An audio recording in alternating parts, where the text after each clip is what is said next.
I'm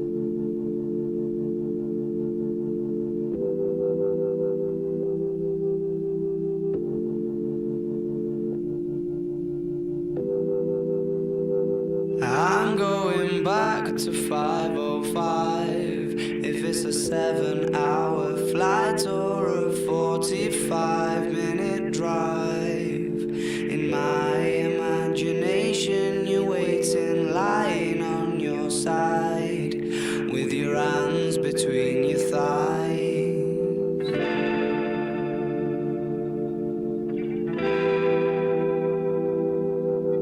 Stop and wait a sec. When you look at me like that, my darling, what did you expect? I'd probably still adore you with your hands around my neck, or I did last time I checked.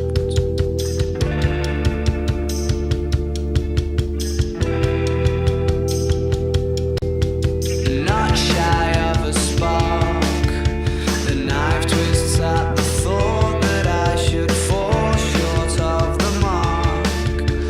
Frightened by the bite, though it's no harsher than the bark. The middle of adventure, such a perfect place to start. I'm going back to 5:05. If it's a 7-hour flight or a 45-minute drive, in my imagination you're waiting, lying on your side, with your hands between your thighs.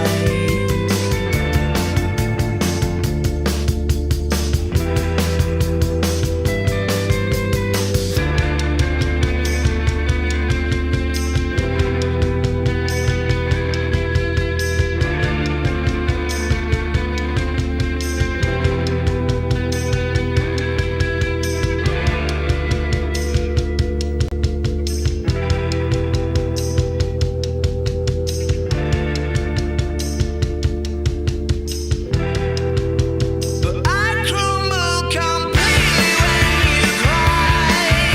It seems like once again you've had to greet me with goodbye. I'm always just about to go and spoil the surprise. Take my hands off of your eyes too soon.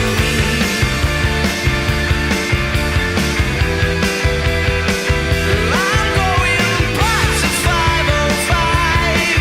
If it's a 7-hour flight or a 45-minute drive, in my imagination you're waiting, lying on your side, with your arms between your thighs and a smile.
Hero to zero, I pick up the bill.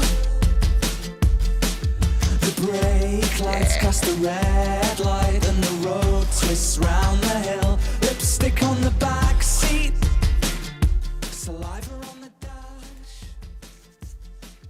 I've clawed my way out of here before, but I keep on /live. back. There you We're go. here. Hi, folks. Hey, how's it going? Hey, everybody. What up? What up? Damn, Ryan's doing, boys? really up on his camera now with the new setup. Hell yeah. I had you guys framed nicely, but now hold on. Let me just back this off of you a little bit. Oh, and Yeah. speaking of upgrades, Yeah. notice what's not hanging off my ear? Yeah. Yeah. Wireless headphones working, baby. You love to see it. You love to And- see it. Just in case it goes long, I've got backups. Hey. Nice. Look at this guy. What a goddamn consummate professional. You love Trying to see be. it. You love to 2026 see it. might be the year, man. Hell Let me yeah. tell you. Hell yeah. So, But fellas, speaking of 2026, yeah, we've had a wild couple weeks. Where would y'all like to start? well, I know where Kirk wants to start. I'm fine. I know where I want to start because after about 12 hours of work, I'm ready for some awards and some matches of the year countdown, baby. But I kind of feel as though we have to start with the down note, the sour note, so we can build up. A moment of silence for the career of the Bullet Club. Rest in peace. Oh, I thought we were gonna start that it's only 38 days until spring training starts. Oh, Jesus Christ. Good night, everybody. Baseball. The college football playoffs and the pro football playoffs are going on. No one cares about baseball. It's 2026. Especially not spring Baseball's right around the corner, baby. I had to piss Kyle off. I had to piss him off. Oh. I mean, No, it's crazy that Bullet Club is officially dead. Well, before we jump into what's happened this month, do we want to touch on what happened last month first? oh, you mean AEW putting on, in a solid 4.5-star pay-per-view to end the year again? There's that. There's that. Did we talk about Saturday night's main event, or was that after last Super Show? I mean, I think we can talk about that as we talk about the ending of Wrestle Kingdom 20 and compare and contrast and talk about how one was really good and one really fucking sucked. All right, fair enough. Yeah, we can talk about how much you hated Wrestle Kingdom 20. Yep, you know it. Yeah, you caught me. You caught me. God, if you guys could have seen what the mad garbage about Wrestle Kingdom Rock was talking before we went live. Oh, man. Ugly. One really fucking.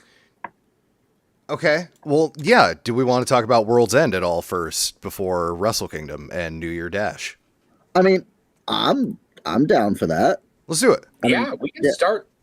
Let's just kind of go chronologically. I'm for it. Let's I'm go. gonna look at the last time we did a Super Show. It was definitely before Christmas. It was 2 And that was weeks after ago. Christmas. That is date of December 15th. Yeah. So it was before Says before. World's End, obviously. But was that before the Saturday night's main event? I think Saturday night's main event was earlier in December. That's a great question. John I have no clue off the Cena top of my head. retirement. December 2025. Cool. Thanks for telling me the day, AI. December 13th. Okay, it was the weekend prior. So Yep. we should have covered that last time. But yeah, there'll be I plenty believe more we room to shit on it. Cue As the we montage of us talking about that in post with last time on Clock Tower Yeah, Club yeah. Pro Wrestling Super Show. Editors, get on that. We haven't decided who Missed the memo editor that is we have yet. edited And now. we're back from the cut. Timestamps are in for us to do so the editors know. Yeah. All right. World's End Hell yeah. was yet another phenomenal show from AEW this year. In fact, later on, when it comes to our awards that we give, personally, at least, I found it very hard to decide between just two shows because there were 4 Yeah. up there. Yeah. One more so than the other, in my personal opinion, but there were 4 there that was- were like up there and vying for it. And it was hard to just like, which one do I want to go for the 2? And I would like to put out a general statement. A year or two ago, yes, we know AEW better than WWE, Rock. We know. Well, yes, but what I was going to say, a No, year let or him two bring it ago, home. everybody was talking about how WWE was on fire and blah blah blah blah blah, and AEW was in a Triple H took lull. over. It's a breath of fresh air. Booking's all brand new. He's bringing back all the old favorites. AEW didn't miss this year. No. Like, they did not miss. No. Now, you could say that WWE is still hotter because they're selling out the arenas and they're making more money, and it depends on what you talk about. They're also charging way more. Their pay-per-views, their premium live events, the thing that people want to see, the thing that are supposed to end storylines, were meh. Hey, Rock, pop quiz. Name any AEW pay-per-view that was worse than WrestlePalooza.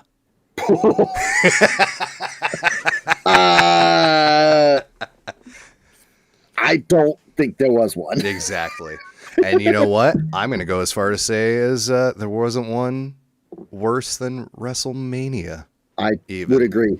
I liked 100% every that AEW statement. show so much this year. Yes. WrestleMania had some great matches, but they were a small portion of it, considering there was 14, 15 fucking matches between both nights on WrestleMania. When you have 15 matches and 3 of them are like good or better, great or better. Sorry, not good. When you have a pay-per-view, that ends with 3 of the last 4 matches, 5-star, 5-star, 5-star, back to back to fucking back, like one of the pay-per-views on this list. Holy hell. Yeah. All right. So I think it says go ahead. It says the absolute most when if you look at just events in this calendar year and you want to find something of AEW that's worse than WrestleMania, you're basically trying to find an episode of Collision. Because there are episodes of Dynamite, especially with the C2, which that's an every year thing for the last few years, but where I don't give a shit how many people or how much money is paid. I'll have a ticket prediction when we get to that for WWE, but sure. AEW's worst pay-per-view of the year, some people have said is Revolution. And it has nothing to do with the rest of the card. They're just pissed off because of the Moxley Copeland match, which is fair. It's the last taste in somebody's mouth. If Cena Cody at Mania Night 2 was even 50% better, we're not talking about it being one of the worst WrestleManias of all time. It's in that middle ground of it's how you leave them. Yeah. AEW hasn't missed in their special events for Dynamite and the ones that boil over into Collision haven't missed. None of them have been an episode where you can truly look at it and be like, nothing of value in ring, in story, in fucking promo. There's nothing of value here that we can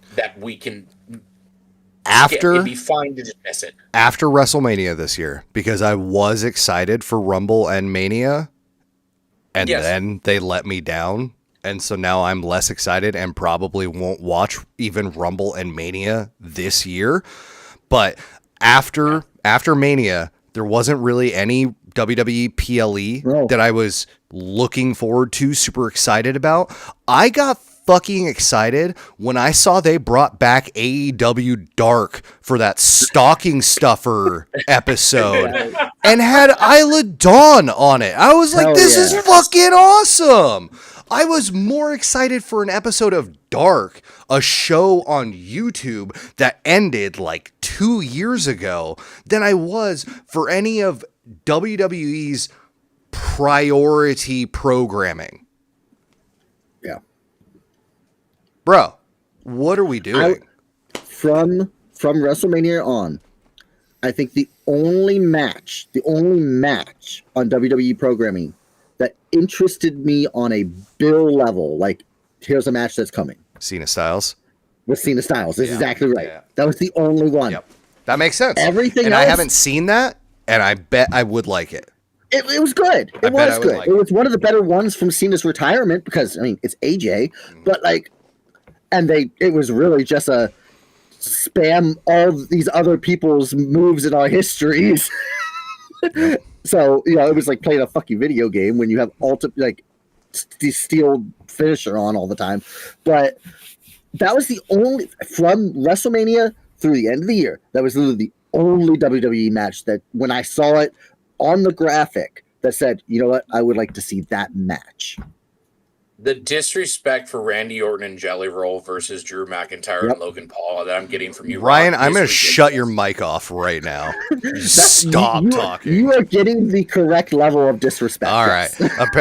I will give Jelly Roll some credit. He did not do poorly, but it was too. And he made the choice to eat the loss, which thank God some celebrity did. Sure. Yeah. And I mean, good on him for trimming down and trying to actually fucking prepare for that match. He put in more than most celebrities will, but oh yeah, I think the first celebrity match of this year is going to outshine that comparatively when we get to that.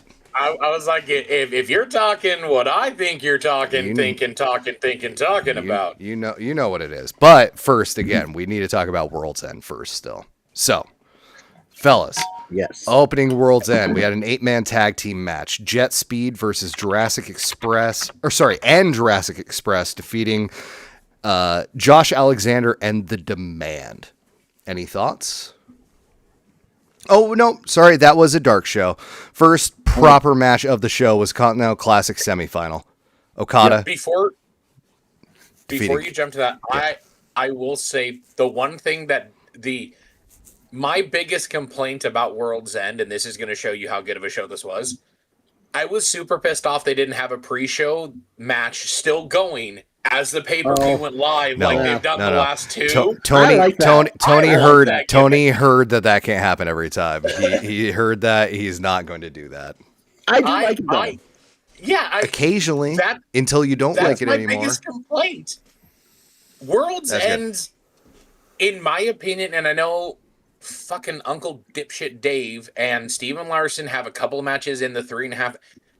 It says something when the worst match on the card is 3.5 stars out of 5. That's an above I don't think you can find average. I don't think you can find a pay-per-view, a WWE pay-per-view or PLE in the history of that company that the lowest match on the card was a 3.5-star match. No, we've had a couple. I don't think there's a card in their history. There's a couple. There's at least 3 others on the WWE level. Oh, sorry, I thought you were talking about other AEW matches. No, no, probably not. No, probably not. No, I would say there's probably an NXT takeover or two, maybe. I was gonna say, but not on the WWE level. If takeovers takeover 30 count. All right, first match of World's End proper. Okada, the champion, defeating Takeshita in their Continental Classic semifinal, putting an end, seemingly, to their rivalry. Thoughts? Anybody? Rock. Okay. It's hard to talk about this one fully without not also talking about the next match. But we're going to talk about the next match during the next match. So talk about this match.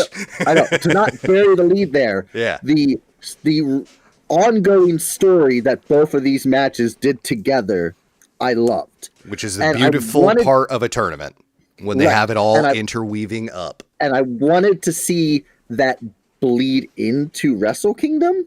I don't think it did from what I hear, but I don't believe so. No, they stayed separate. I wanted to see it bleed in the Wrestle Kingdom. Hopefully we see that bleed into, we will see that bleed into AEW TV and going forward and probably into Revolution.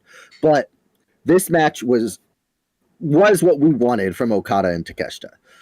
Okada clearly, when the big matches are happening, as we just saw with these couple matches here he has on World's End and then at Wrestle Kingdom, can still put on a great match. When he's on TV, it's the same with Kenny. when they're on TV, they're going at like 60%.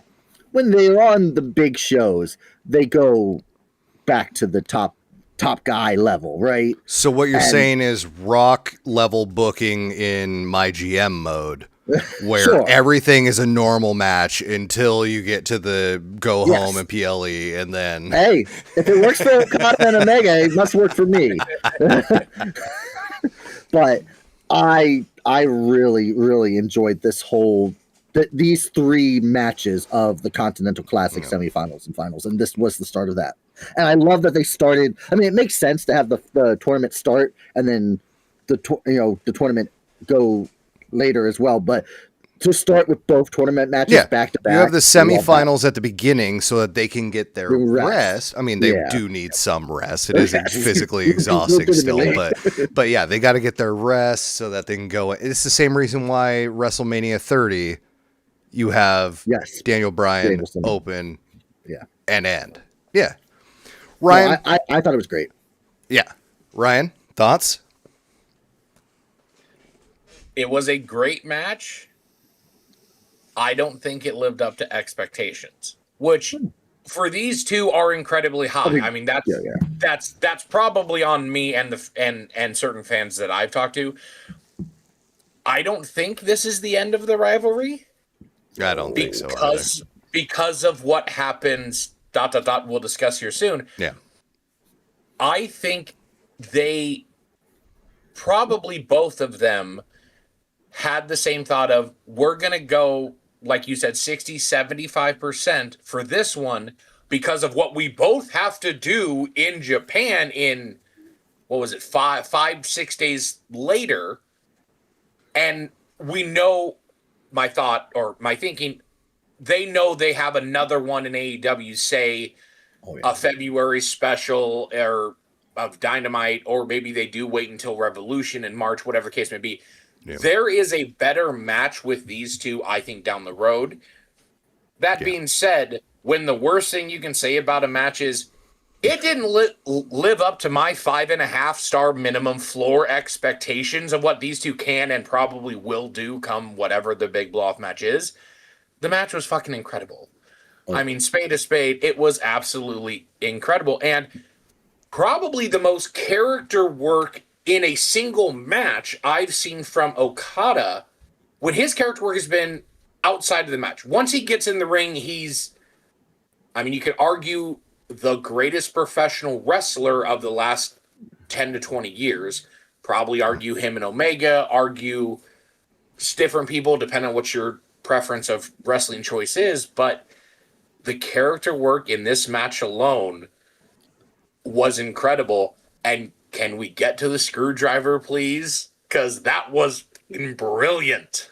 Especially when it plays into the next match. And that's what I was alluding to. That's exactly that is another correct. phenomenal part of all of that. Well, next on the card, after Okada defeating Takeshita, which is also going to play into something that we're going to talk about later, Jon Moxley defeats Kyle Fletcher by submission to advance in his semifinal match.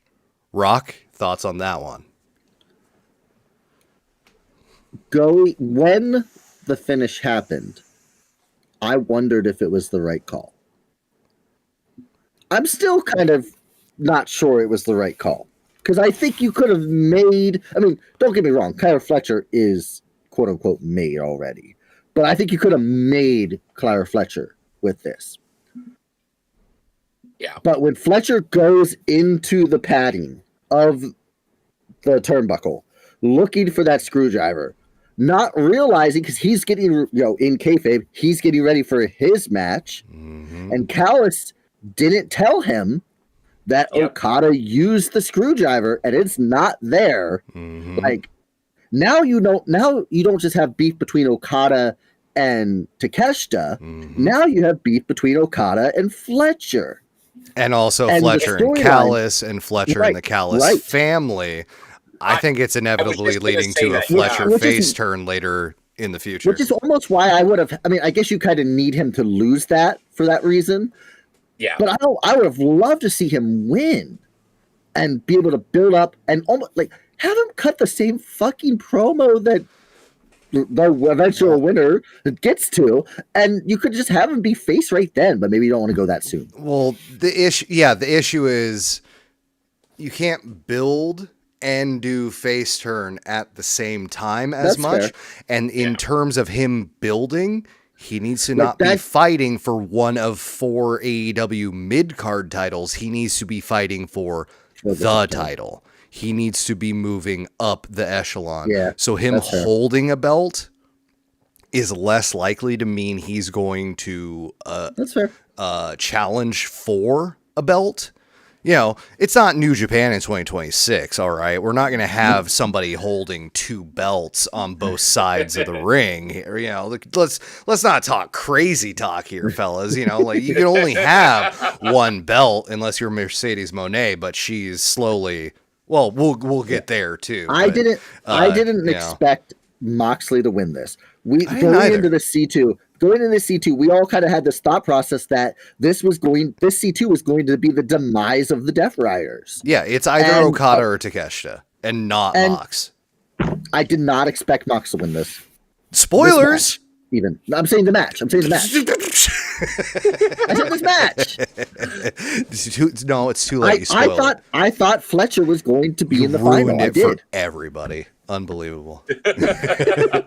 Yeah, no, I get that. And honestly, the fact that he's not only gives me hope for him, because I think it does insinuate they want to push him beyond it, because they don't want, if he's going to hold a mid card, he's going to be hosting challengers to his mid card. He's not pushing himself up the ranks. He's pushing other people up to his rank, which could be beneficial as well. But also, they have 4 fucking mid cards. They have plenty of people helping elevate. Like, they're all bringing all boats up to the same tide. You know, I could see on an episode of Dynamite or Collision or something, Fletcher's in the back questioning Callis and whatever. Callis family walks off, and Will walks into view and said, "You had Mox beat, and you went to Callis's playbook, and you turned your back on him, and he beat you. You had him beat. If you did it the right way, you would have beat Mox." And I think that gets to Fletcher, and Fletcher turns eventually because Will gets back to him. Will connects to him again. I might have some info that may change your mind on that later, but that will only come after we have talked about what happened at New Year Dash. Yeah. Okay. Well, foreshadowing. And I'm assuming neither of you have heard about that aspect of New Year Dash. I have not seen anything about Dash. Yeah. So we'll get there. The character and story coming out of this very well could be my favorite story in the first half or the entire year of 2026. Because what you just said is my biggest take. The match was phenomenal. I mean, this is a 5-star match.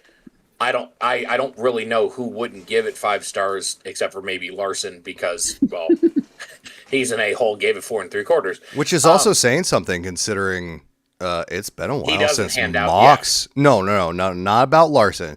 It's been a while since Mox has gotten a 5-star match. Yes. Fletcher, sure, but Mox? Fletcher's name's going to come up a few times in matches of the year. Spoiler alert. Shocking. Yeah, Mox, I think, comes up twice. I'm like, he's on my list a couple times. The story of the screwdriver is great, but I think, Kirk, what you said, I think is going to be the story is no one in the family told him. Mm-hmm. Don didn't tell him. And I think the first point that needs to be addressed, and probably knowing AEW, it'll be addressed at least in some context in the next few weeks. Why was Don out there for the Takeshita and Okada match, but didn't come out to commentary like he was for the Fletcher match, or in any context tell Fletcher, like, hey, plan B, go to the screwdriver that's in the steps, or I'll throw it at you, or something. You know, there's no backup plan. Especially considering Callis leaving commentary meant he went up the ramp after that match. Fletcher's in go. They fucking passed each other.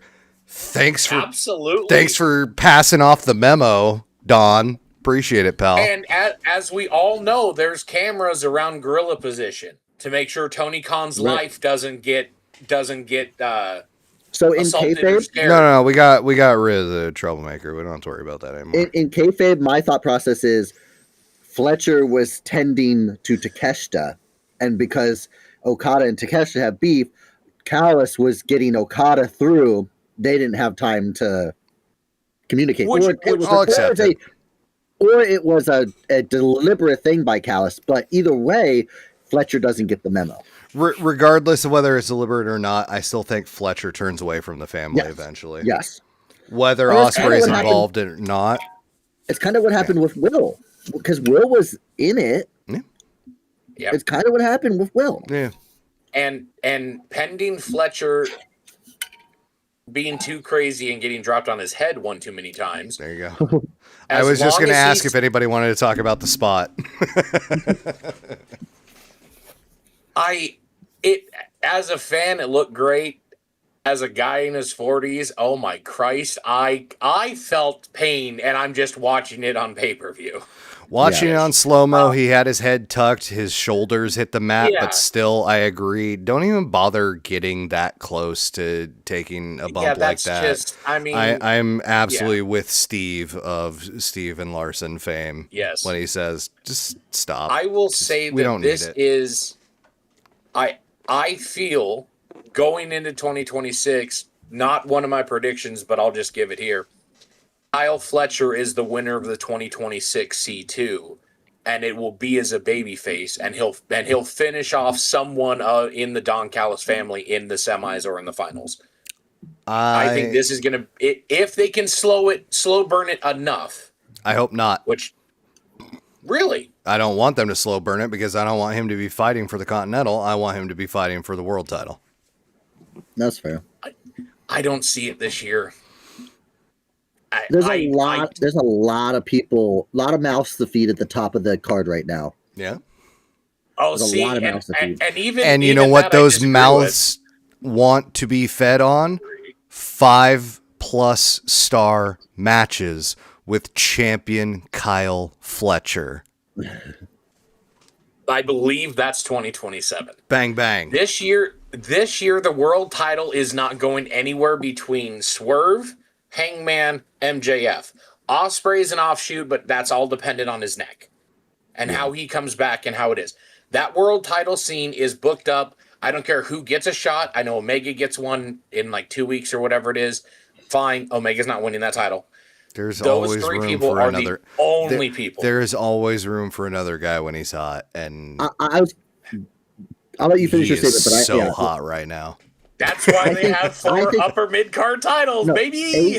AEW more so than WWE, even though they have long-term plans, are willing to allow a hot hand to take the ball. Yeah, this is true. Yes, they are willing to. Well, let's use a '90s basketball reference. They're willing to let Scottie Pippen take the shot. Yeah. You expect it to be Michael. That's fair. They're willing to let Scotty take the shot if he gets hot that night. So, as opposed to LA Knight, who can accept a mediocre mid-card U.S. title run and suck it up and deal with it. Right, exactly. WWE was never going to push LA Knight. They're just never going to. Tony will push Fletcher. When will that happen is the question. Now, I mean, we all expected the Darby push, but then Darby mountain climbing and injury and then injury. And like, so I still think Darby could get back to the top. Like, we're still waiting for that Darby run. Everybody expected it last year. So you could put Darby in this conversation. I don't think there's going to be a Darby run. I really don't see Darby as... I'm not 100% in that yard, but I kind of agree with it as well, just because of the fact that he's like 155 pounds soaking wet. So I mean, how much does Rey Mysterio weigh? He was a solid 165. And the guys in AEW are quote unquote smaller than the guys in WWE. Very few people in AEW look like fucking Batista did in 2008. Two extremes. So, there's plenty of middle ground to work with there. You're working in extremes. But that's who Mysterio's wrestling. Mysterio's wrestling Batista. Mysterio is built, though, for how short and how little he weighs. That's true. He has physique. Darby's trim. Darby's cut, but Darby's not ripped. Darby's not jacked. I think that's better for his health, though. I agree. I absolutely agree. Your body absorbs blows better that way when you look like Cesaro than when you look like fucking Triple H on roids. I mean, you say that, but steroids are a hell of a drug. That's what I'm saying. Their body rebuilding capabilities are kind of astronomical. Well, say that to Triple H's squad. I'm trying to picture Darby Allin like at 215 of just. It's high roller. It's high roller. Yeah. But I still think you have to at least consider Darby in that conversation when you're saying there's only three people. There's only three people that are getting considered. I don't think that's the. I don't think that's the way AEW runs. Now I do think that Kenny's not done either. I don't think Kenny's. No, I don't think Kenny's done. I do think they have a plan, but I think Tony is willing to let things evolve. And then here's the other thing. Injuries happen. It's just like it's real sports. Injuries happen. You have to audible. You have to change your plans. You have to have a plan B. You have to make sure you're able to evolve. Fellas, we have 7 matches left on this card alone. So anyway, my point is I'm not limiting it just to those 3 guys. I think more people can be world champion in 26. Agreed. All right. Following the 2 Continental Classic semifinal matches, FTR successfully defended the AEW World Tag Team Championships versus Bang Bang Gang's Juice Robinson and Austin Gunn. I said this to you guys in DMs. I'll say it real quick here for the stream. I love the fact that they have a 4-man choreographed entrance, and when they come out, they stand in their place Power Rangers style, even if the other Power Rangers aren't there. We had Juice in the back, and we had Austin on the left. Nobody in the front, nobody on the right. I loved that shit. Austin doing his best Donatello impersonation. Because he had the trash can like the shell, and he had the stick like the bow staff. Like I was like, which I'm sure that he very intended. He wanted to go for that. And this is absolutely not a knock on the match. No, the entrance was my favorite part of this segment. Yeah, it was absolutely my favorite part of this segment. It plays to our Power Rangers affinity. That is no knock on the match at all. The match was a great match. Yeah. Everybody thought it was going to be okay. It was a great match. I love the Bullet Club. 3.5 stars, Ryan. Go fuck yourself. I love the Bang Bang Gang entrance, and I love the fact you can line up any 2 of them or 3 of them or all 4, like you said, and you've got the video sequence, and they do their thing, and it looks fucking badass. Yeah, super cool. This match had the same problem that quite a bit of tag team matches that don't involve a 5-star tag team. No disrespect to the Bang Bang Gang, but I mean, Juice and Austin aren't either of the teams that make up that. It's not the Guns, and it's not Juice and Switchblade. It's a makeshift between the 4. Cool. However, yes. Again, as a Power Ranger fan, when you see 2 of the 5 go off in a duo, you don't want them to be the same 2 of the 5. You ever watch Scooby-Doo? Oh, Fred and Daphne are always the ones that go off together. Like, why? Mix it up. You don't want it always to be Jason and Tommy. Because sometimes you want to see Billy and Kimberly fight. Exactly. It's perversion, Ryan. Stop being a pervert. Mix that shit up. I absolutely want it. Don't start with Scooby-Doo with me. You don't want that smoke, boy. Shaggy does. This match is a 4.5-star match on any other card.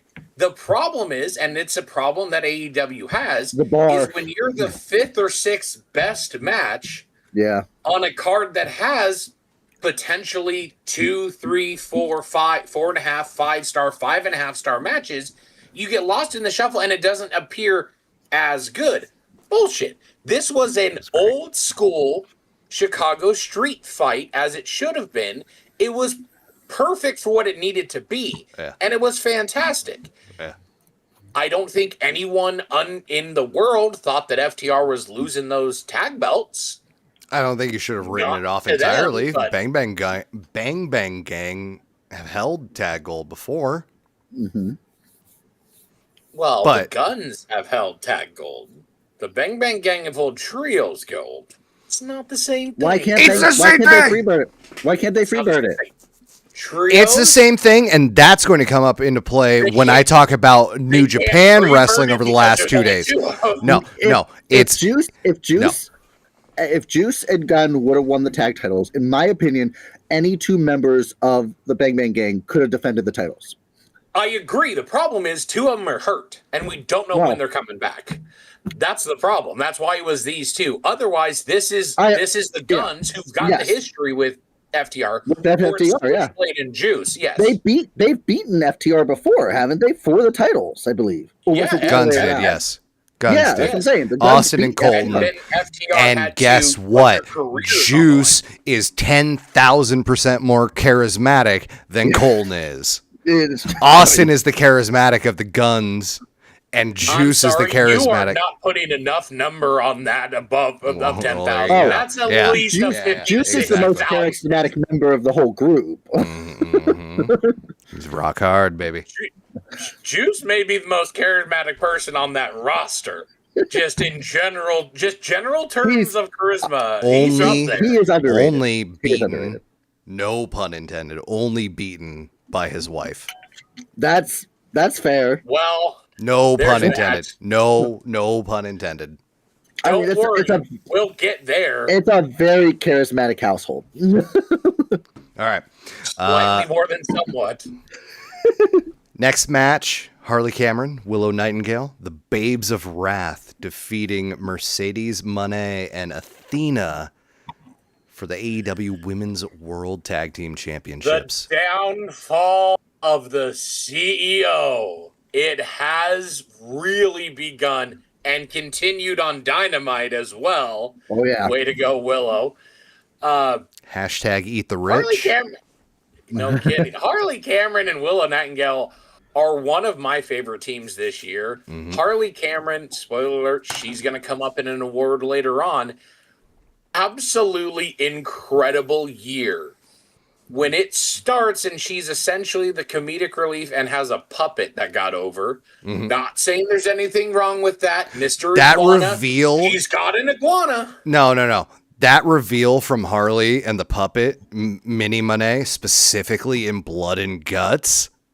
Yes. That fucking reveal was top tier.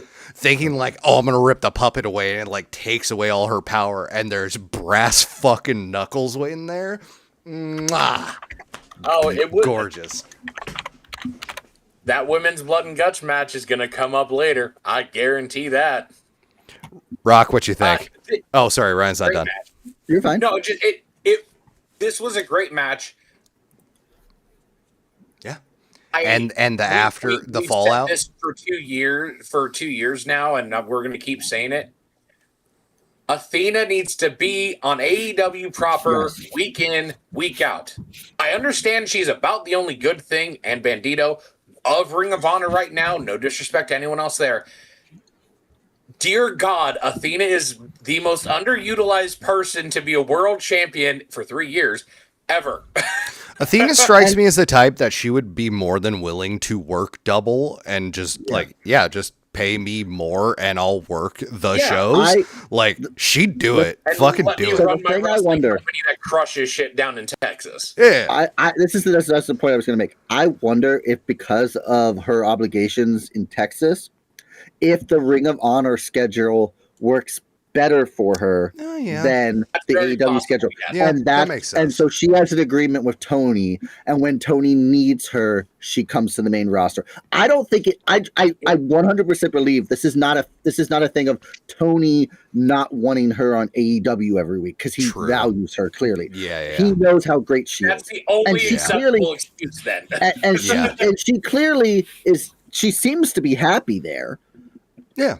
I think they think they have an agreement so that she can do all the things she needs to do down in Texas, that the Ring of Honor schedule works more for her. That's the only thing I can come up with that makes logical sense for why you don't have arguably your best women's performer on your main roster. That absolutely makes sense. And as much as people want to mock Tony for saying like, oh, he just buys up all these wrestling action figures, quote unquote, and then just puts them out. Like, no, he actually cares about these people and wants to do the best for them.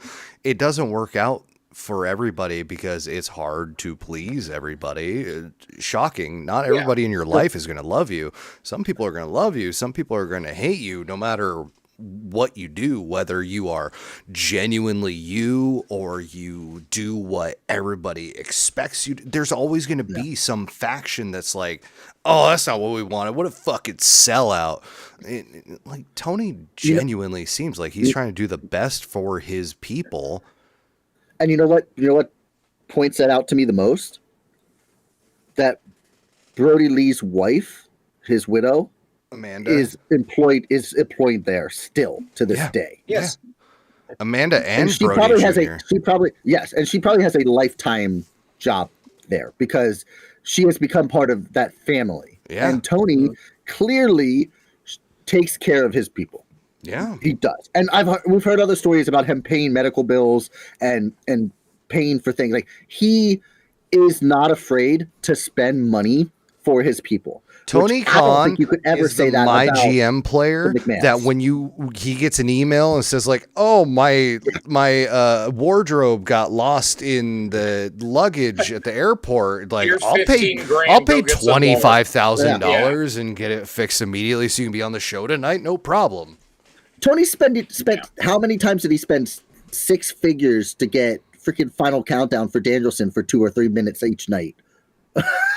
Like, if it was truly $100,000 each time, I would be shocked. I wouldn't be surprised if he got X number for maybe like $200,000. Either way. Well, also you have to realize we're living in this current era of 2026 where the vendors know like who you are, where you're from, how much you're worth. And so when they see a billionaire wants to buy this thing, it's like, oh, we can ring you can pay us a couple times. Yeah. You can pay. You don't get it one time. Yeah.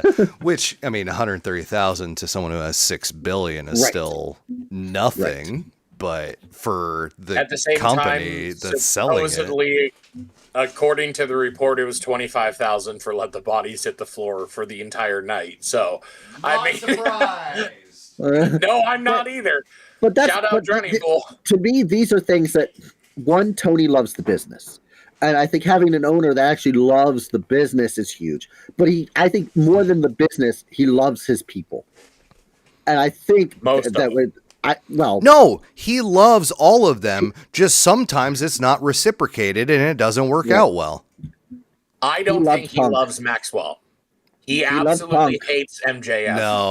No. I think that's all for show. I think he loves. I think MJF and him love each other. MJF is doing fan-fucking-tastic heel work, and he loves that shit. Hey, he never drops the facade. He wasn't invited to the wedding. He was a +1 to somebody. Shut up, Ryan. You're wasting time. That's what Max said. Stop talking. He didn't invite Tony hit somebody's +1. Say less, fam. Athena's great. Mercedes Moné is doing exactly what she needs to do. Yes. And a huge congratulations to the Babes of Wrath, who may come up again later. Rock, did you see Mercedes crash out in her dressing room? Yeah. Yes. How so great was that? So good. For anyone who missed it, after the match, they go backstage. I can't remember her name. but one of the gals is backstage waiting to interview. Yeah. I think it's Lexi. I think Lexi is waiting to interview Mercedes. And she sees Mercedes run into her dressing room, slam the fucking door shut, and then you just hear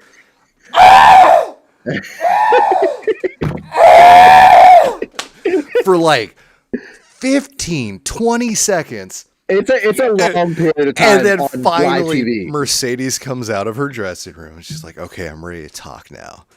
And then Mercedes gives not only one of two profanity laden promos of the show, but also one of the two best promos of the show as well. And she did it in 2.5 less minutes than Mox. Sorry, spoiler alert. God damn it. Well, since we're here, Ryan, go ahead and tell them about Mercedes promo, please. It was fantastic. She basically said she's sick of the shit, and she told us she's going to put an end to this fucking shit or whatever the hell. She dropped the F-bomb and challenged Willow to a TBS title match for Dynamite. ...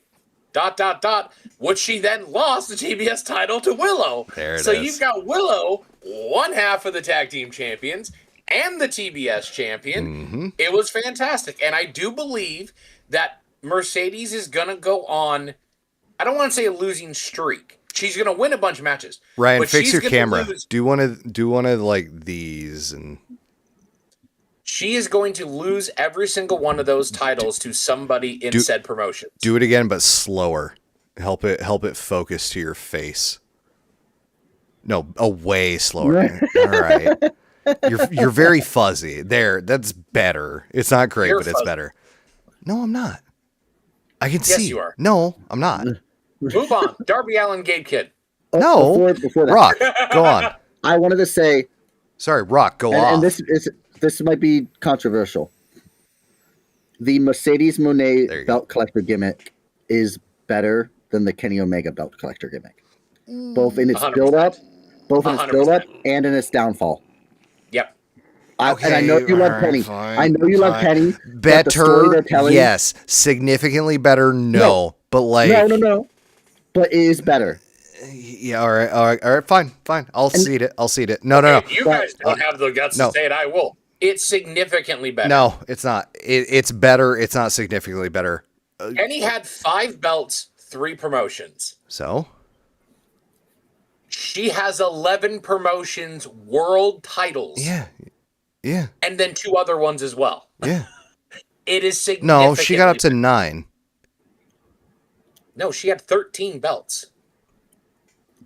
She counts the Owen. All right, no. We're not And doing then this. the- We're not. okay. No. We're not doing this. We're not Whatever, doing this. whatever you want to consider the number, the story that they told of her ascent, and now the downfall, and we're in that story right now. Still, we're not even done. We are. Unless it has a really bad crash at the end, this story that they told is John better. Cena's farewell tour. Excuse me. Is better than the story that they told with Kenny, in my opinion. Agreed. And I don't want to move on. That was also during fucking COVID, but The pandemic All screwed right. up, I'm sure, a bunch of that, and that does Fair have to enough. asterisk Kenny's. Yes. Fair enough. For sure. But I just wanted to point that out. All right. I unfortunately have very little to say about the next 2 matches. I have a lot to say about the one after the next one. Yeah. Well, real quick, then we can touch on the bloodbath that was Allen versus Kidd. It's exactly what Darby Allin match you know and love. It was fantastic. Somebody please teach Gabe Kidd how to properly do things. Oh my God. That was like 1987 Jim Crockett promotion shit, dude. My old ass was loving that match. No, But that it's exactly that was what it New needed to Japan be. shit is what that was. That That was Gabe Kidd was- being Gabe fucking Kidd. It was a great match. It's exactly what it needed to be, but it's exactly what a Darby Allin match is. Unfortunately, this one just didn't really have the story per se, because it's just the Death Riders merc. It's just their mercenary. It's not Claudio. It's not Wheeler. Right. It's not that story. And he already beat Mox. Exactly. So it's like, okay. But then again, it's also Gabe Kidd on worldwide pay-per-view, and I'm all for that in 2026, 7, 8, and 9. he was one of the biggest cheers from the crowd during his Wrestle Kingdom match.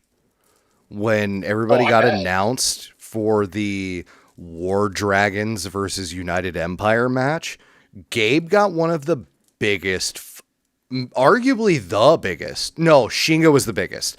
Shinga was the biggest pop. Gabe was the second biggest pop.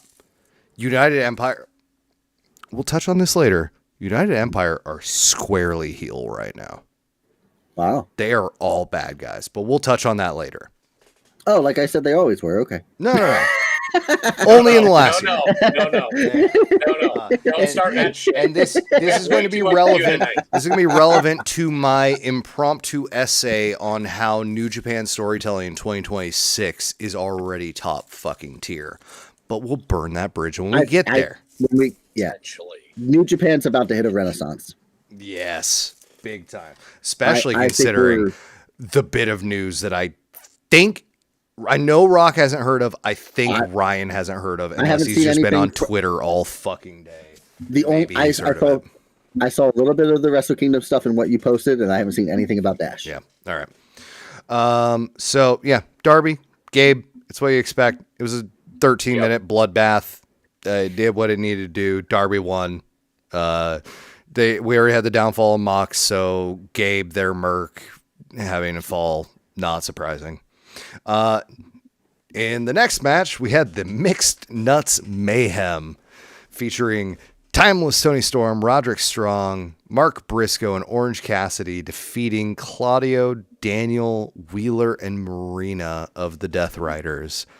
My God, that dance segment between Orange Cassidy and Tony Storm was one of the most fun things I saw in a while. And I also got a little nervous when I saw Tony dip Orange Cassidy and it looked like they were going to do the very stereotypical kiss. I was like, she's married, don't make her kiss him. And then they just like nod at each other. I was like, okay, cool, that's cool. Yeah. But it was very obvious, like, oh, she dipped Cassidy, and then a second and a half later someone ran into his foot. Like, it's cheesy, it's campy, it's corny, it was fun, I loved it.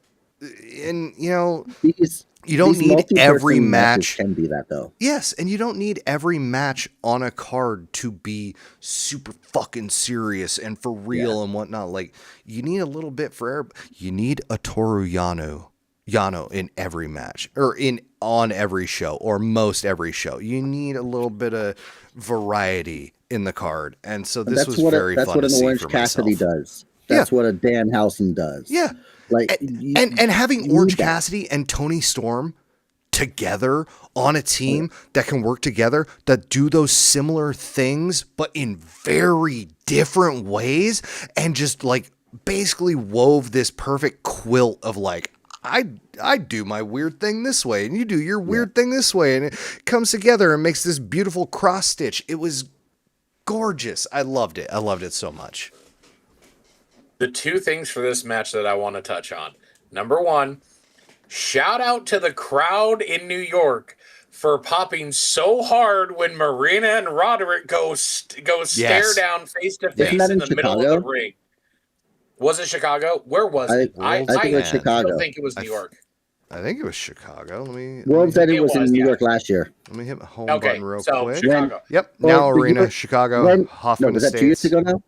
When MJF lost, it was that was New Buffalo. York. That's right. Yeah. No, the crowd was fantastic on Long Island. Oh, I thought it was Buffalo. Anyway, the fact that the crowd popped so hard for those two going face to face, and then again on Wednesday when they had their kick/chop off, in which, if you've seen the picture of her back from her husband chopping her, was absolutely incredible. That was fantastic, and God bless them for having those moments. It was wonderful. Yeah. Tony Storm is the best all-around performer in professional wrestling today. Yeah. And that's proven from the start of the year through this year. Look at how death match and story-driven and everything the Hollywood ending was in February, March, whenever Revolution was, till now, and she's done it all year long. the stuff with Mercedes had comedy, had serious. The stuff with Statlander, the stuff with Mariah and Mina. And, yeah. And now the stuff with the promo they had in I don't think Tony had a match on Dynamite. They had a promo in the back that was absolutely fucking hilarious. Yep. The thing I want to say about Tony is, as you were just talking about how not every segment has to be serious. Yes. Tony is the most unserious person putting on a serious persona. Yes. Her shtick is that she's serious. But if you listen to her words and what she says, it's so unserious. And it's amazing. It worked. Very few people could make that work. I equate her beautifully. I equate her to Ron Burgundy from Anchorman. She's very much like, that's not a bad show. I need to go on and put on a show, but I'm kind of ass at it, but I'm going to put 110% of all of my ass into it, you know? Like, that's a great shout. It very much strikes me as like a Ron Burgundy. It's just like I'm going to go on and act like I'm the most top shit that ever was, but I don't realize I kind of have these flubs and whatnot, and I'm not doing it the same. You know, I say tits and whatnot way too much in promos. I talk about way too much sexual innuendo than is professionally appropriate. That's what fucking makes it work. That's why Anchorman was such a goddamn fantastic movie. She's cutting these super serious promos, looking down the camera, looking at her opponent, and then she just drops, "I'm gonna knock your tits off." Mm-hmm. Yeah, calling people slop tarts and shit. It's fucking hilarious. It's a perfect blend. Calling someone a slop tart is virtually the equivalent of telling someone, "Why don't you go back to your home on Whore Island?" Tell me I'm wrong. Tell me I'm wrong. Someone not over like she is saying the same things would not work. It'd be cringe. No, it absolutely would. Because she's over, and we've all just accepted this is who Toni Storm is on the brand. We're just like, it's amazing. And every like acting performance from her, you know, every PV, it's not quite the same, as if to say like it's an actor doing a new role in a new movie, as opposed to, you know, that's why she's come out in different attire each time. That's why she's had not the same, like she's never had, okay, I guess she's had a catchphrase recently in the chin up, tits out, and dodge the shoe. Yeah. But like aside from that, she hasn't had like an ongoing catchphrase, much less the 2, 3, 4 catchphrases that most wrestlers have nowadays. She's been taking Chris Jericho's formula and putting it in the fucking centrifuge and spinning it up to 10,000% and reinventing herself every fucking pay-per-view cycle. Yeah. And it's genius. And the fact that she hasn't ran out of ideas yet. People forget this time last year, she was doing the amnesiac gimmick. Mm-hmm. Mm-hmm. Yes. And I'm going to mention that later. Aesthetic. I'm going to mention that later when we come back to her, because we're going to come back to her later during the awards. I guarantee it. I don't know what you're talking about. As do I. Yeah. Why would we talk about her during awards? I'm going to talk about that because to me, that's a huge talking point to bring us all the way to World's End. But no, I love Toni. She is great. But Ryan, any last thoughts? It was absolutely incredible. And for as much as AEW has the most 5-star matches and all this, AEW's biggest strength this year has been multi-person matches of any kind on any show. Whether it's for, 400,000 pesos, or it's for $1 million, or it's Mixed Nuts Mayhem, because that sounds like a universe mode on any wrestling video game gone nuts. Or maybe somebody's number one match of the year. I can't wait to get to that because I have such a joke for you. Well, in another astounding AEW decision, Chris Statlander retained her title against former champion Jamie Hayter by pinfall after an 18-minute match. Not only did they get time to fucking shine in an 18-minute match, but AEW also said, like, Jamie Hayter's phenomenal. She's one of our former world's champions.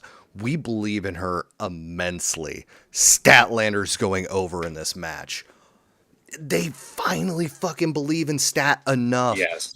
Beyond the TBS title, beyond a mid-card title. Yep. They finally believe in Stat enough to have a championship and retain it against former proven champions.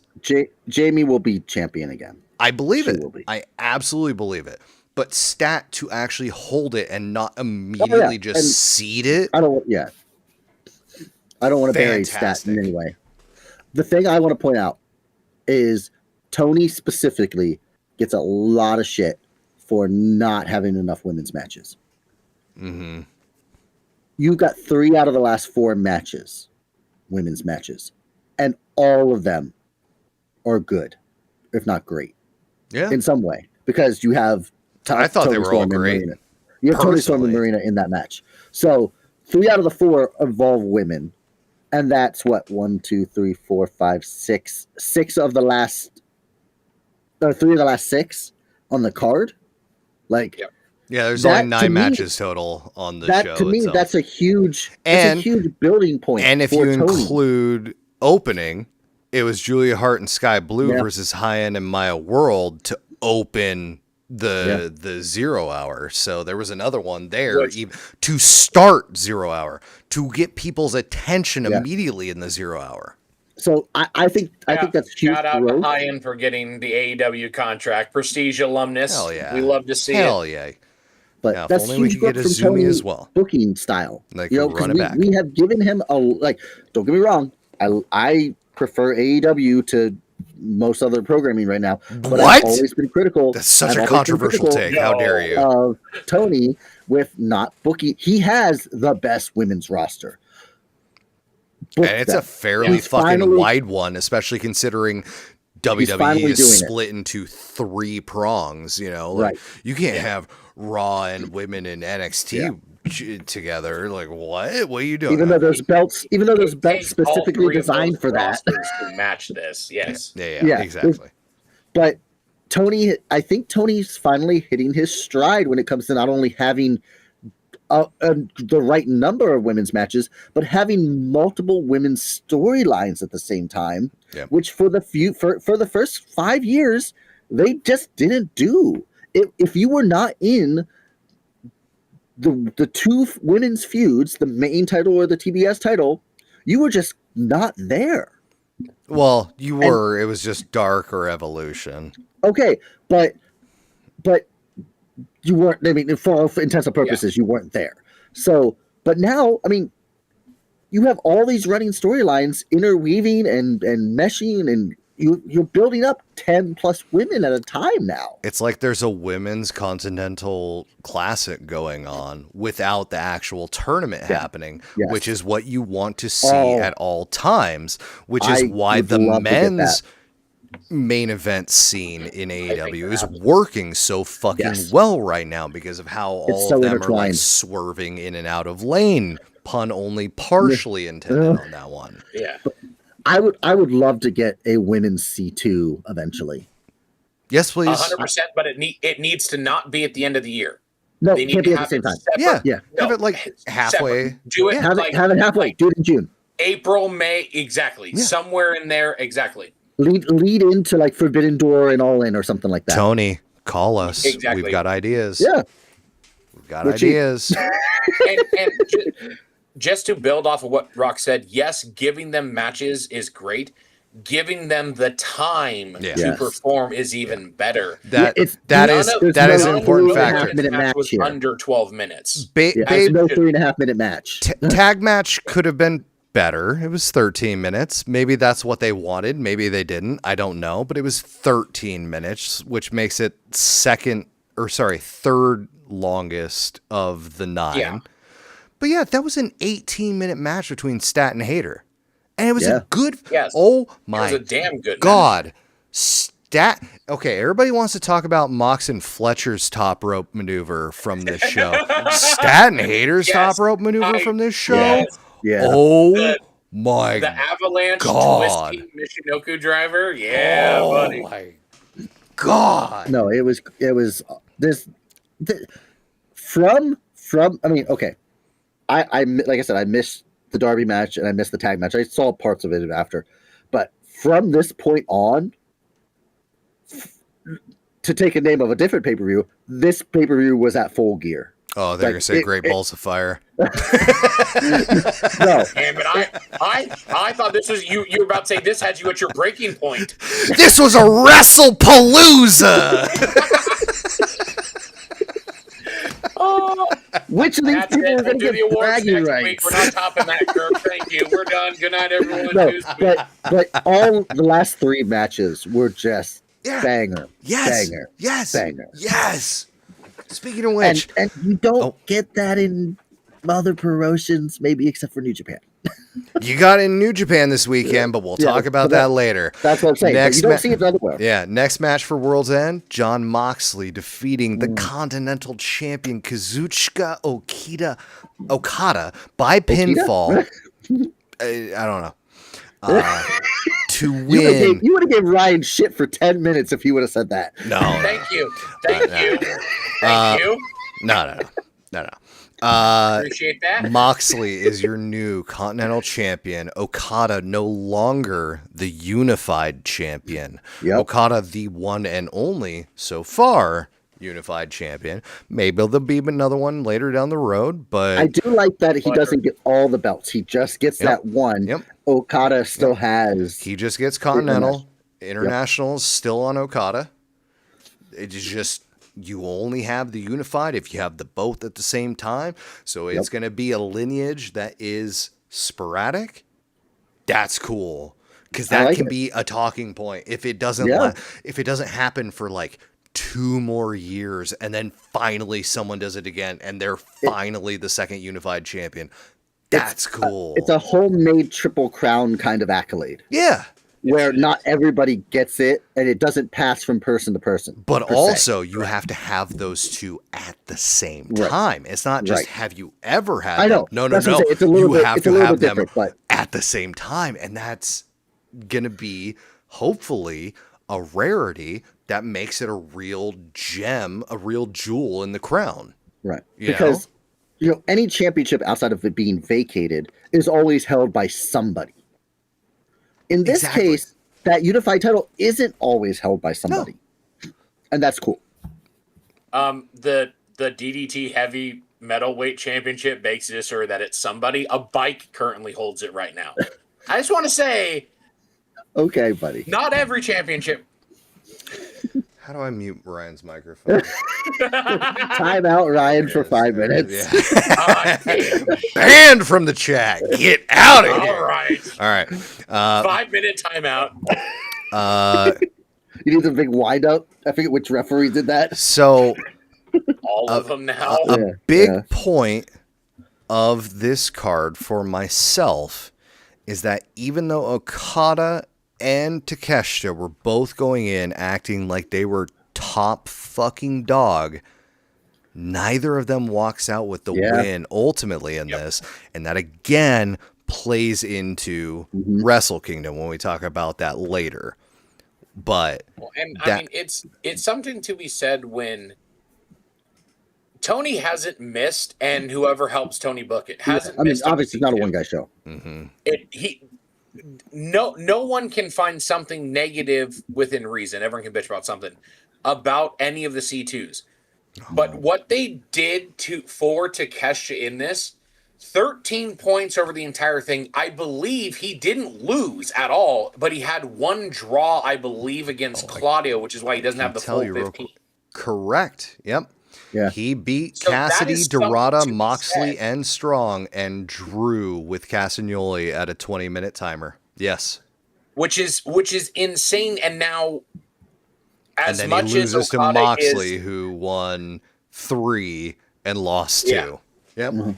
I mean, yes, Okada's the greatest tournament wrestler of all time. I mean, he can have that thing. But for this tournament, up until the semifinals, but in the It was actual in the actual in round robin play. round robin, Takeshita was the best.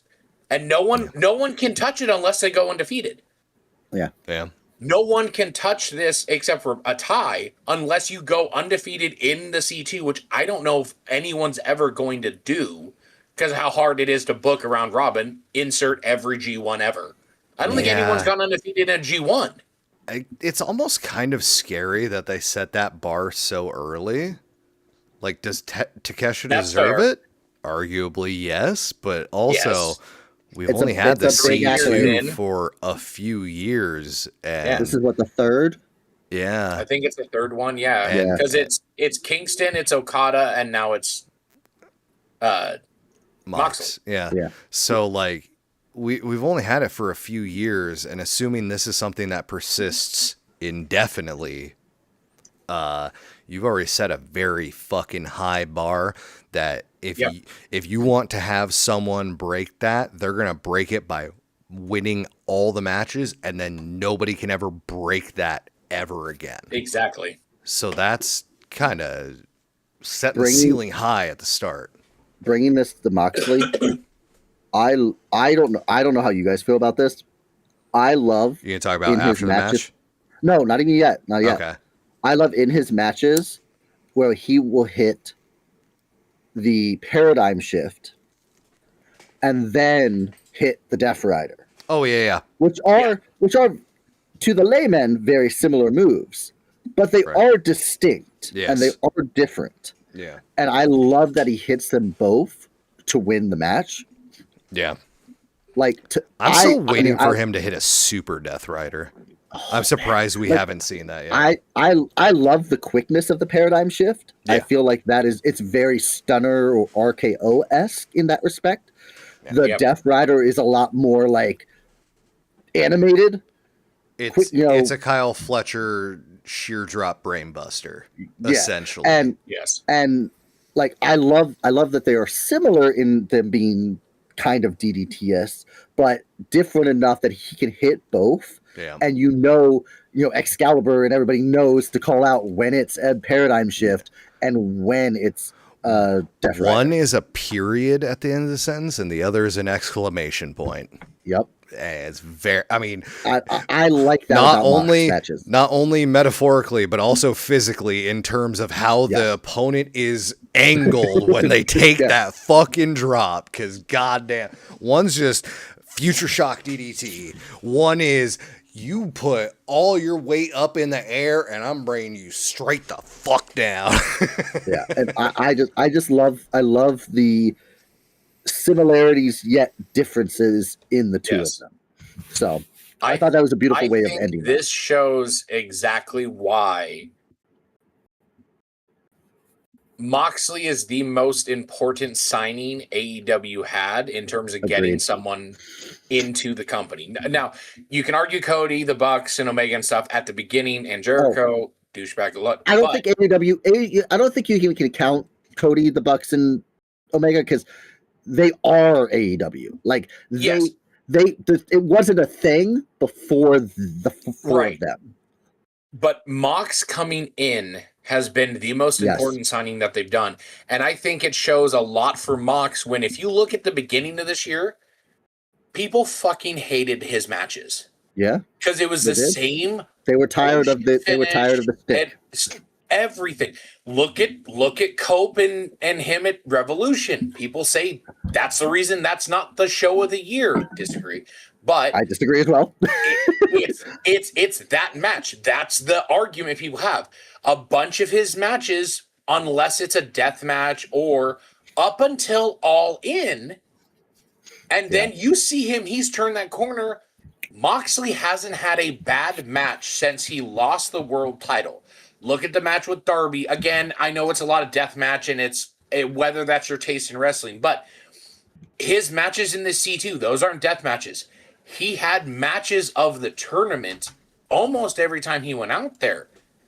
And it just proves it again when he does what no one else has been able to do as of yet, which is beat the greatest tournament wrestler alive. And what a turnaround for this year. Storyline driven, whatever, but just in kayfabe, that's maybe the best half a year turnaround of anyone in recent memory.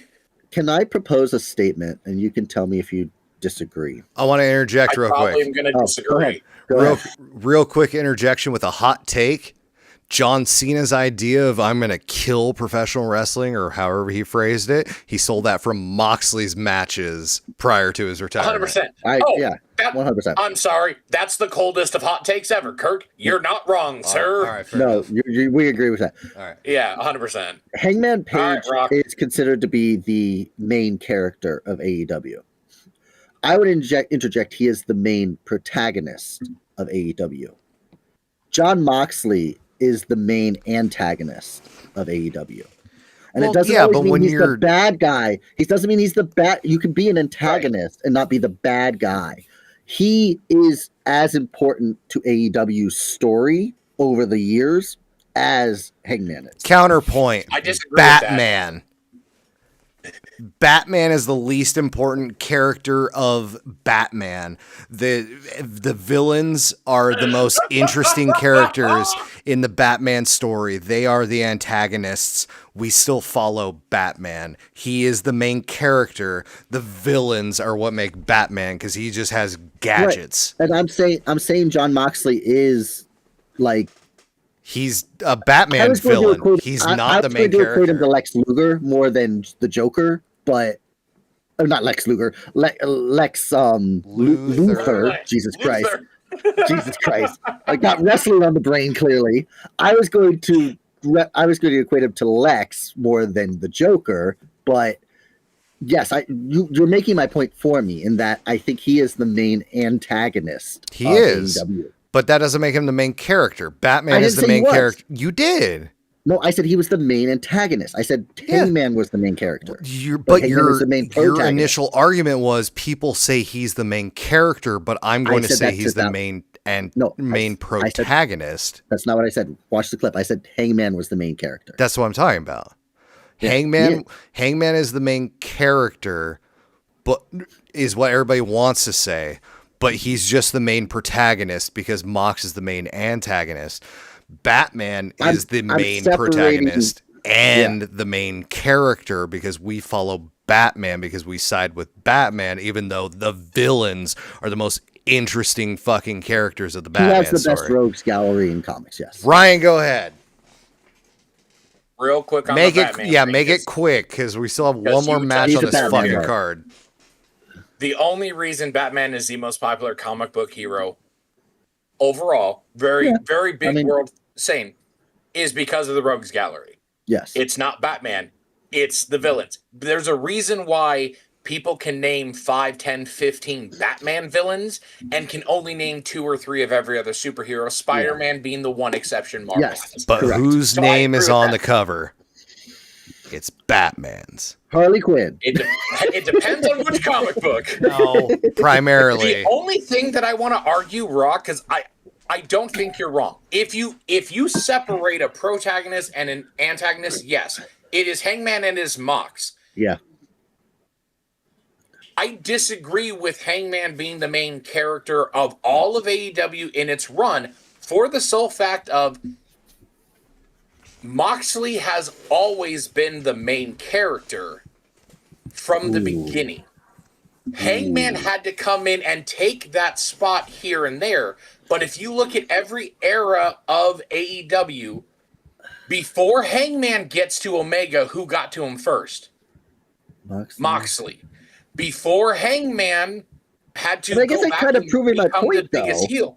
No, right. No, I'm saying, if you separate it, it is those two. Yeah. My opinion, if you make it a statement of who's the main character of AEW from the beginning, it's Mox over Hangman. That's interesting. Hangman has his points where he is the main character for insert the Omega arc, insert the Swerve arc, insert the Redemption arc. But everything that has to do with the Omega era, Moxley first. The Punk era, it's Mox that takes the title from him twice, and or an interim. Moxley and or saves the company when it was at its lowest point. Exactly. Ryan, I have something for you that not only will you appreciate, because I know you're a Steven Larson enjoyer, but I think you will agree with this. Steven Larson have done plenty of Mount Rushmores of wrestling in the past few months. Yes. The concept of Mount Rushmore was to symbolize the founding, expansion, development, and preservation of the United States. The founding are the founding fathers, Bucks, Rhodes, Omega. The expansion of AEW is Jericho being the first WWE star proper to jump ship to sign. I mean, it was big. And the development of AEW, Jonathan fucking Moxley being the spine of the company and not having a vacation for 80,000 fucking years and regularly being there for whatever they need. AEW prediction: Moxley gets a vacation eventually in 2026. 2026? No, it's going to be 2029. Are you high? Is Moxley the true north on the compass for AEW? I think it's if it's not true north, it's at least close enough that it's worth following.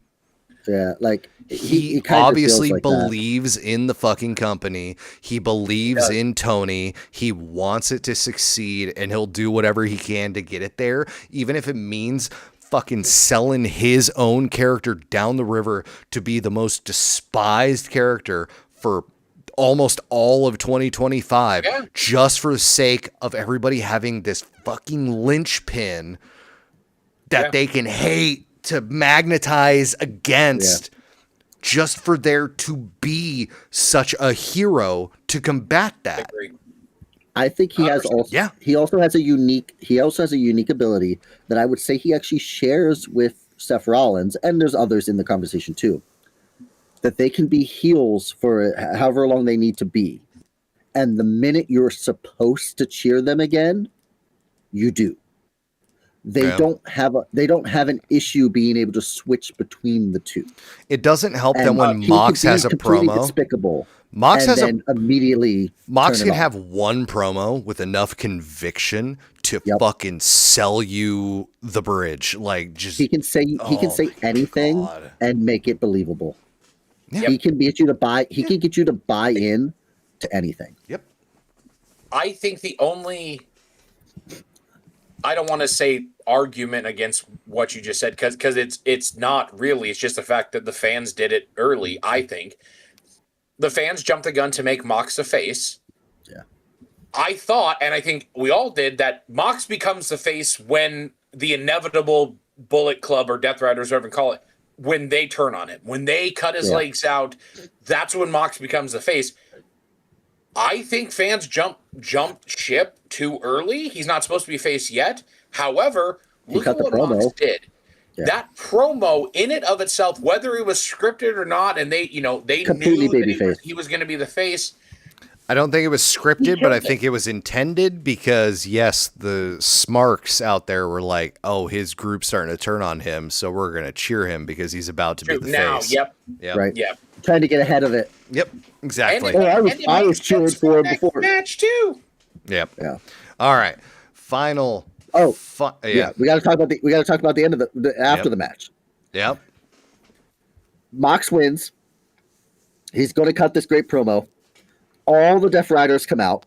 Everybody all black with hoods on. And he's getting handed the title. Standing in a line. All around him. All looking at him with hoods on. Like, my wife was sitting right here. I'm watching it. And I'm like, this is where they turn on Moxley. And I'm watching. And so Claudio gets him in like a bear hug. And I'm like, oh, Claudio's just about to destroy this man.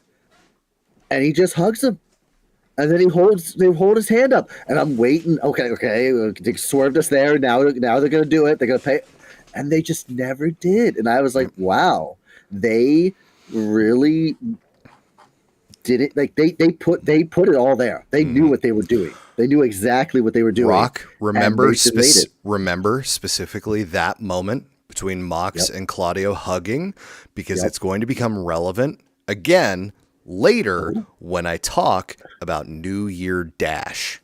Fun. And I think you're going to enjoy it.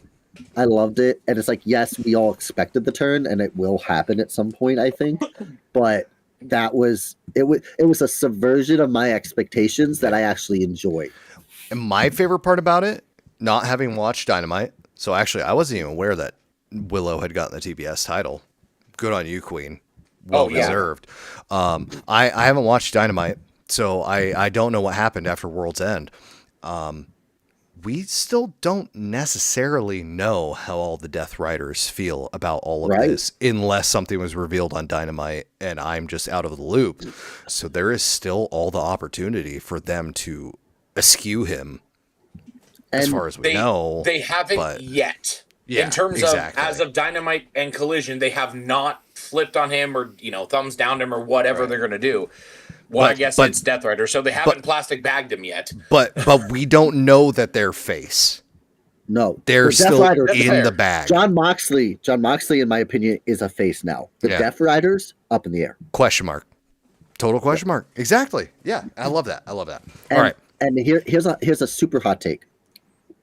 Even though I thought Claudio was going to do the turn there, I think if they split, I think Claudio goes with Mox. I think Garcia and Yuta will go with Shafir. I think Claudio will stay with Mox to make Mox and Claudio like a new face tag team. Yeah, I'd be okay with that, because I don't think Mox is going for the world title anytime soon. I don't either. I Also, don't think he needs it. At the same time, though, Claudio is the one person on the team that actually beat him. Right. Because again, Danielson on commentary was saying, like, we all respect him. He's the leader because we can't beat him. Claudio was the only person in the C2 of the team to beat him. The other person was Takeshita. Remember, I think Claudio's, but this is not the person, this is the character. I think Claudio is loyal to Moxley.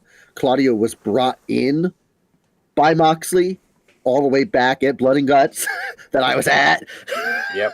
Fucking love that match. But heels can take things for granted. Oh, for sure. But he's always been Mox's right-hand man. And now sometimes you step out of that. Look at Kyle Fletcher and Will Ospreay.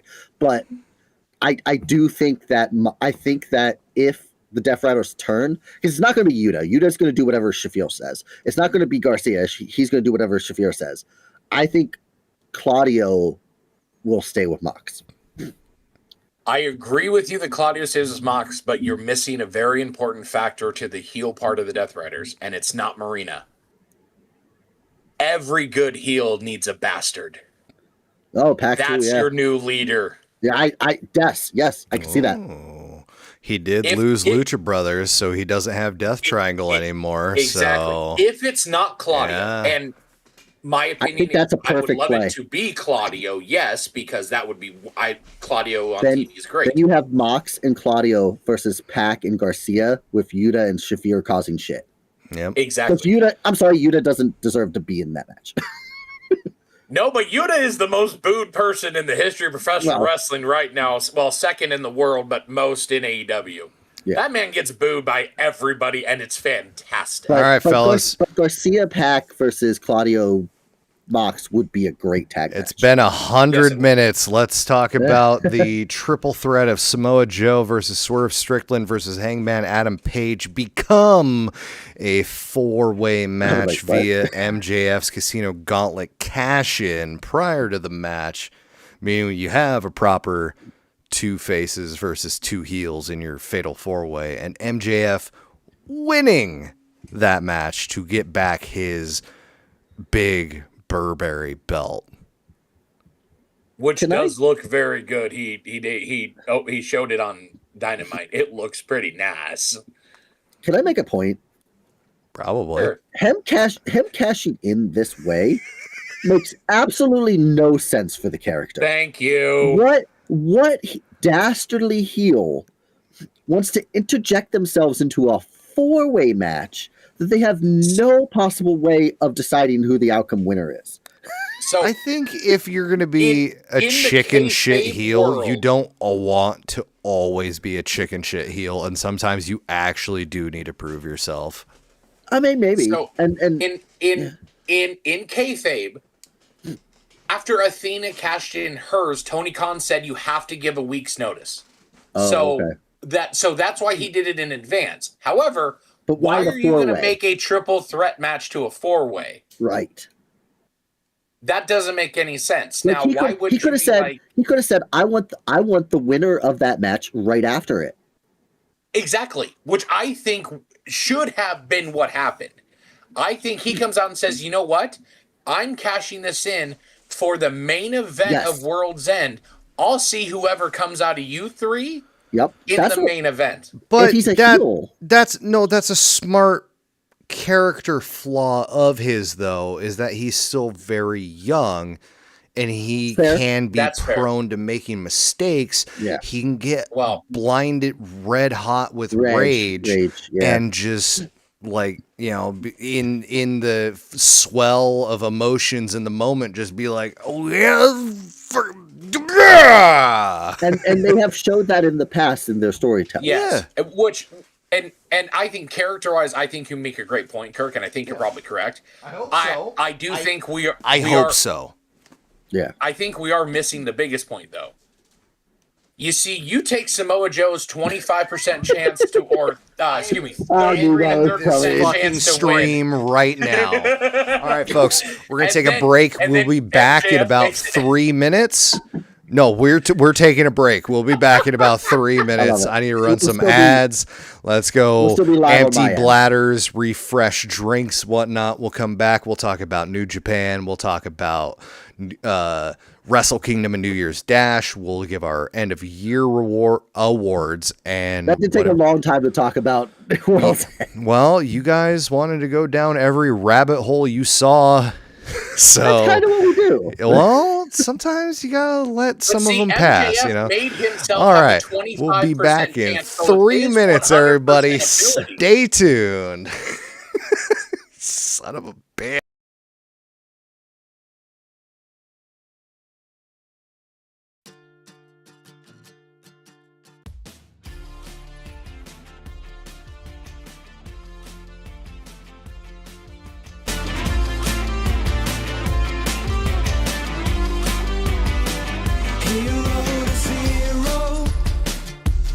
Up the bill, the brake lights cast a red light and the road twists round the hill. Lipstick on the back seat, saliva on the dash. I've clawed my way out of here before, but I keep on coming back. I push and you tend to shove, I give in and you don't give up.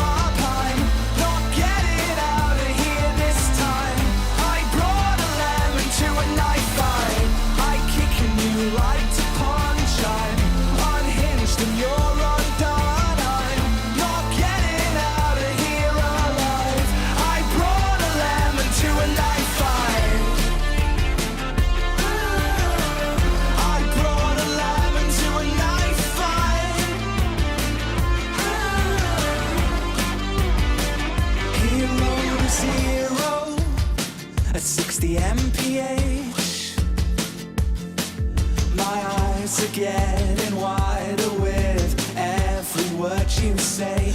Intoxicated, higher than the ISS.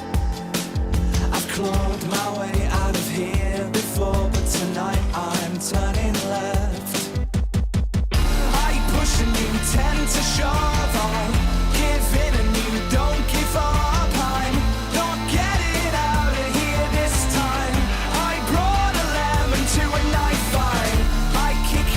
Like to punch, I'm unhinged and you're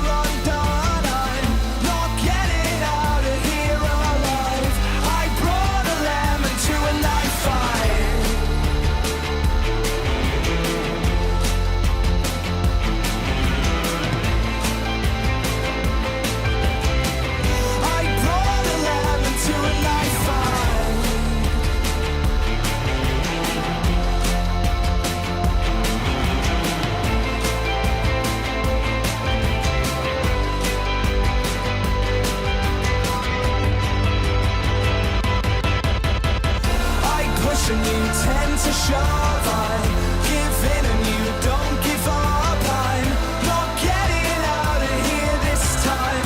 I brought a lemon to a knife fight. I kick and you like to punch. I'm unhinged and you're undone. I'm not getting out of here alive. I brought a lemon to a knife fight. I brought a lemon to a knife fight. I brought a lemon to a knife fight.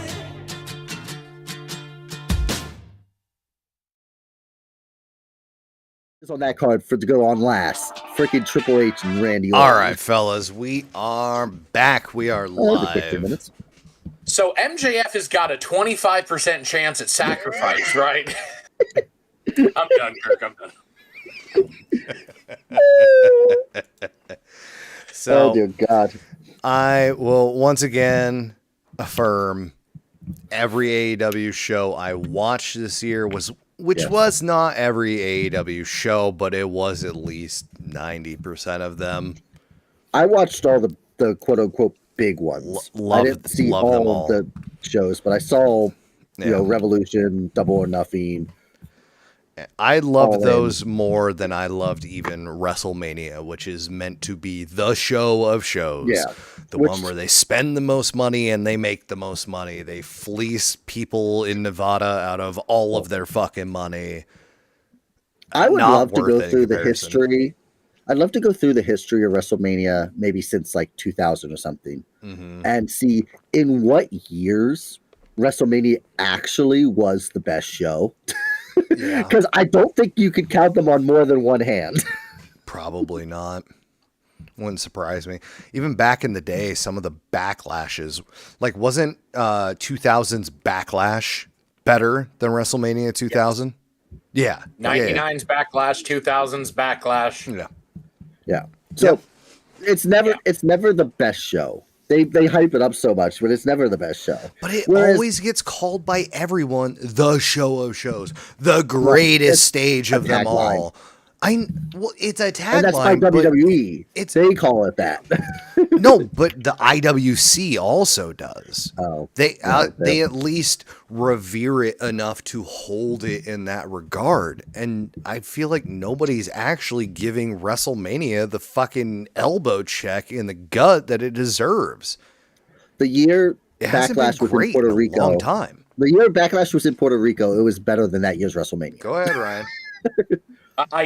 I have a pin for that elbow check of WrestleMania for my predictions for WWE for this year. Good. Remember that sentence to because hear I it. got something for you. Glad to hear it. I call the greatest show Jesus Raid Nights. You goddamn right. I miss those nights. Oh wait, we're gonna have Do one we of those wanna tomorrow. go- We're raiding tomorrow night. Do we want to go to the year end to plug up 25, or do we want to go into the 26 shows and then come back to year end? I was just gonna say before we answer that question, to go off of what you said, Rock. This is the 2025 AEW pay-per-view. You got Wrestle Dynasty, which co-promotion, if you want to take it out, fine. They start the year with Revolution. Yep. You're gonna hear that come up again. Dynasty was great. Lesser than Revolution, but still great. They then went Double or Nothing. Yep. All in Texas. We take Forbidden Door out because it's a co-promotion. All Out, which is Hangman Fletcher for the world title. Wrestle Dream, which is arguably the weaker of the shows this year. That and Dynasty. It was so and fun they're to see still 4.5 McGinnis. stars. Still fun to see Yeah. McGinnis. Exactly. They're still good on the card for sure. Full Gear, and then World's End. World's End. The two weakest shows of pure AEW were still 4.5 star average, probably bangers. And they didn't feel That a says need to a sell lot. a show every single month, if not twice a month, for promoters, for I money, was glad they for backed off that. stockholders. I was glad they backed off that because the year before it looked like they were going to start doing one every single month, and they kind of backed off that. So even if you add in the co-promotion, they did not have a pay-per-view in February or in June. So they took 2 full months off of pay-per-view. Yeah. I mean, because there was April 6th was Dynasty, Double or Nothing wasn't until May 25th. So you have the entire month of June plus another month and a half between them. That's incredible. And all it did was get better. What's in April? That was Dynasty. Oh, okay. Yeah. Absolutely incredible year. And I agree with Sports Illustrated, and I think it's probably unanimous between the three of us, AEW Promotion of the Year. And I don't think it was a close vote. No.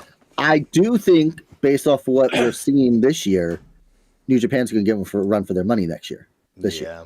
Very possible. Very possible. It's not going to be WWE, but I think New Japan. I really think New Japan's about to enter a renaissance period. I'm going to give you some info you're likely unaware of that will only help affirm that once I talk about these next 2 shows. I'm not going to talk about every match on this show, but we're going to hit the relevant points. I have a question about the opening match. Yeah, go ahead. Are we going into Wrestle Kingdom 20? We're going to Wrestle Kingdom 20. But Wrestle Kingdom 20's opening match was 2 young lions versus 2 young lions, because you can't avoid the pre-show on this one. El Phantasmo defeated Chris Brooks for the NJPW World Television Championship in a fan-fucking-tastic match. Chris Brooks is someone that El Phantasmo is known for like almost 10 years as was a DDT Universal Champion, and this is the first time he's been in the Tokyo Dome. I think very few appearances in New Japan, if any, and they had a great match to help hype the crowd up. El Phantasmo is always a fan favorite ever since he's lost everybody. You know, he was with Guerrillas of Destiny, he was with Hikuleo, he was with all of them, and they all fucked off to WWE. So he's just been alone, and he's been working on his reclamation tour and whatnot. And it's been working. People chant ELP regularly. It was a good match. That's all I'll say about that. But, opening match. TMDK's Zack Sabre Jr., Ryohei Oiwa, and Hartley Jackson win the Rambo for the Never Openweight 6-man Tag Team Championship, last eliminating Bolton Oleg and Bishamon's Hiroki Goto and Yoshihashi. Hiroki Goto being the previous World Heavyweight Champion. Ryan, the floor is yours.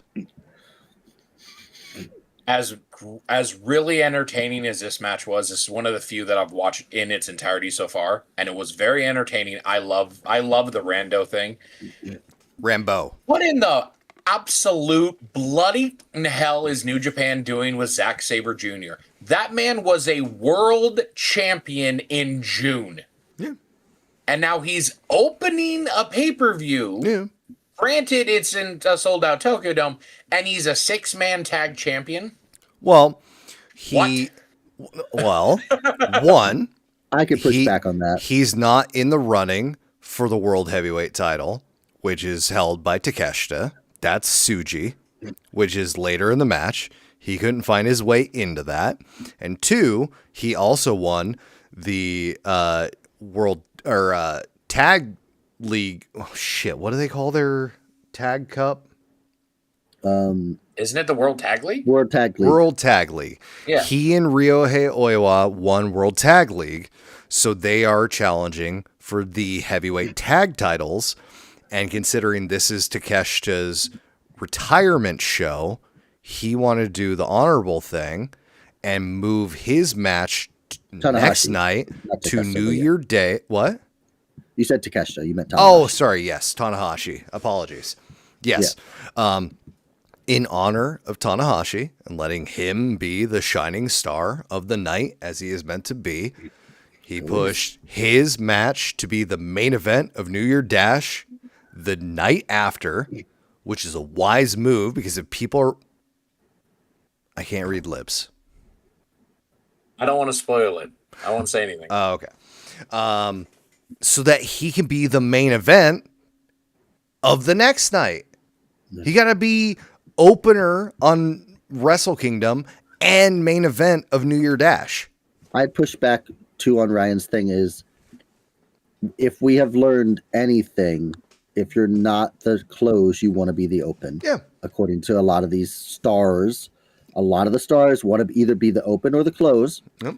And if you just looked at Samoa Joe holding trios titles before and after being a world champion, it's not, this to me doesn't come off as a, oh my gosh, they're misusing Zack Sabre.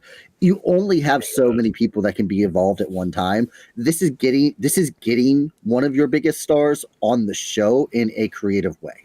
TMDK is definitely in a storyline of attempting to get every single belt they possibly fucking can right now. And the only thing they're lacking on is a woman or two in their faction to also attempt to get the IWGP women's belts and the women's strong belts and whatnot. Because otherwise, they have legitimate competition for every single belt in the promotion. And New Japan does this. They don't do this thing where a guy holds the title all year until the next big show. He could win it in Osaka. Yep. He could win it at New Beginnings. He could win it. Like, they do weird things. Like, how many people were world champion this year in New Japan? 4? 3, but 1, 2, 4, but 2 of them were the same person. Okay, but you see what I'm saying? They do change the title. Yeah. He could get the title again. It's because they don't have, I mean, aside from Wrestle Kingdom is the big show, but like every show is the big show for them. They don't have weekly television. No. You know, so like, and I would say the show in Osaka is probably their second biggest show. I think Dominion, I think is their second biggest show. They're all their second biggest show if they're not Wrestle Kingdom, honestly. And it just is like. The one thing I heard, and I don't know if it was announced on the 4th or the 5th, G1 coming to the United States for the first time. I didn't see that announcement at all. That's cool. The first day of the G1 is in Chicago. Sick. Oh, nice. To answer your question, that up. In the year of 2025, Sabre started the year. So that's 1, lost it to Goto, who and then Sabre won it back. So, and then lost it to Takeshita, who ended the year. So yeah, Kirk's 100% right. 4 total, but one of them was the same guy. So absolutely. I mean, and I get your point. I just think it's a misuse of Zach because I do love Zach. Yeah, he absolutely should be a champ. Well, he is a champ, and also he doesn't. Like, that's not Zach's thing. Like, yeah, he likes being heavyweight champion, and he got there, but he doesn't care. Like, he wants to build TMDK, very obviously. He has Hartley Jackson. Suggestion for that later. Cool. He has Hartley Jackson as part of his trio's champions. Hartley Jackson has very rarely wrestled. It's basically like having Arn Anderson on your trios team today, essentially. Yeah. He doesn't have a lot of movement to him. It's the first gold he's ever held, which, hey, great, good on you. That is awesome. But like, he's not a top tier superstar. Yeah. I think, like you said, it's Zach doing what he thinks is best for his group. Yeah. And for the company, which is another thing that I love. Not being a politicking me guy in the back, which you expect from wrestlers. I love that about New Japan, that over 95% of all of their roster is involved in a faction. Yeah. And whether that means they're in a singles, a tag, a fatal 4-way, trios, whatever, like they are representative of this faction. That shit's fucking cool. And it was basically War Dogs versus LIJ versus UE versus TMDK, and it's just these 4 nations all battling each other, and that shit was cool. I love that so much, and the landscape has changed a little bit, spoiler alert, but why the fuck are like 80% of the WWE roster unaffiliated with anybody? Yeah. That's always driven me nuts. Why? You can And pair people when you together do get a faction, and use someone's star power to elevate them even in fucking promos just by being there. and when you do get a faction, a la the Bloodline or Judgment Day, they dominate a show. Yeah. Because there's Where no from other the beginning- factions. Right. Because Where are they?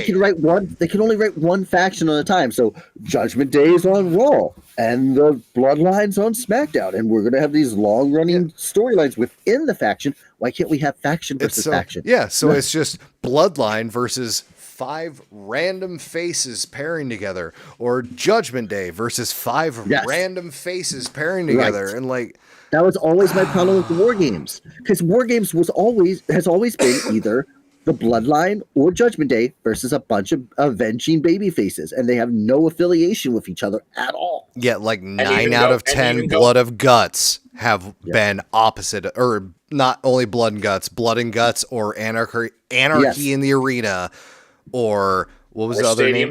Stadium Stampede. Yeah, it was always faction. team versus team, not team versus makeshift team.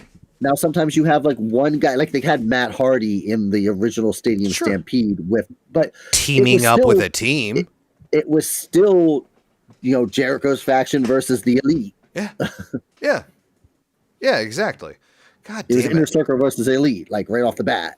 And it's been that way. WWE doesn't do that. We're the avenging baby faces. AEW doesn't do it at the either. time. AEW has very little factions either. Yeah. The company that has done factions more than WWE. correctly for the last 10 plus years has been and continues to be, from what I understand currently, is New Japan. And that stems from what Bullet Club did, RIP.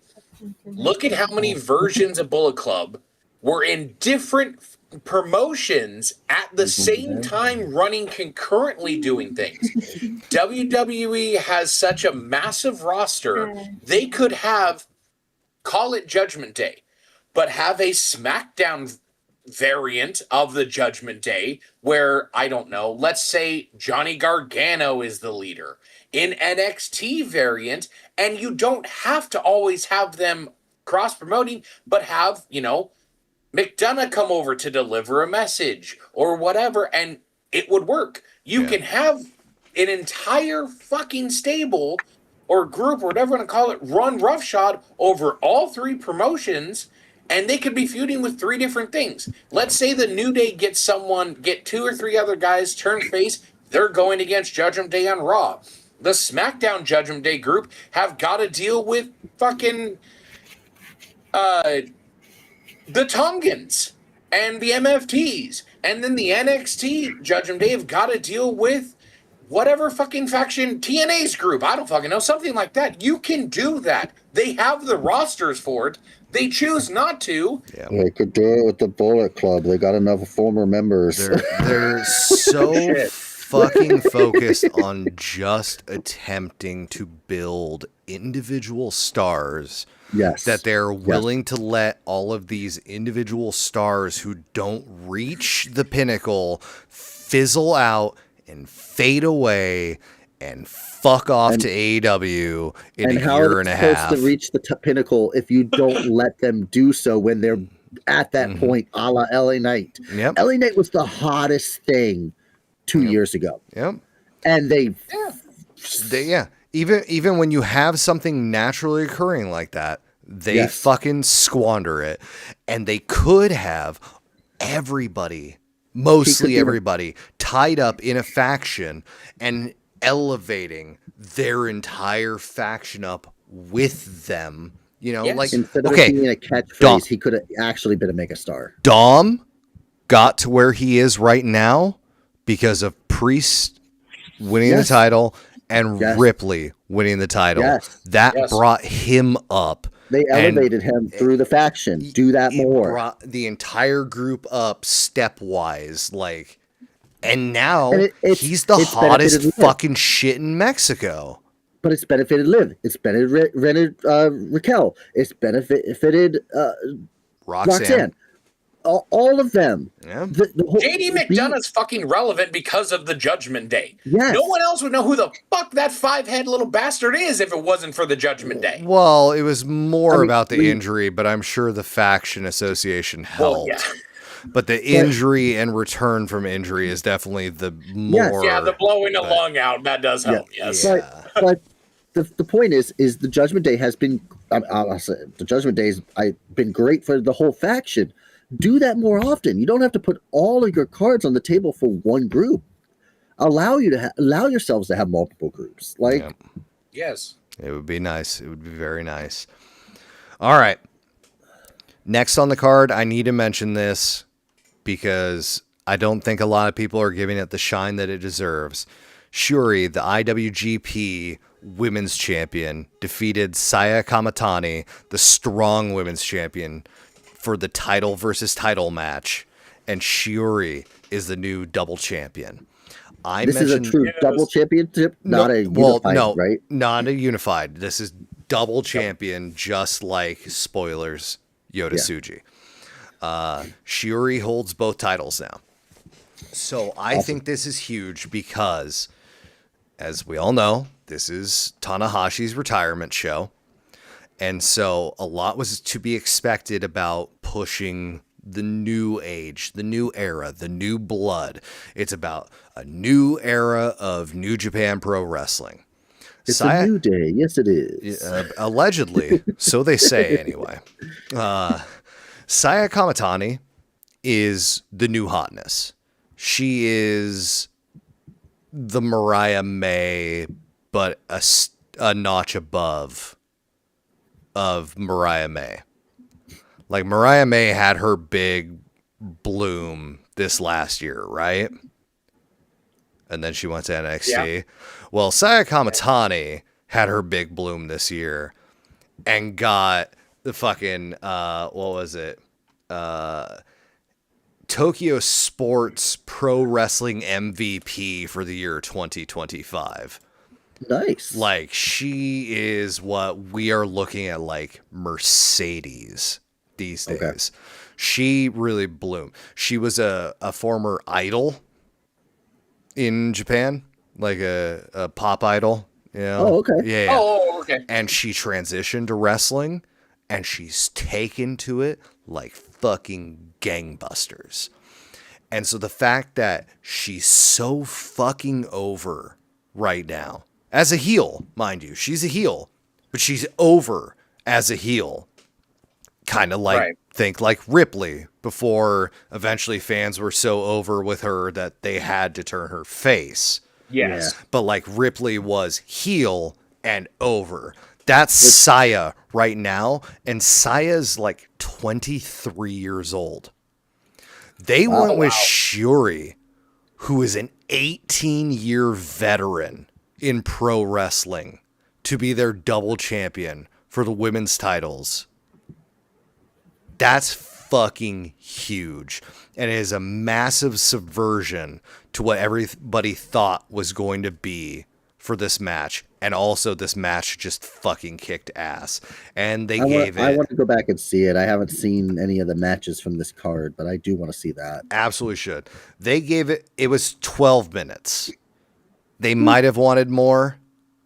Hopefully they didn't. Hopefully that's what they wanted. Hopefully that was okay because, again, Tanahashi retirement show. 45 for the ceremony. No, it was an hour. It was an hour. Oh God, it was. It was an hour. Yeah. It was a fucking hour. He did 3 laps around the fucking Tokyo Dome in that goddamn. That's awesome. Modified scissor lift. That's awesome. A modified scissor lift, by the way, which was not, usually in a scissor lift, you have your own little like controls where you're up there so you can drive. No, this isn't propelled. People had to fucking push this thing. Push him all the way around there. All the fucking young lions are pushing him around. Almost. We'll talk about that in a little bit. All right. Real quick, there's not too much to say here, but we had Bullet Club War Dogs and the unaffiliated, aka the War Dragons. David Finlay, Ryan's favorite, Gabe Kidd, Drilla Maloney, Shingo Takagi, and Hiromu Takahashi, formerly of oh shit, I forgot what their stable was, but they were LIJ. I thought they had another one, another little landing page before. No, you might be right. It might have just been Los Ingobernables. Yeah, they were Los Ingobernables. Still so fucking hard to say. Yeah. Thankfully, spoiler again, Naito made that easier on us later. Oh. Interesting. Naito had been away. Naito left New Japan over a year ago. Okay. He's been wrestling with, was it DDT? I didn't realize he was wrestling. Yeah. DDT or Noah, I think? I think it's Noah, actually. Yeah, I think you're right. Is it Noah? Yeah. I think he left to Noah. Yeah. That's crazy. Yep. He left to Noah. Yes. He did some independence and he went to Noah. He left NJPW in 2025. Early 2025. He'd been away from New Japan for a year. So him showing up in Tanahashi's retirement ceremony was really surprising. And then also, considering it took him like 4 fucking minutes from his music hitting to him getting to the ring, and Tanahashi, meanwhile, sitting there going like, like, we need to get this show on the road, but it's fucking Naito, who's constantly like, I'm gonna do things at my pace and I don't care what your fucking pace is. So good. It is really telling that it took him twice as long to get down the ramp to the ring than the guy recovering from a broken femur. Yeah. Oh yeah. It almost took Naito as long to get to the ring as it took Tanahashi to do his retirement ceremony. By the time Naito gets to the ring, it's going to be Wrestle Kingdom 38. Yeah, honestly. So Naito left NJPW a year ago and went off, did independence, and joined Noah. So Naito showing up 2 nights ago was very surprising. Yep. And I lost my train. Oh shit! I closed my tab. We were talking about United Empire versus War Dogs and yes. Okay. So Takagi and Takahashi don't really have a home anymore, so they're unaffiliated. And they've been teaming up with War Dogs because Takagi and Drilla Maloney were in the World Tag League together. And Maloney is one of Takagi's mentees. Takagi taught Maloney. So they get along really fucking well, even to the point that in this match and the next night on New Year Dash, Takagi doesn't do his kita on his own. He and Maloney do it simultaneously, and it's fucking over for the Japanese crowds. They fucking love it. They are cheering for War Dogs because Gabe Kidd has made such a fucking name for himself. Drilla Maloney has aligned himself with Takagi, and Finlay, thanks by grace of Big Dog, is simply there by association and hasn't actually built himself up so much on his own. Those 5 are going against United Empire. It was Callum Newman, their current leader, Great-O-Khan, Hanare, and their new financial backer, Andrade El Idolo. Oh, I like that for him. Announced, I like him being the money guy. Announced officially as AEW's Andrade El Idolo. He's not unsigned. Yeah, go ahead. I have a problem with this, and I think it's something you're going to talk about here in a minute, but I don't want to spoil it. But I have a problem with Andrade and the United Empire. Can I bring it up now, or do I have to wait? I'm not aware of anything, so fire away. Andrade is a member of the Don Callis family. Oh, that didn't matter.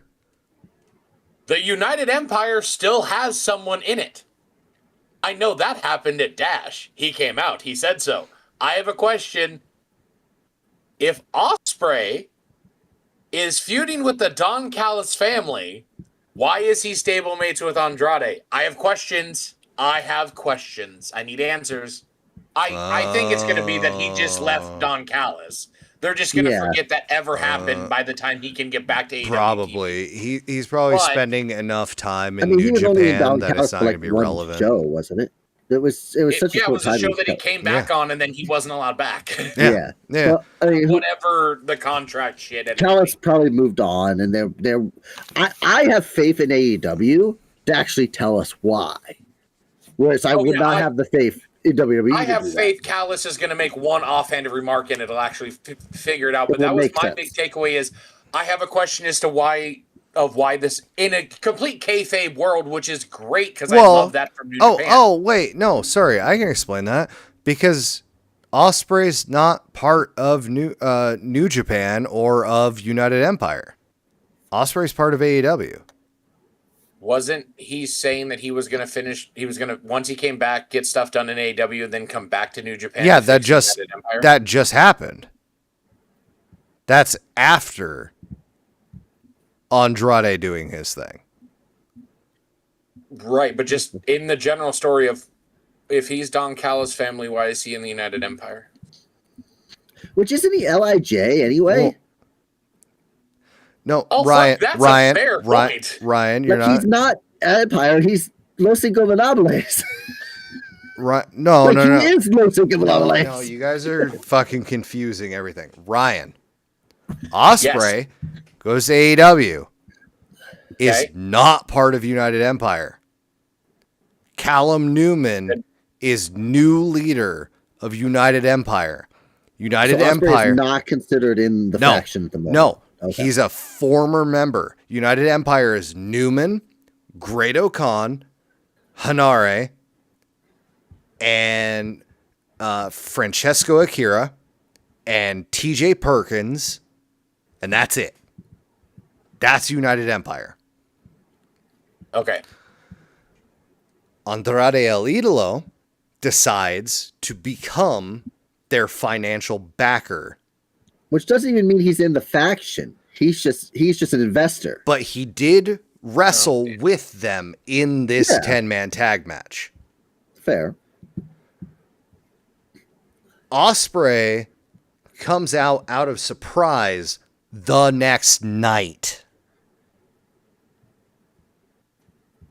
After Andrade already decided to be financial backer. Okay. That is what I will say. I don't know if that means Andrade is no longer part of Don Callis' family or not, but even if he still is, Ospreay came out afterward. See, I would have thought he would have been, because my understanding with Andrade, and you can fill in the blanks for me here, is he was in Los Ingobernables in Mexico. Yeah. Right? Yeah. Yes. And he teamed with Rush, right? Yeah. And Rush is the leader of La Faction Ingobernable in AEW. So I would have thought he would have been more associated with LIJ than United Empire. But when somebody with money... Is LIJ still a thing without Naito? No, it's gone. That's why they're unaffiliated. Oh, okay. Yeah. But when somebody finds... on the other side. When somebody finds their way to buy in on something that they believe in, if they've got money to spend, they're willing to do that, especially if a faction is no longer existing. Yeah, that's fair. Okay. LIJ lives on in La Faction Ingobernable. And also whatever the hell the new name was that I can't fucking remember. We'll get to that. We'll burn that bridge when we get there. All right. So United Empire revealed that their mystery fifth partner was the former War Dogs, Jake Lee, who had been out for 15 months with a fractured kneecap. Damn. Yeah. Damn. So he came back, and he's been acting very shady, very suspicious, even to his alleged alliance members now. Like every time somebody like wants to shake hands with him or hug or whatever, he's just like kind of like weaselly and whatnot. It doesn't feel right. It doesn't sit right. It very much seems like he's ready to, shift on them, ready to make another turn immediately, if you will. Mm-hmm. That is going to come into play a bit later. But we'll talk about that later. Why is this not working? Sorry, I'm trying to resize our logo at the same time that I'm talking, and I need to just stop multitasking. Just accept it as it is, but I cannot accept a little less than perfection. Why? Oh, these overachiever. Oh, these just don't stretch up because they don't stretch up. All right, fine. I'll just bring it. Oh shit, mother. Oh, one second. There we go. Okay. I'll do that. I'll accept it. All right. That's fine. So, this match, it basically evolved into a comedy match. It was a fairly standard 10-man tag team match that you would expect from a 10-man tag team match, up until it got to the point that Hiromu Takahashi and David Finlay, again on the same team, started using each other as weapons against the other team. They would Irish whip each other into each other. They would power slam each other onto each other, dominator each other onto each other, until it got to the point that David Finlay took Hiromu up for a power bomb while the other 8 men in the match are outside of the ring, and he power bombs Takahashi out of the ring onto the other 8 men. 3 of their team and the other 5 opponents, all Takahashi gets power bombed onto them. Shortly afterward, it looks good. Shortly afterward, Takahashi gets up. Finlay is climbing to the top rope, maybe getting ready for like a moonsault or an elbow drop or whatever, also onto said same pile. Takahashi climbs up the rope on the other side, but the same rope of Finlay, fucking chops him, grabs him, superplexes him onto the pile and whatnot. And Takahashi is running around the ring, just super fucking excited. Just like, yeah, let's fucking go. Because that's Takahashi. That's his style. And while he's on the other side of the ring, away from the downed people,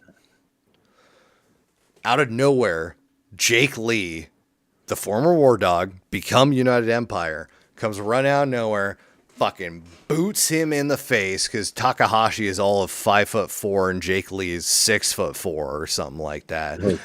Boots him in the face, throws him in the ring, rolls in himself, throws Takahashi into the corner, and hits him. His finisher is basically a haluva kick. So hits him with a haluva and ends the match with just a one hand down, staring right into the camera.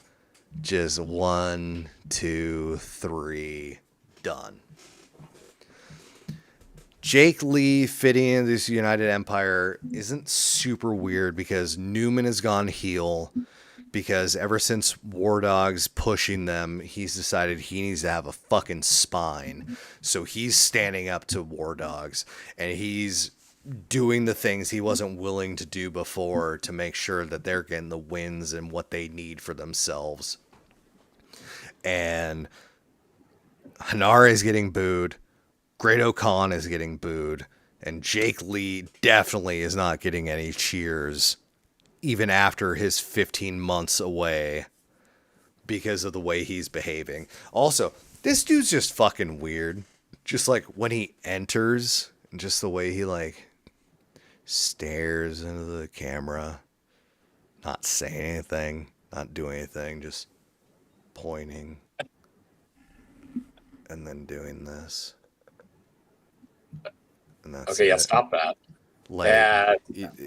Like he's being so like, Hey, thank you for that follow.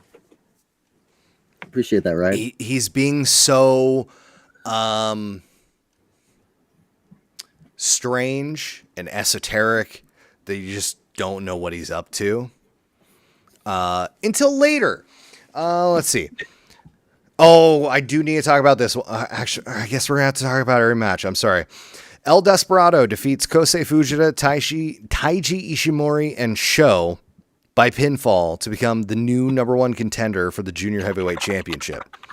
This is important because Sho is not only trying to become number one contender, Sho is also Junior Heavyweight Tag Champions with Doki.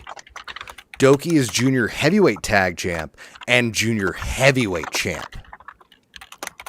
Oh, okay. So Doki is a current double champion.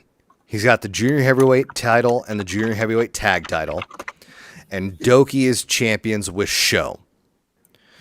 And Sho, they're trying to get Sho to be the one to do it seemingly so they can do like a finger poke of doom situation or something like that. Right. You know, right? Like just like, oh, easy match, easy money, whatever. Yeah. All right. So Doki's out at ringside watching the match.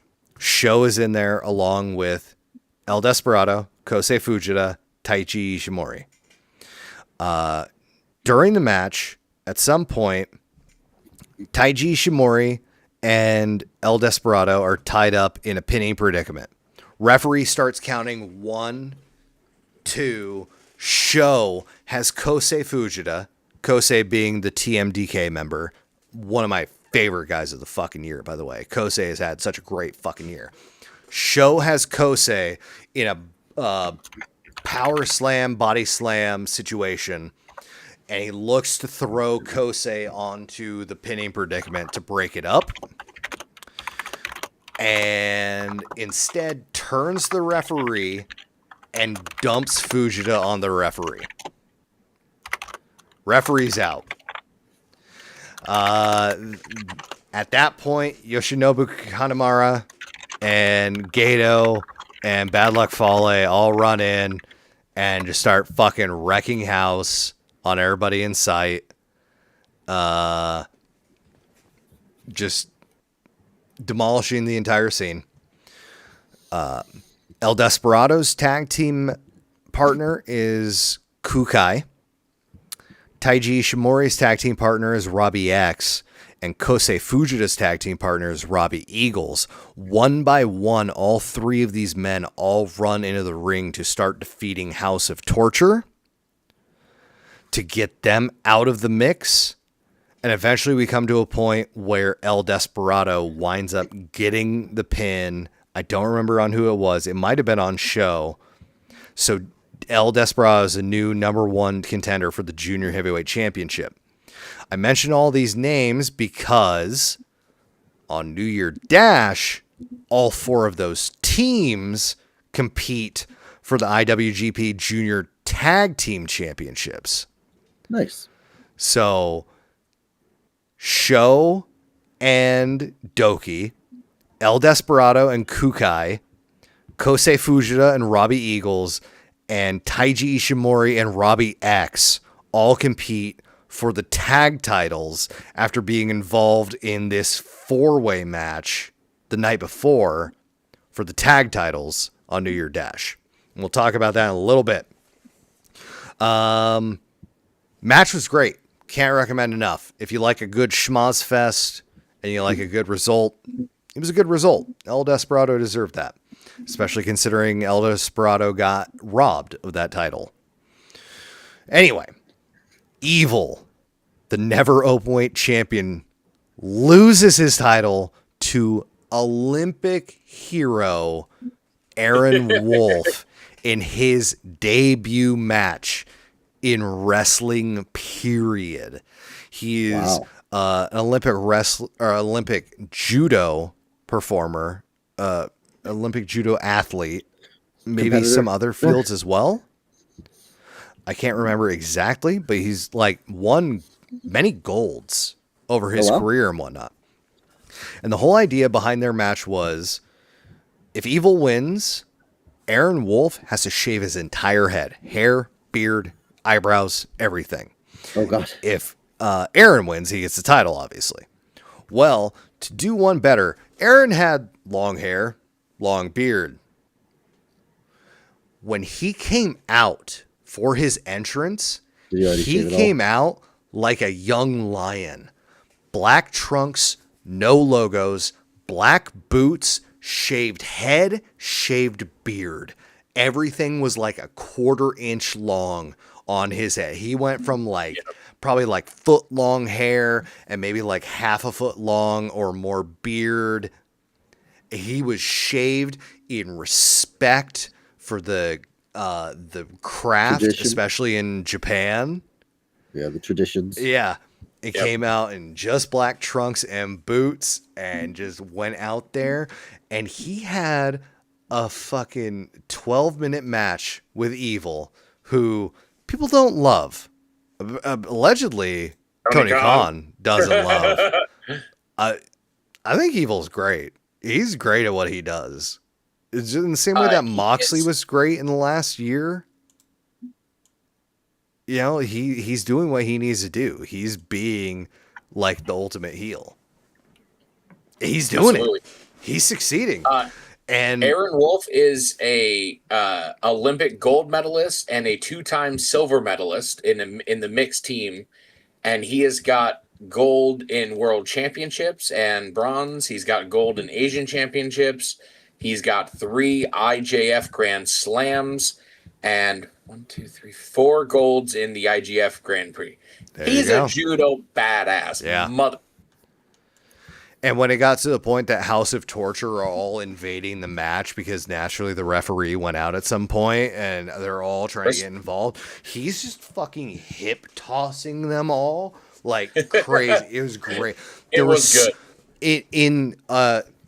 In a show of shows performance, there are way more kickouts in this match than you ever expect.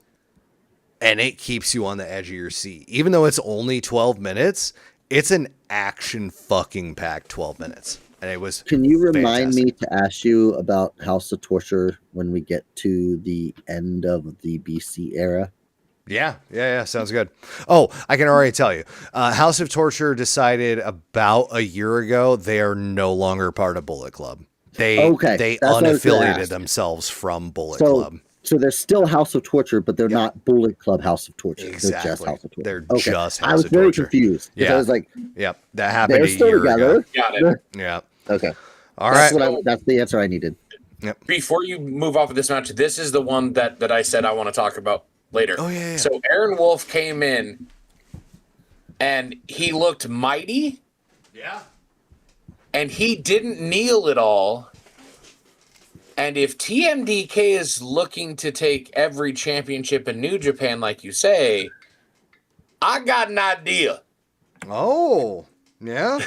Yeah. I think not that Aaron probably needs anything, quite honestly, for the majority of this roster, but since he's feuding with an entire faction of the House of Torture, and if he plans to stay around for any significant amount of time, I'm just saying, I like that fit. He might need to make a phone call. Hey, Zach, I got an idea. Yeah.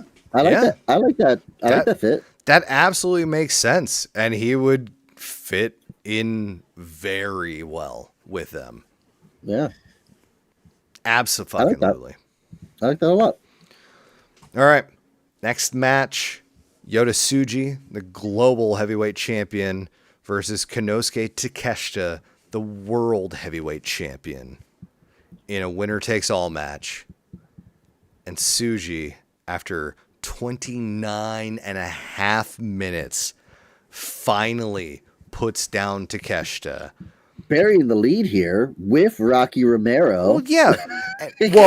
Well, allegedly it was with Rocky Romero. Rocky was on commentary the entire time. Rocky is a fan-fucking-tastic commentator. Oh yeah, he was on commentary for that and also all of New Year's Dash. Dude is fantastic. I love Rocky Romero. He does not get enough credit, especially considering he's playing a heel right now. Like, He's so fucking good. He's one of the integral pieces of making AEW and New Japan work. Mm-hmm. Oh, I'm Like that's absolutely. Tony said multiple times that Rocky is the connector. Yep. He very much a big fucking factor in all of it. Yeah, so shout out for Rocky Romero because we love the Rocky. AEW New Japan connection. Rocky literally said on New Year Dash that he loves all the fans, even though all of them don't love him so much right now. Rocky, I love you. I do. Because you're part of that stupid fucking family. I don't care. Hey. I like a lot of people in that stupid fucking family right now. I like Fletcher. I like Takeshita. I like Okada. I like Beretta. I like Romero. New Japan, keep going. All right. Forget the Don Callis family. Hey, we got Rocky Romero in our WWE 2K25 My GM mode season, so that tells you how much we like Rocky Romero. I like a Rocky. I don't even know what to say about this match. It was, again, like with Aaron Wolf versus Evil, where it's like there's so many kickouts that it's just like, when is this gonna fucking end? And if you're not watching it after the fact, so you don't see like the length duration of the match, you know, if you're just watching it live, it's just like, is this finally this is the 18th pin of the match? Is this final? No, it's not even close. It took like 37 pins or something for it to finally end. Oh my God. It's so good. Tsuji and Takeshita are two of the finest at their craft. Absolutely. Without a single fucking doubt. And the two of them gelled together so perfectly. I don't even know what I can say. It was just phenomenal. It was just good. And the fact that Tsuji finally not only is the one to... Okay, so you know how New Japan has their Young Lion program, right? Yep. For your first year, you come out, you just wear black trunks and black boots. And then after a year, you go on excursion. You go somewhere else. You fuck off for a year. You learn your craft somewhere else so you can maybe get a little worldly about yourself and blah, blah, blah. And then maybe you come back. Maybe you stay where you excursioned to, whatever. And then you really develop yourself. There were 3 people of that particular Young Lion year that were like top of their class. Shota Umino, Yota Tsuji, and Ryohei Oiwa. All 3 of them have been pushed so prominently over the last year, 2 years. Shota, we've seen Shota so much in AEW over the last few years, especially him being taken over Mox's wing. Like, exactly. Tsuji has been pushed to the moon by New Japan, and Oiwa was specifically taken under Zack Sabre Jr.'s wing as one of the new factors of TMDK, and he's now part of the Never 6-man tag champs and whatnot. And on New Year's Dash, they compete for the IWGP heavyweight tag titles as well. But Tsuji is finally the one to get his hands first on heavyweight gold. And it was Where is Umino on this card? Is he hurt?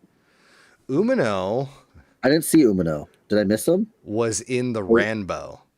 Oh, okay. Yeah. That's fine.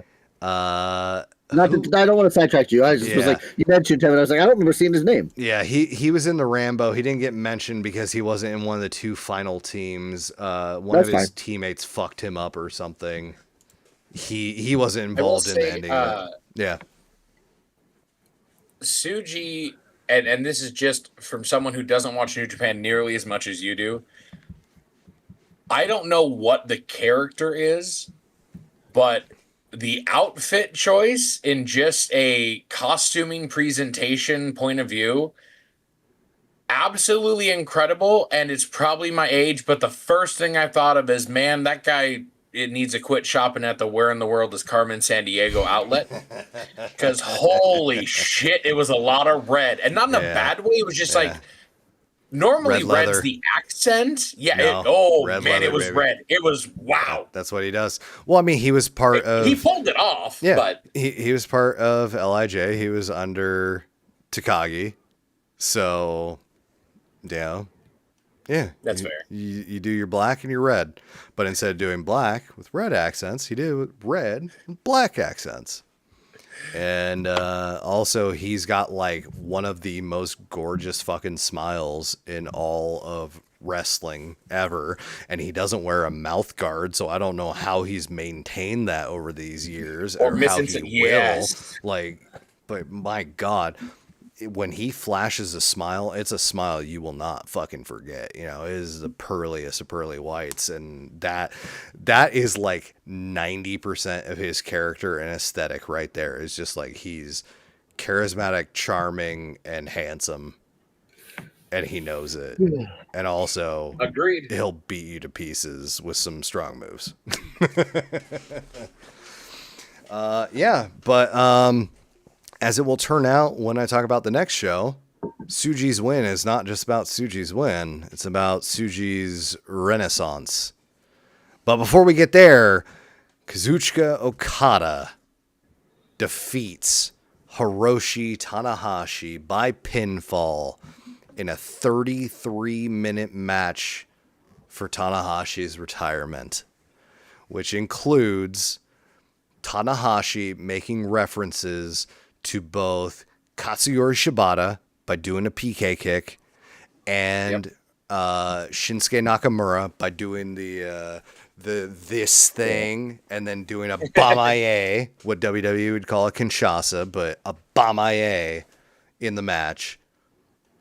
And also, I think Okada did some other people's finishers as well, but I don't remember exactly. And Okada, he has his famous taunt where he does like this, and then the camera zooms way back, and you just see Okada standing like that, and then he'll try and hit a Rainmaker. Yeah. As of recently, when Okada does this, it's actually Okada doing this. Yep. Right. So he did one of those early in the match, but then later in the match, at the very end of it, he finally did a proper Rainmaker taunt, like people hadn't seen for 3-4 years, something like that, and hit Tanahashi with like the 6th Rainmaker of the match or something like that, and finally ended it. It was actually a good fucking match, which is actually saying something. Naito, I could not stand watching Naito's matches in the past couple of years because he just looks like he can't move, like a Matt Hardy of current day. Right. Like, dude's just taking way too many ass bumps that he just can't walk correctly or whatever. Like, if he's trying to do an Orange Cassidy thing in the ring, it's not working because it just honestly looks like he's being lazy. But Tanahashi can still fucking go and did still fucking go and hit so many high flying flows in this match, 5-star frog splashes, that I couldn't fucking believe it because he seemed to get winded after like 2 of them. Right.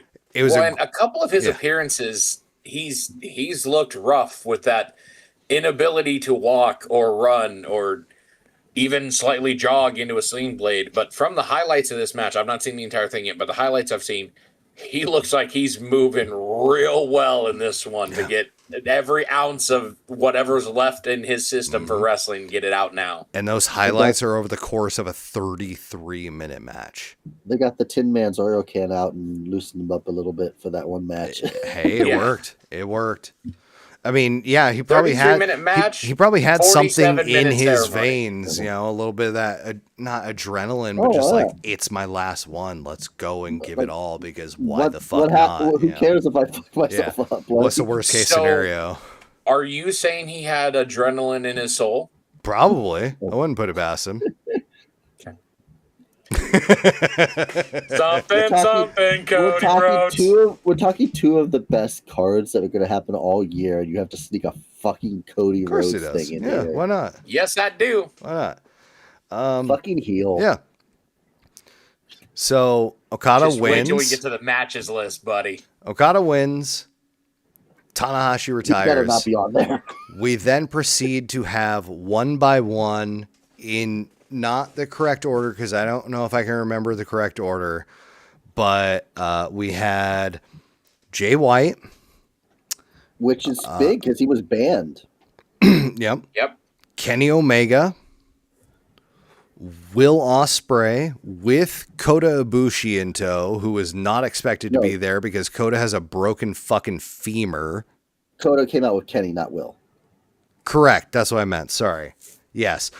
Golden Lovers came out together. Surprise, everybody. Apologies. Yeah. Poor Kota looked like he was hobbling. He was. He has a broken fucking femur. And that's why when he gets into the ring, Tanahashi's like, what the fuck are you doing? Like, you know you're supposed to be wrestling. Like, yeah. Like, he might have set his recovery back because of that. Maybe. Yeah, probably. But he wanted to be there for Tanahashi. Still made it to the ring faster than Naito. Still, easily. By half the time. Easily. Without a doubt. Who else do we have? Katsuyori Shibata, who came out, tore his shirt off, and invited Tanahashi to an impromptu match right then, right there. And they just started slapping each other like 3, 4, 5 times in a row before finally the two of them just came together in a hug and match was over. Yeah. And it was really not knowing every context or story beat to it, real life and not. Absolutely incredible to see that.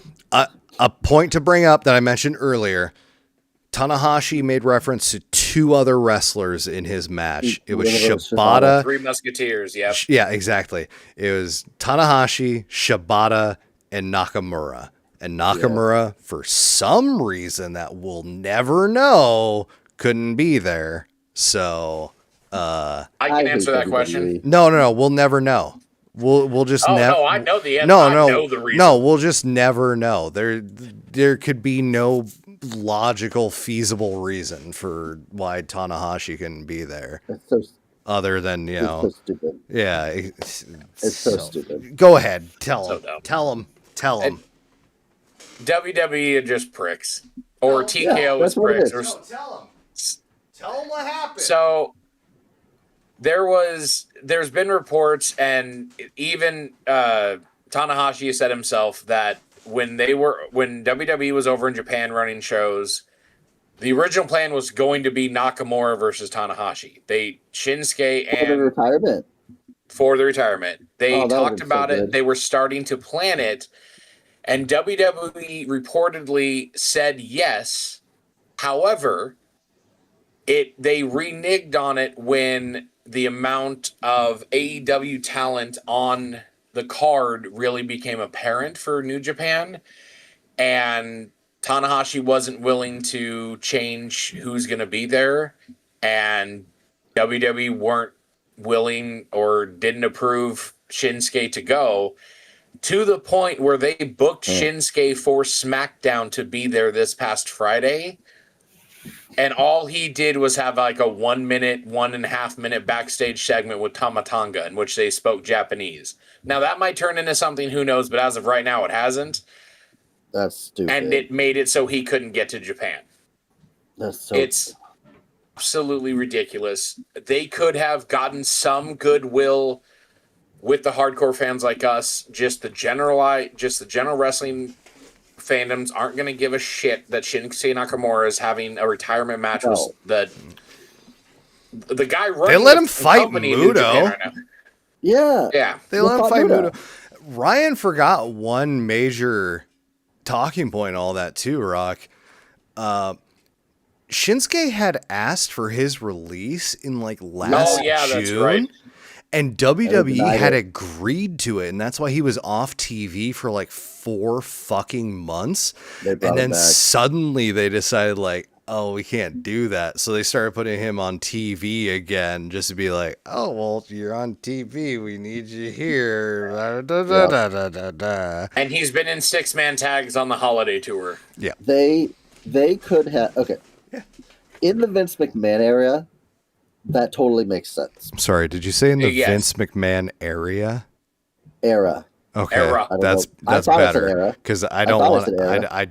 I think you said area, and I don't want to hear about that. Check the clip. In the Vince McMahon era, Better. I totally would expect that of WWE. Yeah. In this era, maybe I did say area. He did Maybe say I did. area. Or you planted it in my head. Either way, under TKO, they seem to only care about money. That seems to be, they are the Mr. Crab, money. They could have made some goodwill, which in turn would have made them more money by sending Shinsuke there and having them announce WWE's Shinsuke Nakamura. Like, however you want to do it. The same thing they did with AEW's Andrade El Idolo. Yep. You could have, and I'm sorry, this whole we can't have AEW people on. Not just Andrade. All of the retirement guests that came out, all got introduced as AEW's Jay White, Will Ospreay, Kenny Omega, Kota Ibushi, all of them. Yeah. It was free fucking promotion. And why stop acting like these other shows don't exist. You have burst the bubble. You've accepted TNA. You own AAA. You're doing things outside of the actual WWE sphere. Kayfabe is dead, brother. Acknowledge them. Work with them.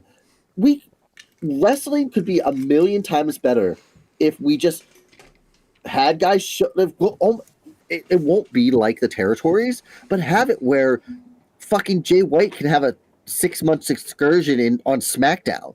Have it so AJ can go over and have a couple matches with the Bucks. Who the fuck cares? Stockholders.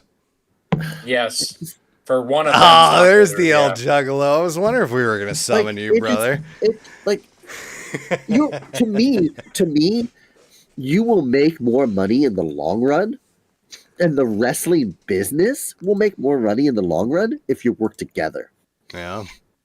And that will make everybody more money, including those stockholders. Well, no. It's not about making everybody more money. It's only about making the stockholders more money. If we make the stockholders more money, then we don't care about making everybody more money. Just make the stockholders happy. My argument to that is WWE is making more money right now than they ever did, right? Oh, yeah. By a country mile, without no competition. While the competition is there, they weren't making that type of money when in 2008 and 2009 when they were the only game in town. Yep. They weren't at their height. It was people. But they thought it was their height because it was their height at that moment. No, because they knew what the Attitude Era had been. The Attitude Era wasn't that money making for them in comparison. I don't think that the mid 2000s was either, but inflation. Inflation, yes, but the TV deal. The TV deals since about 2014, 2015 have made them more money. The money of the Attitude Era was made off of tickets and merch and everything else. Right. Yes. Their TV deal wasn't that good with USA, TNN/Spike, then back to USA. Now you get into the mid 2010s. Now that's the hundreds of millions and billion-dollar deals. That's different. But yeah. But my point is we could if we actually work together in some way, even just a little, not even full integration, just share a guy now and then. All right, hippie, shut up. I need to talk about your New Year Dash. No, I agree with what you're saying. I agree. I'm doing a bit. It's a bit, Rock. And I'm the one not from Portland. I know, it's a bit. Wow. It's a joke. Wow. Why am I catching strays on this? He's the one in the fucking beanie. I'm in Beaverton, motherfucker. Shut up. You're closer to Portland than I am. We know. No, the hippie Portland is Hawthorne. You're closer than I am. Shut your mouth. All right. Insane Clown Posse pays the JCW roster well. Yeah, of course they do. We all know that. We have no gripes against JCW whatsoever. Just none of us. Oh, No. Ryan might watch some JCW. No. I try to catch Lunacy, but there's not enough time in the week or in a day. Yeah. It's so hard to follow enough wrestling. I do have a problem with JCW hiring Vince Russo, because Vince Russo doesn't need a job in professional wrestling fucking ever again. True. Although if there is one promotion, he's probably going to fit in. That's fair. That probably makes sense, but yeah. No, it's just like when every wrestling show wants at least 1 hour of your day, and your employer also wants X number of hours of your day, and also you need to sleep X number of hours per day, and your significant others and your children need X number of hours per day. Eventually that X is hitting closer and closer to zero, and just... Yes. Yeah, exactly.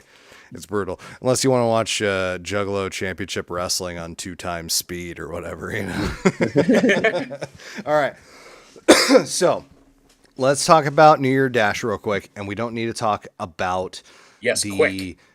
First 3 matches at least. No. Although, okay, we can real quick. Second match was Don Callis family, Konosuke Takeshita and Rocky Romero, beating El Phantasmo and Shoma Kato. Shoma was one of the young lions that opened the Wrestle Kingdom 20 show. So literally still black trunks, black boots type. And he's out there with ELP against Takeshita, who just lost the IWGP title, and Romero, who'd been working commentary and will work commentary again. And Shoma Kato, because he's a young lion, they're only allowed so many moves in their arsenal. Like, they're not allowed to just do whatever. You do drop kicks, you do Boston Crabs, shit like that. Shoma tried to put Takeshita in a Boston Crab. Takeshita tapped out to a Boston Crab by Yota Tsuji the night before, and that lost him his title. So when Kato put him in a Boston Crab, Takeshita lost his fucking shit and went absolutely bananas and pummeled Shoma into like a billion pieces. Gorgeous bit of storytelling. Very well done by them. First match, we don't need to talk about. Third match, we don't need to talk about. United Empire. This was Andrade. No, we don't need to talk about that. Just kidding. Fifth match, Aaron Wolf, Toriano. No, we're skipping. We're going to the sixth match. It's an 8-man tag team match. United Empire. There's multiple United Empire matches. Yeah, oh yeah. Because United Empire has been trying to expand their umbrella again under the new Callum Newman leadership as opposed to Ospreys. So, United Empire, Callum Newman, Great O'Khan, Hanare, and Jake Lee defeat Bullet Club's David Finlay and Drilla Maloney and Shingo Takagi and newly crowned NJPW heavyweight, no world, heavyweight champion Yota Tsuji, who came out with the global championship on his shoulder, wearing a red long jacket, buttoned. And when he came out to the ring, Carmen Sandiego, exactly. When he came out to the ring and Abe wanted to announce him, he had to cut him off, and he showed Abe inside his jacket, and Abe announced him as the IWGP heavyweight champion, no world, and he opens his jacket and reveals the old circular with like the kind of tower on top title, the what they call the V4, the fourth version title. We need the old IWGP title. He brought it back. So it's no longer the World Heavyweight Championship. It's no longer the Power Rangers belt, as I like to call it, because it had the fucking kind of Power Ranger wings on it. It's just the heavyweight title. It's IWGP. It's the old title. It's the old lineage. As far as we know, the world heavyweight title of IWGP is dead and buried. So they basically respun the Intercontinental title off of it. No. There's no Intercontinental. No, but I'm saying that's what made it the world heavyweight title was when they combined it with the Intercontinental. Well, they respun it so hard off that the Intercontinental title didn't even land into existence. Right. It landed way out there. It's gone. It's just I understand that, but what I'm saying is they're picking up where that lineage left off. Yeah. Specifically for the main title. Yep. Right. So, yeah, the winged and he loses title in this match. That's crazy. It's gone. Yeah, exactly. He revealed that belt and he loses, and that was oh shit. What was the turning point of that? I just watched it earlier today. It was okay. So Callum Newman and David Finlay have been having a major battle with each other recently. And as leaders of their respective groups. Yep, and that's going to continue after this match as well. Who fucking lost this match? I can't even remember.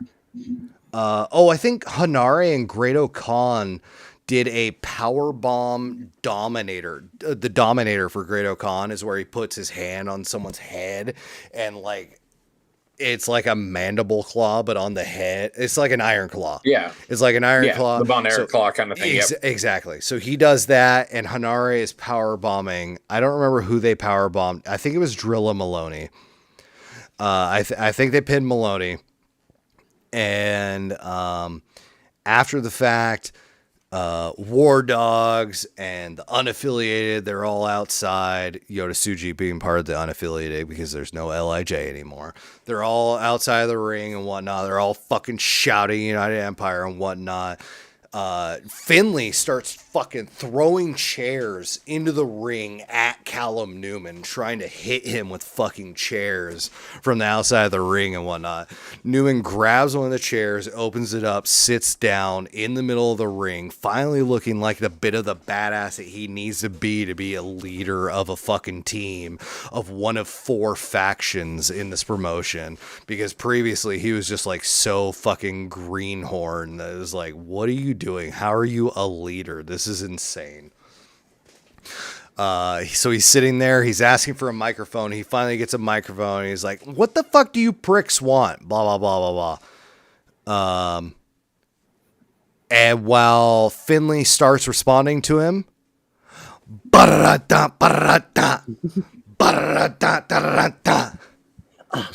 Ospreay comes out of nowhere. He was there last night for Tanahashi's retirement ceremony. It's not that surprising. Ospreay comes out of nowhere to walk out, face Finlay on the outside of the ring. They stare each other down. Ospreay then goes into the ring, shakes Hanare's hand, hugs him, shakes Great Khan's hand, bows in front of him, doesn't give a shit about Jake Lee, because why do you give a shit about Jake Lee? He just joined yesterday. Right. Walks around to the front of where Callum Newman is sitting in a folding chair. Again, he took a chair, he unfolded it, he sat it down, he sat in it, and he's facing toward the ramp. Ospreay came from the back. So Ospreay comes around front, looks in front of him, and tells him, "Look, I'm sorry. I didn't realize that me leaving this company and leaving this faction meant that it would put this faction into a fracture. I didn't realize I was the glue that was holding United Empire together.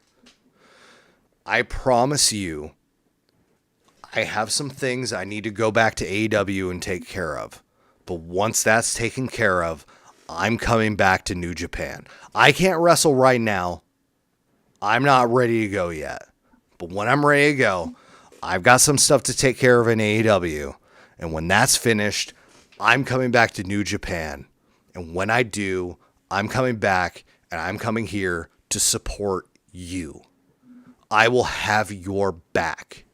He told Newman, you are the leader. Even though I was the leader, you are the leader. I will come back. I will support you and your decisions. I will be here to do what you need from me to do. And then they all turn to the crowd in one direction. They all do crowns up, except for Callum Newman, who takes his chair, unfolds it, or folds it, I guess, and gets ready to fucking Seth Rollins, Will Ospreay. And Ospreay doesn't notice it, but I think Hanare does and turns and sees him and fucking stops him like, what the fuck are you doing? Great Khan sees, like, all of UE see it except for Ospreay. Ospreay never turns around. Ospreay just continues forward to the corner, off to the side, and just like keeps like emoting to the crowd. Because of course they couldn't whatnot. actually hit him. He's not ready to take a bump, but I mean, they could hit him in the back. He had neck issues, you know. Like well, I mean, that's all kind of connected. I highly doubt he's cleared to take any physical stuff. I don't they agree. could have faked it if they wanted to, you know. Like, Get him in the knee. There were options. But they didn't even go for that. They instead had the rest of UE stop the Seth Rollinsing of Will Ospreay. Specifically the two UE that had been with Ospreay. Oh yeah, Jake Lee didn't give a shit. Jake Lee is basically a merc, and he has He claims he's affiliated with the United Empire. I don't buy into that whatsoever. I don't think anybody should buy into that whatsoever. I think it's an alliance of convenience, and he will sell them down the river the very second it's profitable for him. Yeah. Wouldn't surprise me whatsoever. Like, just But every in this mannerism he's given has indicated he has no true allegiance to United Empire. He's just here because, one, it pisses off Bullet Club, who, spoiler alert, after this match gets announced, is no longer Bullet Club. Yeah, it's not a thing. And the War Dogs, who are the last remaining faction of Bullet Club, decide that they are going to align with the unaffiliated. And what was their new name? The something company. Unbound company? Unbound, yes. Yeah, there it is. Yes. So War Dogs and what remains of LIJ in New Japan have now become Unbound Company. Yeah, the splintering of Bullet Club and LIJ have birthed Unbound Company. Yeah, exactly. So that also works out considering the main event of this show, which we're not to quite yet. We're almost there. But the main event of this show is Oscar and Yudo Ice, the Knockout Brothers, War Dog affiliated, versus TMDK's Zack Sabre Jr. and Ryohei Oiwa, who just won Never Six-Man open weight tag, 6-man tag titles. Yeah. Yep. God, that fucking title is so... It's so much to say, and I can't ever remember the order. They're never trios champs. Yeah, there you go. There you go. All right. Yeah. All right. But so like War Dogs is War Dogs, but there's like a main clique of War Dogs, and then there's like the satellite ancillary War Dogs, like Oscar and Yudo. For example, Oscar and Yudo, 2 years prior, Wrestle Kingdom 18, were just being sent off for their excursion for a year. Oh, okay. And then to come back and find themselves. And they came back and they found themselves and they formed the Knockout Brothers. They were previously Young Blood because they were both Young Lions. They were tagging together. And then they became Knockout Brothers. and they became heavyweights because Oscar is 6'7", and you can't teach that. And Yudo Ice is everything that A certified G. No, Yudo Ice is everything that Solo Sikoa dreamed of being, but could never achieve of being. Like, Yudo Ice is actually the successful Solo Sikoa. Huh. And it's because he didn't get himself tied up in a storyline where 5 other fucking people are more important than him. Honestly. He's part of a faction. Yes, sure. But he doesn't get involved in the War Dog shit so much. It's him and Oscar doing their tag thing.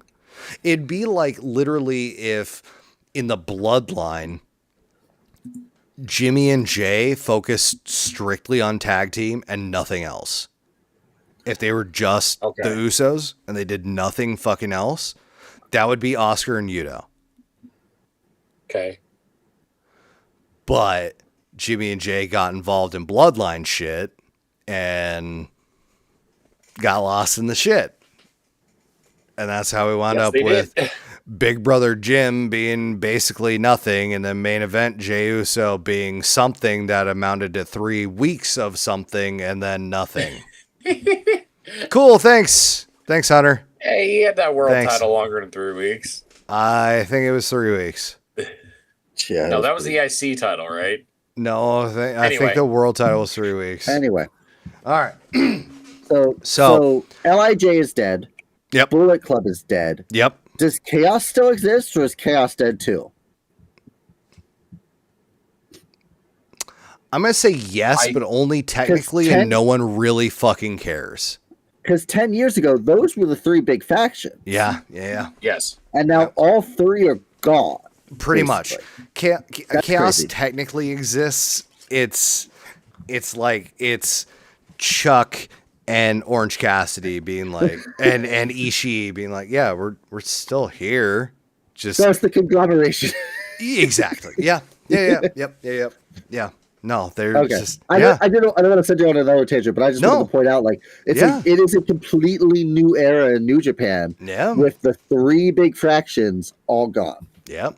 And it's a valid point to bring up. All right. Penultimate match. 51 days. What? Jey Uso, we had it for 51 days. It's more than 3 weeks. Barely. 3 weeks plus or minus 30 days, whatever. 30 days a month? Yeah. Okay. Whatever. And all we said was Jeep the whole time. Felt like 3 weeks. I'll tell you that fucking much. Because it wasn't an amazing 7 weeks or whatever it was. Entrances, he couldn't even wrestle half the time. Yeah, exactly. All right. So after that, that's when we started getting the rumblings of like, apparently we're getting some sort of like early alert from Yota Tsuji, blah, blah, blah. As I mentioned previously in the junior heavyweight #1 contender match from the night before, all those parties are now in this match in a 4-way tag team match for the IWGP Junior Heavyweight Tag Team titles. Right. So Doki is the Junior Heavyweight Tag Champ, but he's also one half of the Junior Heavyweight Tag Team Champs with Show. So now they're putting their tag titles on the line. Kosei Fujita tagging up with Robbie Eagles, who interfered during the match. Doki tagging up with Show, who interfered, Show teaming up with Doki, who interfered during the match. El Desperado teaming up with Kukai, who tagged up or interfered during the match. And Taiji Ishimori, Bone Soldier, who tagged up with Robbie X, who interfered during the match. So it was like, you had a match of singles with all their partners interfering, and then just all the teams the next night. I like that. And we've got new champions, boys. Doki is no longer a double champion. Doki and Sho lost their junior heavyweight tag titles to the Ichiban Sweet Boys, Robbie Eagles, and Kosei Fujita. TMDK, the mighty don't kneel. New Japan is looking more orange and orange every single fucking day. It's beautiful. Absolutely beautiful. It's a hell of a start to a year. Like, just, and I know that it's kind of been a thing for New Japan. Wrestle Kingdom New Year's Dash has always been like the launching point for the majority of their stuff for the year. Yeah. This just, like you were saying, Rock, this feels different. This feels Omega, Okada, 2016, 2015, like that era to a point, but it feels like that kind of a starting point almost. You know what it feels like to me? Put belts on 5 unique people in their faction in the span of 27 hours. So the point I want to make about thinking that New Japan's going into a new era is obviously they have lost a lot of talent over the last 5 to 10 years. Between going all the way back to AJ and the Good Brothers and Finn leaving for WWE to all the people who went to AEW, they have lost a lot of talent. Every guest who came out for Tanahashi's retirement was from AEW, except for Naito, who's from DDC. Right. So it feels like, from what we're being told and what we've seen and all that, they finally have replenished the coffers, talent-wise, to the point where they're ready to go back to that next level again, to where they were at Wrestle Kingdom 10, where they were at Wrestle Kingdom 14, like to the heights that they've reached before. Obviously they sold it on Tanahashi's retirement. This was a sold out Tokyo Dome. Like, this was their best show. Even though it wasn't, because when Tanahashi requested that the entire crowd do a wave, there was very clearly a section that was just empty, but it's fine. Whatever. Yeah, it's fine. Sell your stadium cells, whatever. but I think 40, they have the talent. 47,000? That's what they said, yeah. That's great. That's a great great number. fucking number. And I really think that they finally have replenished the coffers talent-wise to be the top promotion again. That's why I think in 2026 they have a chance to be that. And I wouldn't be surprised if they do. They'll be number 2. I agree. I hope they'll be number 2. They'll be fighting for number 2 at the very least. But one of those just has so much what's the word? What's the word when you're carrying something from years prior? Momentum? No. Momentum. No. Oh, yes, but no. There's prestige. Yeah. WWE is carrying so much prestige from previous decades. They've got so many laurels. Of like promotion of the year kind of thing. No, but here's the thing. WWE doesn't have one laurel to rest on. They have so many laurels to rest on over so many fucking years. After so many decades of acting as if no other promotion exists, they have so... I promise I'm not going to get political. They have so much pull, like... Trump voters, just the fact that last vote, they can tell them whatever they want to tell them. All right, I'm done. I already well, pissed folks, off. It's been 3 hours and 20 minutes. We've had a wonderful stream. We're going to go ahead and get out of here. Thank you so much for joining us. We're going to completely ignore that someone put 12 hours of time into something that we're not even going to talk about tonight. And we're not having another Super Show until at least April, so we're not going to get to it. I'm getting on a plane in the morning and coming to beat your ass. Luckily, you don't know where in Detroit I live. April, it's going to be June. Anyway, all right. So we're going to get to this because I had to do that to him. Cut me off. All right. So we're going to start with matches of the year. Here's how this happened. I sent out a form for people to rank their top 5 matches of the year. It's personal preference. I don't give a damn how you thought about it, what you thought about it, and it shows how many with people 10 people responded. 20 matches got at least 1 point of a nomination. If you were the 5th match of the top 5, you got 1 point. 4th match, 2 Rock, points. you're So too close to your so microphone. Sorry. I was. Sorry. There you go. The breakdown of the matches are 1 Ring of Honor, 1 joint AEW New Japan show. It was technically Wrestle Dynasty. 8 WWE and 10 AEW. Okay. I'm going to knock out the first few just real quick. They got votes. I want to get them mentions. Tied in 15th place, 1 point each. Will Ospreay and Kenny Omega versus Kyle Fletcher and Konosuke Takeshita from Grand Slam, Australia. Nice. John Cena versus Cody Rhodes, SummerSlam Night 2. Yeah. That's when Cody wins the belt back. Yeah. Also with 1 point, Cody Rhodes versus Kevin Owens, the ladder match from the Royal Rumble. I didn't vote for any of these. Yeah. In 14th place with 2 points, Bandito versus Konosuke Takeshita, Supercard of Honor for the world title. Match. Deserved. I didn't vote for it. Yeah. In joint 13th place, all of these matches with 3 points. And ironic, they were all the same 3rd place on individual shots. Mark Briscoe versus Kyle Fletcher from Full Gear. Unbelievable. Okay. Gunther versus CM Punk, SummerSlam Night 1. That person's fucking fired. Is that your dad? Yeah. Hey. Can we fire him from a cannon into the sun? My dad did not do this, and you can't. No, personal preference. No. And then Will Ospreay versus Kevin Knight from Dynasty. Okay. Okay. All right. Yeah. In 12th place with 4 points, Swerve Strickland and Will Ospreay versus the Young Bucks from All in Texas. That's my first match that's been said. 12th. Wow. That was my 5th match. Hasn't named a single match of mine yet. All right. In 11th place, also 4 points, but had a higher level nomination, John Cena versus AJ Styles from Crown Jewel Perth.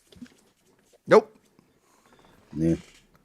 In 10th place with 5 points, Kevin Owens versus Sami Zayn, unsanctioned match from Chamber Toronto. Nope. Oh gosh, I totally forgot about that. That was so long ago. Yep, forgot about it as well. There's some I early did see that match. Some earlier matches that are real impressive. In 9th place, also 5 points, but a higher level nomination, Kenny Omega versus Gabe Kidd at Wrestle Dynasty. Yeah. That was my number 2. Wow. I put 4 fucking points into that.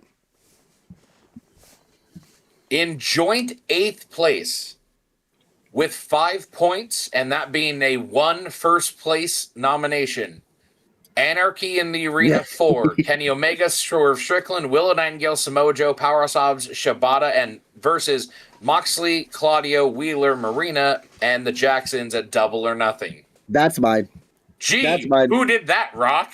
I am unbiased in the fact that I fucking love Anarchy in Arena. It is my favorite combination of violence and gore and comedy, and it is my favorite stipulation in all of wrestling. Music. And music. Yes. That's fair. I fucking love Anarchy in Arena. Anarchy in Arena is almost always going to be in my top 3. Sometimes it's gonna be 1, sometimes it's gonna be 3. I loved it. So yes, I didn't put one of those in my top 5. I love them to pieces. Yeah. I cherish them. No. I did not put them in my top That's okay. 5. I didn't either, but I do love them. I had to put it up there just because. What was Omega June, we versus do this- Kid? Did you say 14th? 9th place, 5 points. 9th place. That's insane. I put that as my 2nd. That was The worth other match 4. in joint 8th place, and I want to give a shout out to Will. Thank you for doing this, because this makes my joke so much better about this. Meaning this match is equal in points and a first level nomination to Rock's Anarchy in the Arena. And I'm not joking. I can prove he did this. Randy Orton and Jelly Roll versus Drew McIntyre and Logan Paul, SummerSlam Night 1. Thank you, William. I salute you, good sir. In 7th place, I'd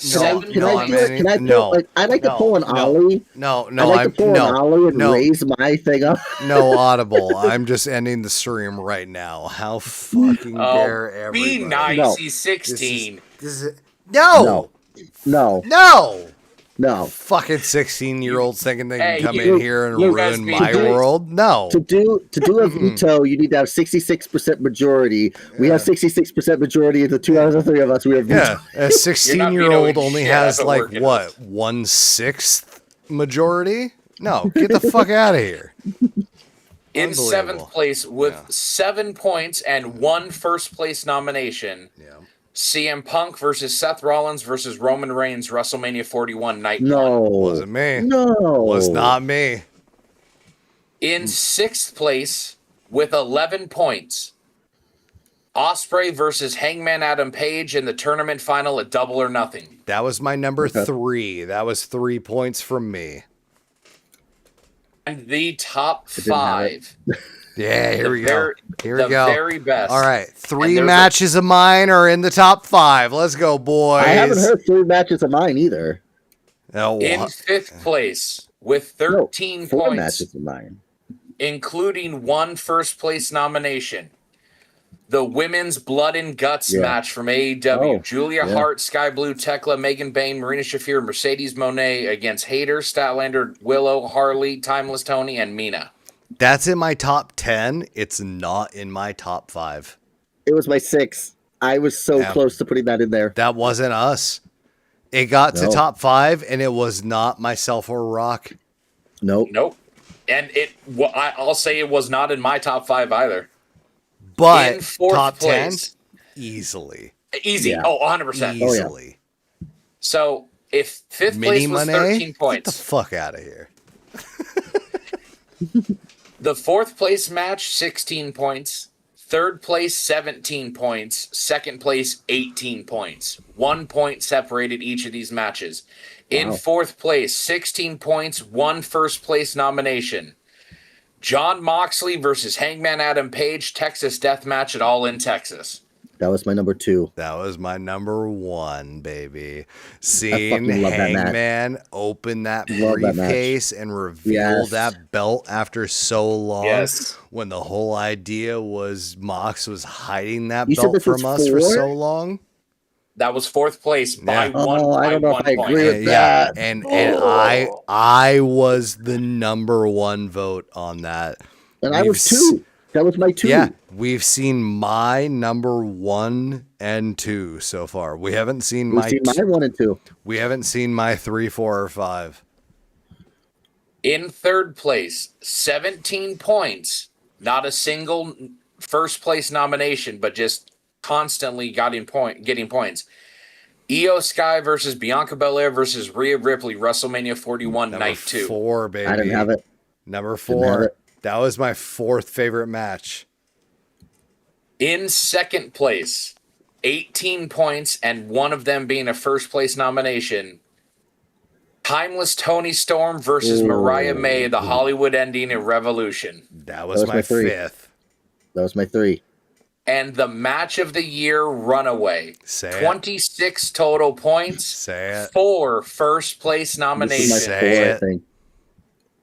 And I'm going to say this, and my opinion on this, the greatest steel cage match in professional number wrestling 3, baby. history. I got all 5 on the board.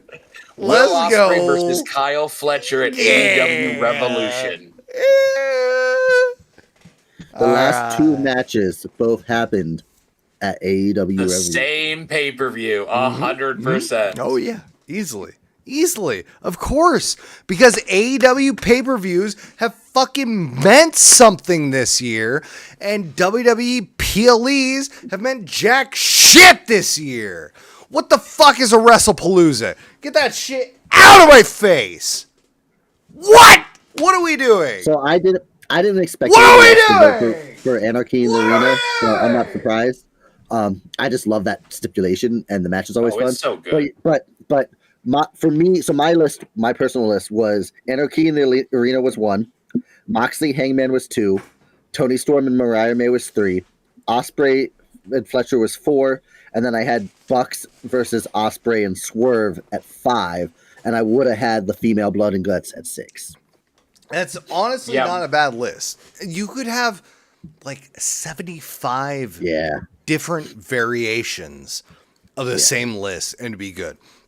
For myself, I said number 5, Hollywood ending match. Number 4, Io Sky versus Rhea Ripley versus Bianca Belair. Number 3, Will Ospreay versus Hangman Adam Page. Number 2, Kenny Omega versus Gabe Kidd. Number 1, come back here. What the fuck? John Moxley versus Adam Page. Adam Page, yeah. And most of that is strictly Adam Page struggling to get that briefcase open and then getting it open and finally fucking revealing the belt after however fucking long it was. It meant so much. And my personal top 5 was 5 Swerve and Ospreay against the Young Bucks at All in Texas. 4 was Elimination Chamber Toronto Zayn versus Owens unsanctioned. 3 was the Hollywood ending at Revolution. 2 was Io, Bianca, and Rhea, and then 1 was Ospreay, Fletcher in a steel cage. And I said this. That is the single greatest cage match in the history of professional wrestling in every context. And that might be the best match in AEW history. Ooh, wow. All things considered, not the best technical. I'm not speaking strictly that. I'm saying overall best match because that had everything in it.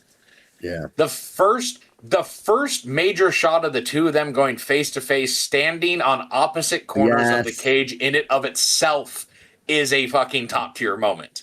And they hadn't even touched yet. Yep. Oh yeah. No, that was cool. I did like that. There's nothing better than people chanting, "This is wrestling.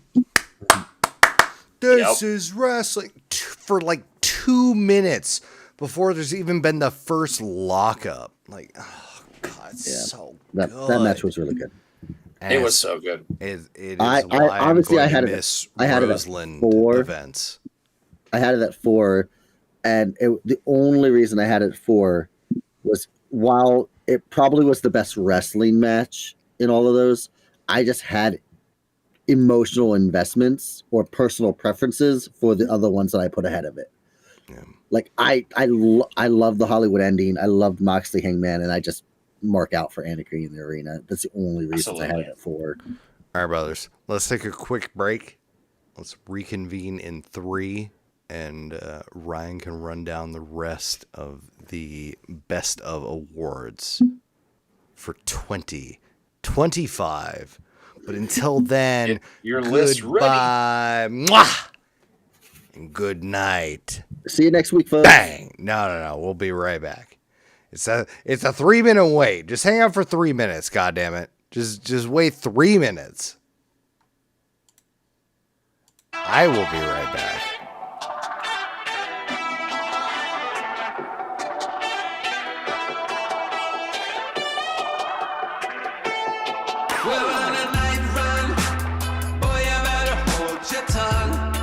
Like you're coming from Kingdom Come, rhythm and reeling, the feeling of riding the sound through the ceiling.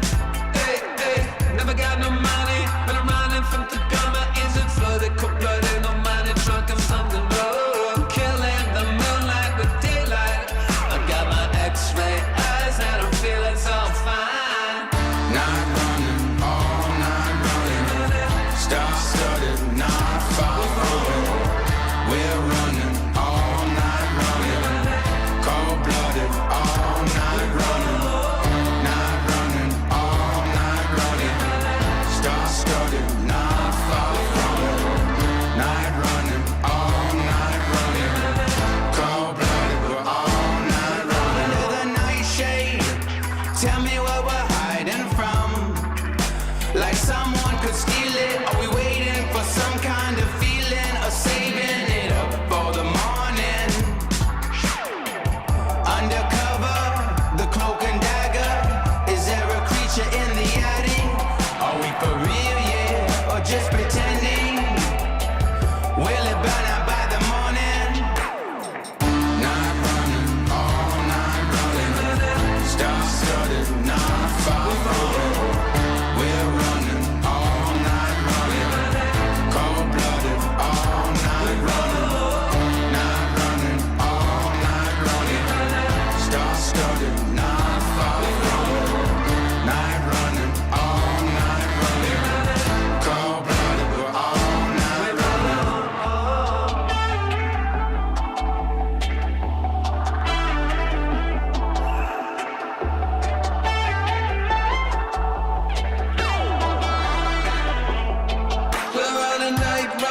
some demons and people hiding from the sun. Sending my message to everyone losing control.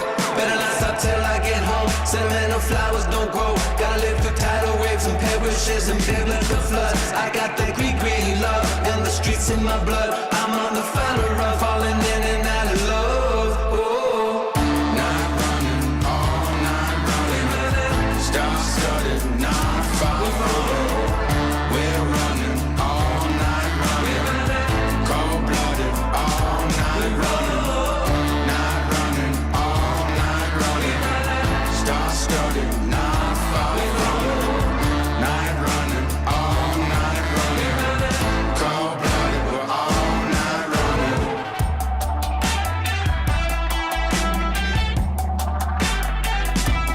That do it.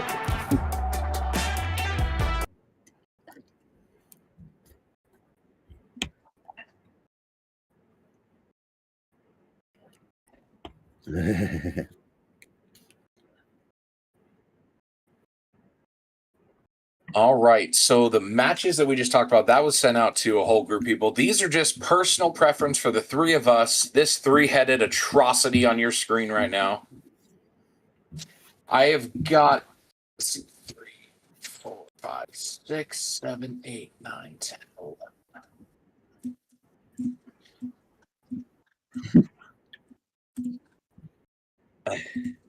I've got 11 awards, and what I asked of the guys is to give me a winner and a runner-up, mainly just so I didn't honorably mention 19 people per category. It was mainly just for myself. So we're going to start here. Oh gosh, I didn't do that. Breakout female of 2025. Now, breakout is a subjective term. It's however you want to look at it. Kirk, who is your runner-up for breakout female? I would like to point out just now, I didn't realize there was a second page to this. You what? I didn't realize there was a second page to this. I only have the year-end awards done. I did not realize there was a prediction page as well. Oh, you're fine. So I'll make up shit. I'll make up shit as we go. Well, and if we get to those later, it's not a big deal. Tranquilo, baby.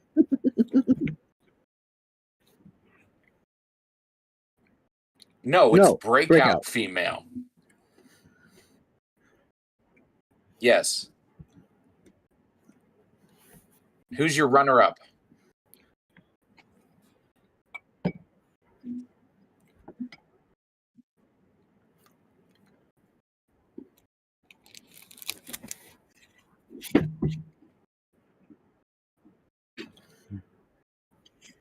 Breakout?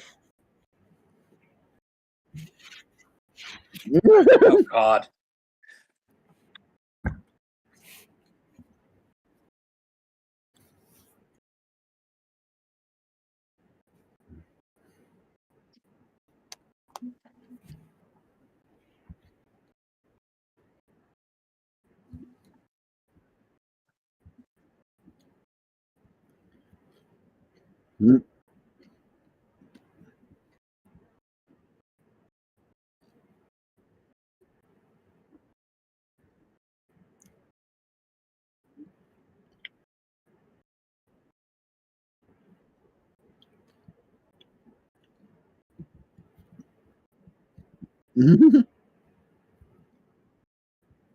Yeah. Hey, Kirk, I'm being told that you're muted on Twitch. They can't hear you. Oh no. Son of a fuck. You are correct. All right. Yeah. Thank you, Stacy. Thank you, Stacy. I am saying you. Mercedes Moné because Mercedes Moné went on her belt collector. I want to say tangent. It's not a tangent. It's a story. Mercedes Moné. Yeah, arc. Yeah, that's perfect. Mercedes Moné went on her belt collector arc this year, and she got somewhere between 9 to 13 belts this year and last year, as opposed to Kenny Omega's previous belt collector gimmick of 4 belts over 3 promotions 3 years ago. Yeah. Mercedes Moné gets my runner-up. Rock, who's your runner-up breakout female? So I really struggled with the breakout category on how you want to classify. Like, to me, I thought Mercedes had a great year. I didn't consider that a breakout because I thought that she had already broken out about a decade ago. How many times have you known her to wear 9 belts, Rock? But that's not a break. It is a breakout. She had 9 or 13 or some number in between belts. Anyway, different definitions. So I went with Harley Cameron. This is someone who's on the up and up. She's definitely, improving and has a good gimmick. She's over with the crowd. To me, that's kind of what breakout is somebody who wasn't as into the conversation maybe a year or two ago versus someone who's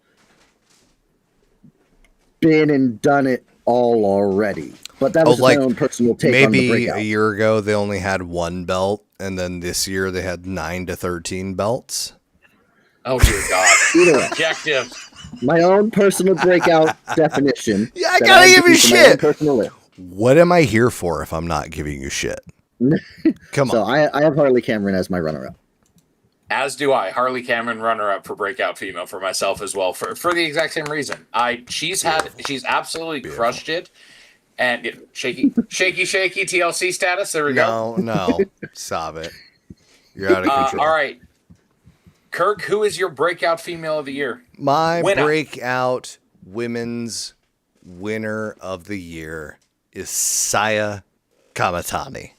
Saya went from being a Japanese idol, someone who just gets up on stage and dances and either sings or pretends to sing.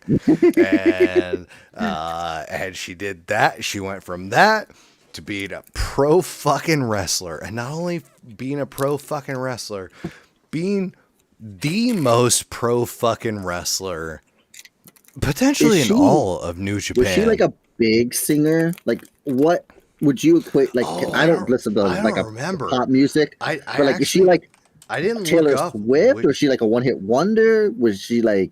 I didn't look up which. I was wondering, like, what pop singer would we equate her to, like, getting into wrestling, and how crazy would that be? Well, I mean, we might be able to look up which K-pop band that she was part of. Oh, was it K-pop? Yeah, he's looking that up. Or J-pop, sorry, J-pop. I was going to say. Rock, who was your breakout female? Willow Nightingale. Nice. That's not very unfair. Nice. Yeah. There's really no wrong answers as long as you're not going for, like, people that WWE gives 3/4 of a minute to every month. My breakout female is Stephanie Vakir. Yeah. Started the year winning the NXT North American title, then won the NXT Women's Championship, same time, champ. Comes up to Raw, great debut, over with the crowd, Battle Royal win at Evolution, world champion to end the year, hell of a year, breakout performance. All right, Kirk, your breakout male, give me your runner-up and winner. Let's go both at one shot. My runner-up for breakout men's wrestler of the year. You've heard him so many times already this stream, but you need to hear him one more time because it is legitimate. His name is the Ichiban Sweet Boy, Kosei Fujita.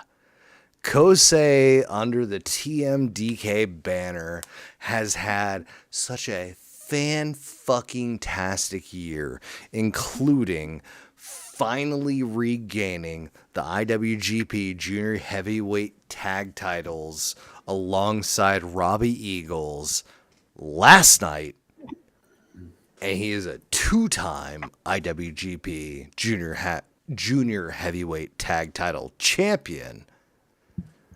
Kosei has been doing so fucking well for himself. His gimmick that he's evolved for himself has been so good. He's, again, to go from someone who's just black trunks, black boots, and the Young Lion entrance theme to Zack Sabre Jr. takes you under his wing and accepts of you, and you get to grow your hair out and wear long shorts and wear boots, and you get to be known as the Japanese young punk.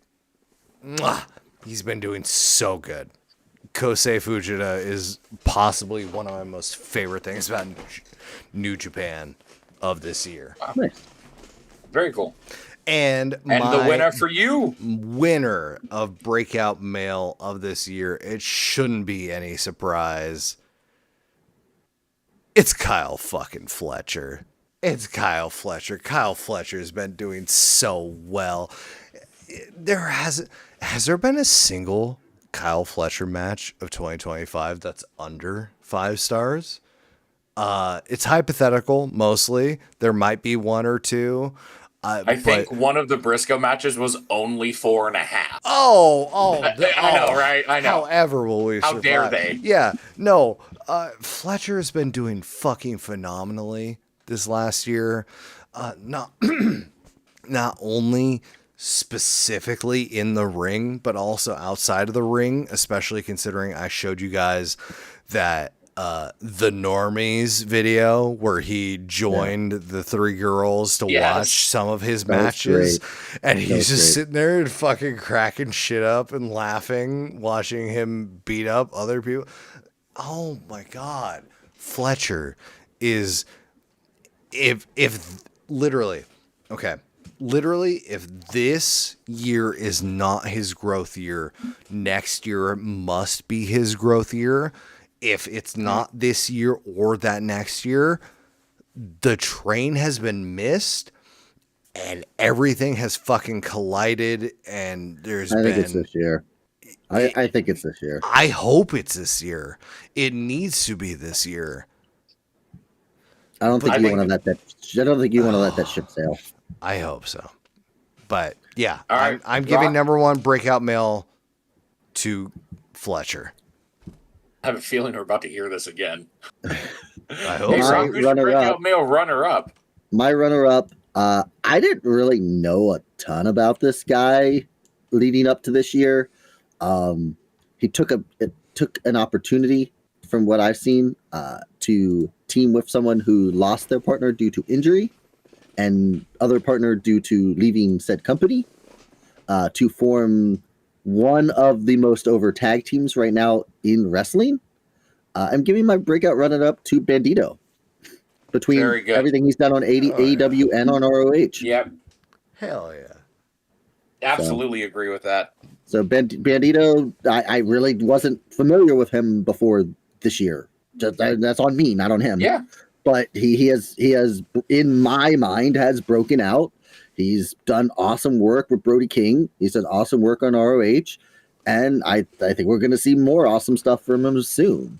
Brodito was literally my number 3 tag team of the year.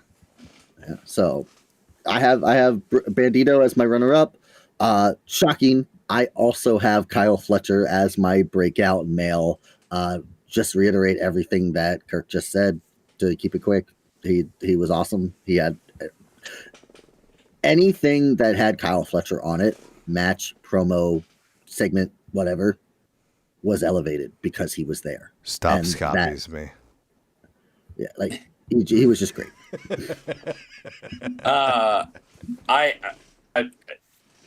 My runner-up, and I feel like I'm the odd man out here. My runner-up, copy paste what you guys said. My runner-up is Kyle Fletcher. Okay. And that's only because my winner is Obafemi. I think Obafemi has proven this year that he is the most main roster ready talent in NXT, and really proved it when Saturday Night's main event with the match against Cody. And I think for me personally, I think he had more room to go up than Fletcher did this year.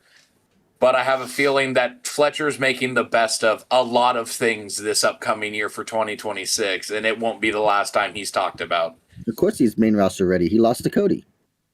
Oh, it was a no contest. Nah, Cody got attacked first. It was DQ. It should have been. Okay. This one's kind of more just for humor for me, but shocking moment of the year. Oh, I struggled with this. For me, my runner-up. No. Save yours. No. It's my turn. Okay. You save yours. You're a little more confident. It's my turn. Okay. Rock has no fucking shot in hell. He's last. You're second. It's me. Come on. What are you talking about? All right. Let me go get my chair. Hold on a second. Most shocking moment of 2025. Runner-up for myself. Hangman Adam Page defeating Jon Moxley and finally opening that briefcase and revealing the title belt that we all waited to receive, to just witness once again after, Jesus Christ, what, 6 months? It was a long time. Something like that. That sounds about right, yeah. Dear God, give us that glorious title belt. What the fuck and are you doing? Oh, wait, out there at the you're time. being the best heel that AEW has needed for so long. That's what you're doing. I get it. But also, fuck you. Sounds a good heel. Runner-up is Hangman Adam Page finally defeating Jon Moxley, opening that briefcase, revealing that AEW world title. And the winner? And the winner, you might have heard of him. Maybe you've heard of him. Hopefully you've heard of him. A little guy known as John Cena! His heel turn. Yeah, What? That's true. The John Cena heel turn? What? I didn't even put that on there. I'm sorry. I'm sorry. John Cena turned heel in 2025? Yeah, just like Cody, he was always a heel.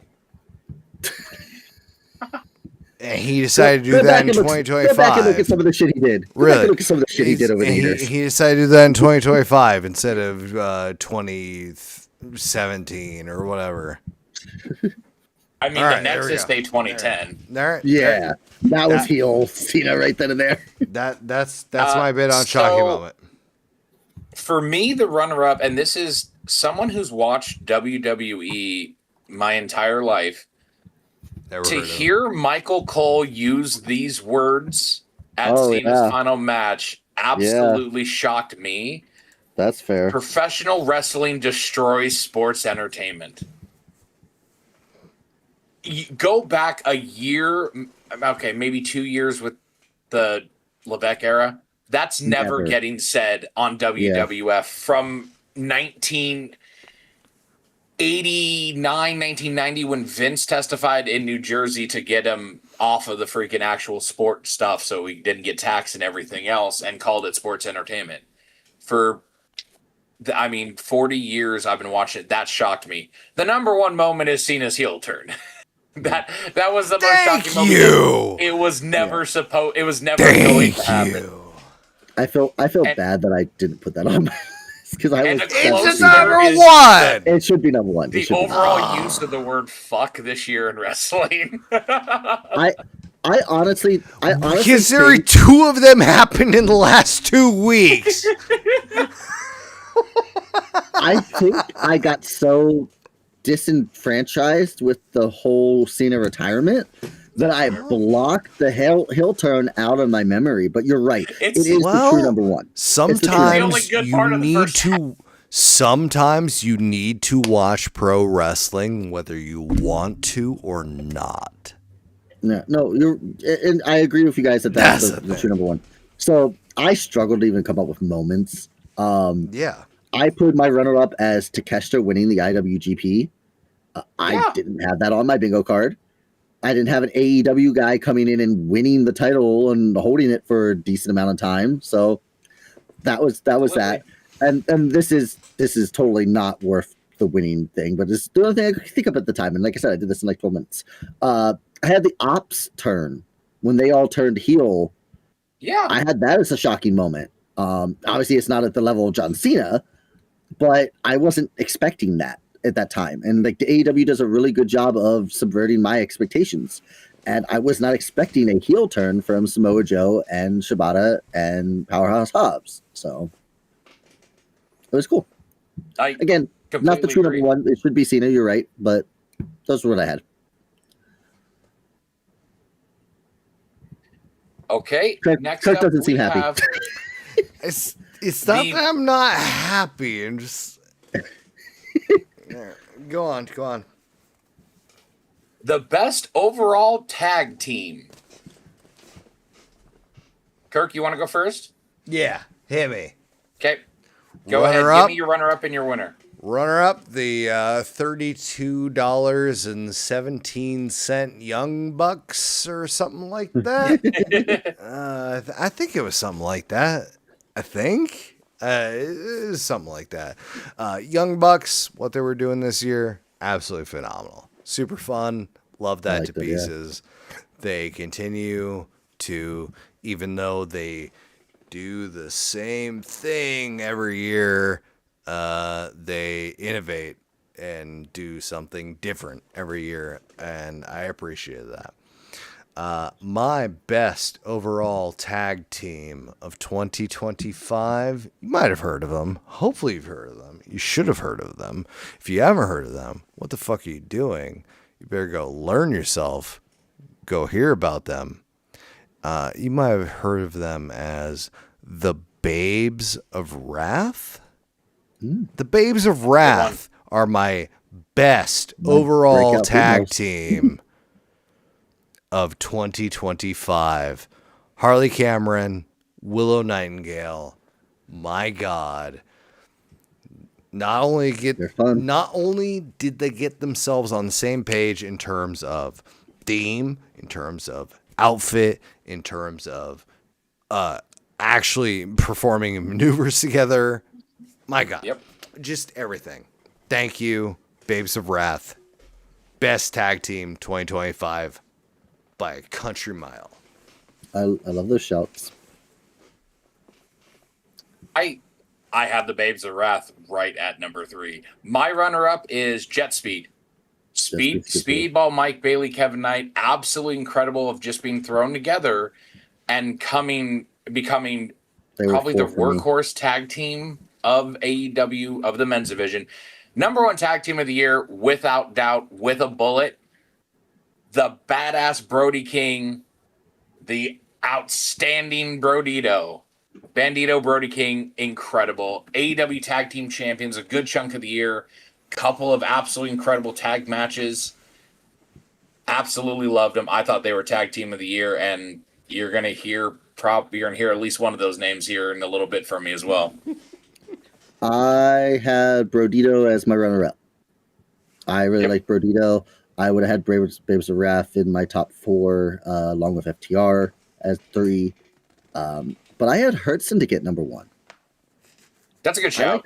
I like Hurt Syndicate. I like their tag team. I like the trio. I like the little stuff that they did with MJF, which I wish lasted a little bit longer. It was. I love the story of MJF was in with MVP, but he had to work to get Shelton and Bobby on board. And I wish they would have done that for a little bit longer. But I understand things, so you got to move on and whatever.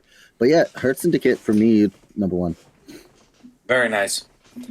All right, ladies, the best female face for the ladies. All right, okay, that's a little better. Best women's face runner-up. It's the Babes of Wrath. I can't divide them. I'm sorry. It's both of them. Fair. It's Harley. It's Willow. It's both of them. They're fucking phenomenal. They're so goddamn good at what they do. They've been so good at what they do for so long. It's Harley and Willow. They're the runner-ups. But they're only the runner-ups because, of course, the winner has to be Toni Storm. I'm sorry. I would have loved for it to be Harley and Willow. I can't allow it to be Harley and Willow when Toni is out there.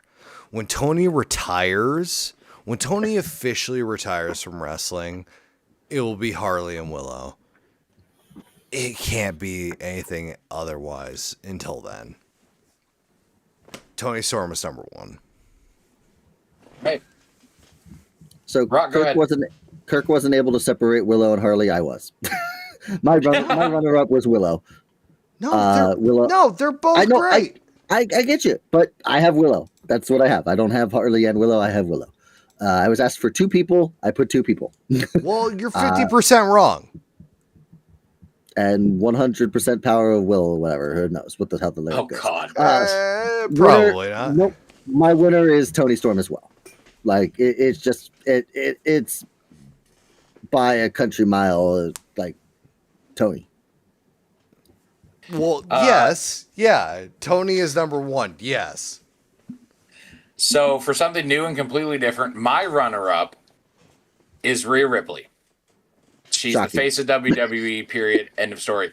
But the best For female all, She's got face... like, QB1. what? 3.5 months? Yeah, she didn't do enough this year. The best female face in all of pro wrestling, though, it's timeless Toni Storm.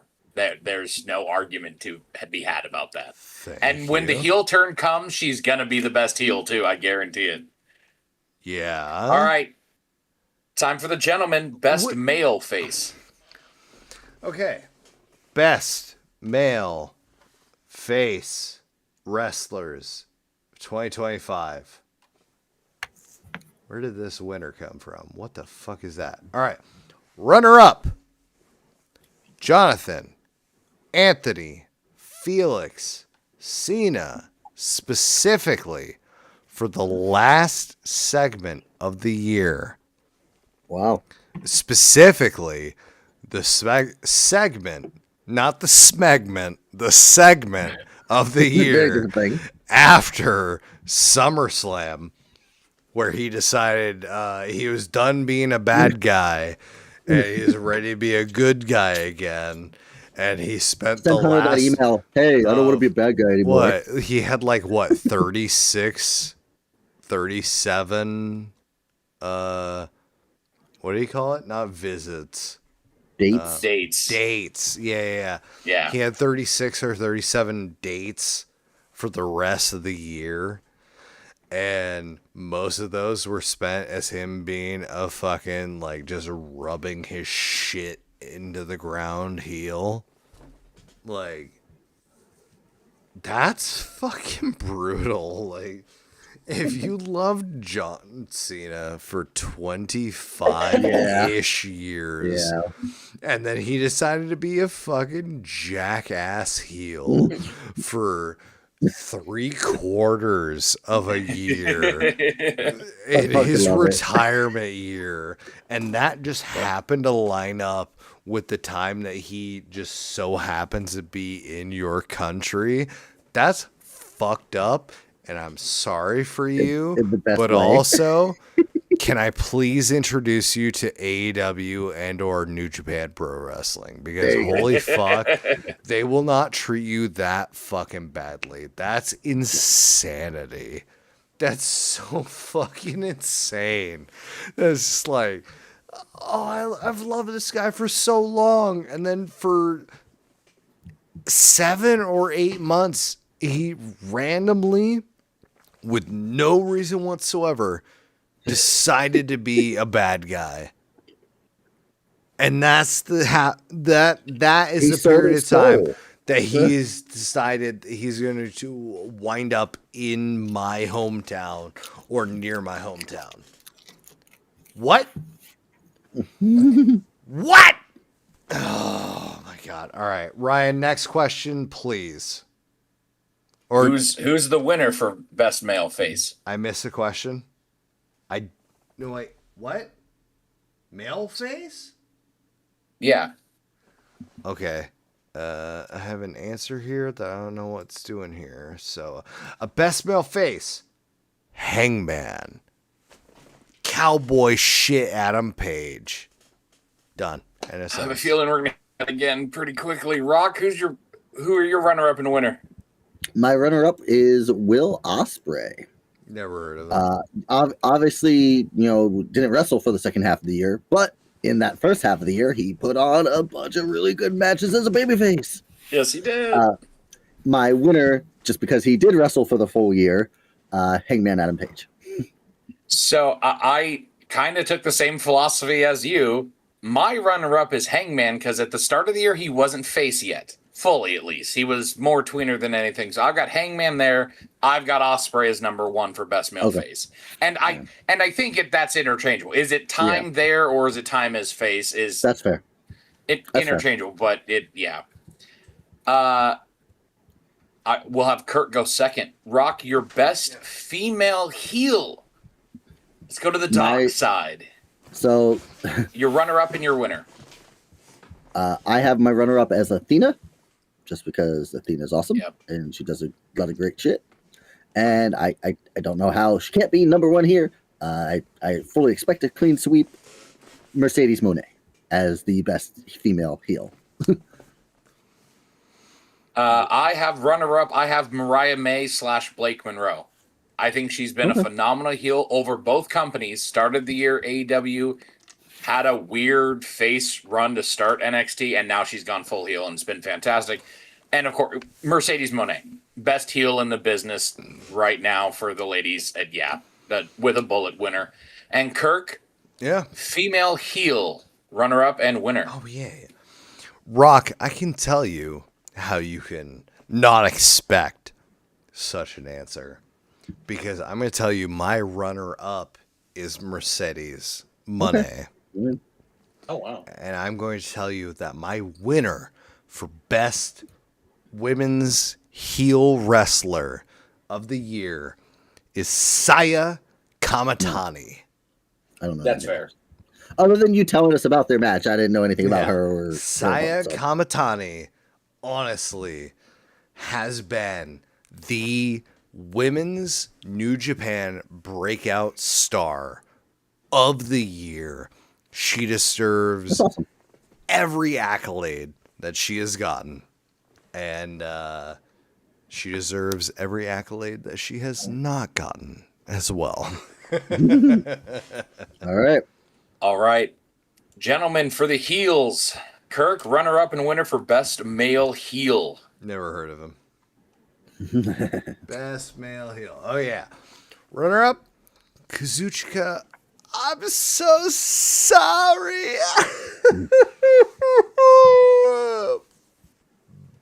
Bitch. Okada. That's a good shout. And winner is Kyle Fletcher. Ooh, okay. Yes. Okay. Rock, what do you got? I have Kyle Fletcher as my runner-up. I have Jonathan Moxley. Never heard of him. As my top heel. Who? Who's that? What are you doing? My runner-up for best male heel is John Moxley. Still and I think you both missed the bullet here. The best male heel is Dirty Dominic Mysterio. That man has got more heat than anyone else in wrestling. I can't put him anywhere near the top 20. Okay. Oh, jeez. I'm good. Disrespect. You clearly have not been paying attention to fucking Fletcher matches for the last, there are 20 better 12 months? There are 20 better heels amongst AEW and New Japan than Dominic Mysterio just because he gets heat from those crowds. That's the point of being a heel. Crowds is what I'm saying. You know what Dominic Mysterio's heat is? He goes to Mexico and gets cheered by the crowd. What a fucking heat. That's What I just the new feel. Canada. It's Bizarro World. No, it's right. not. They love him there. He's Mexican. Best overall female. Rock, let's start with you. I have my runner-up as Toni Storm, Big Dog Ryan. and I have my winner as the belt collector, Mercedes Moné. Wow. I'll just jump right on that one because same but flip them. I've got Mercedes as my runner-up and Toni Storm as the winner. And I just per what he was saying earlier, them. that many belts, I could not put her first. That's fair. Kirk, what do you got? Runner-up and winner, best overall female. Best overall women's wrestler 2025. Io Sky. Without a doubt, she has been fan-fucking-tastic, especially considering she has been such a excuse me. Especially considering she's been such a warrior in the arsenal of the army. She's... I don't want to condone someone being a yes man just for being a yes man, but like, for fuck's sakes, she's been there and attempted to help the company for so fucking long, and she has done so well, and she's married to Evil, for fuck's sakes. Evil Oh, I didn't know is that. Yeah, Evil is her fucking partner. She could be in New Japan. 100%. She could.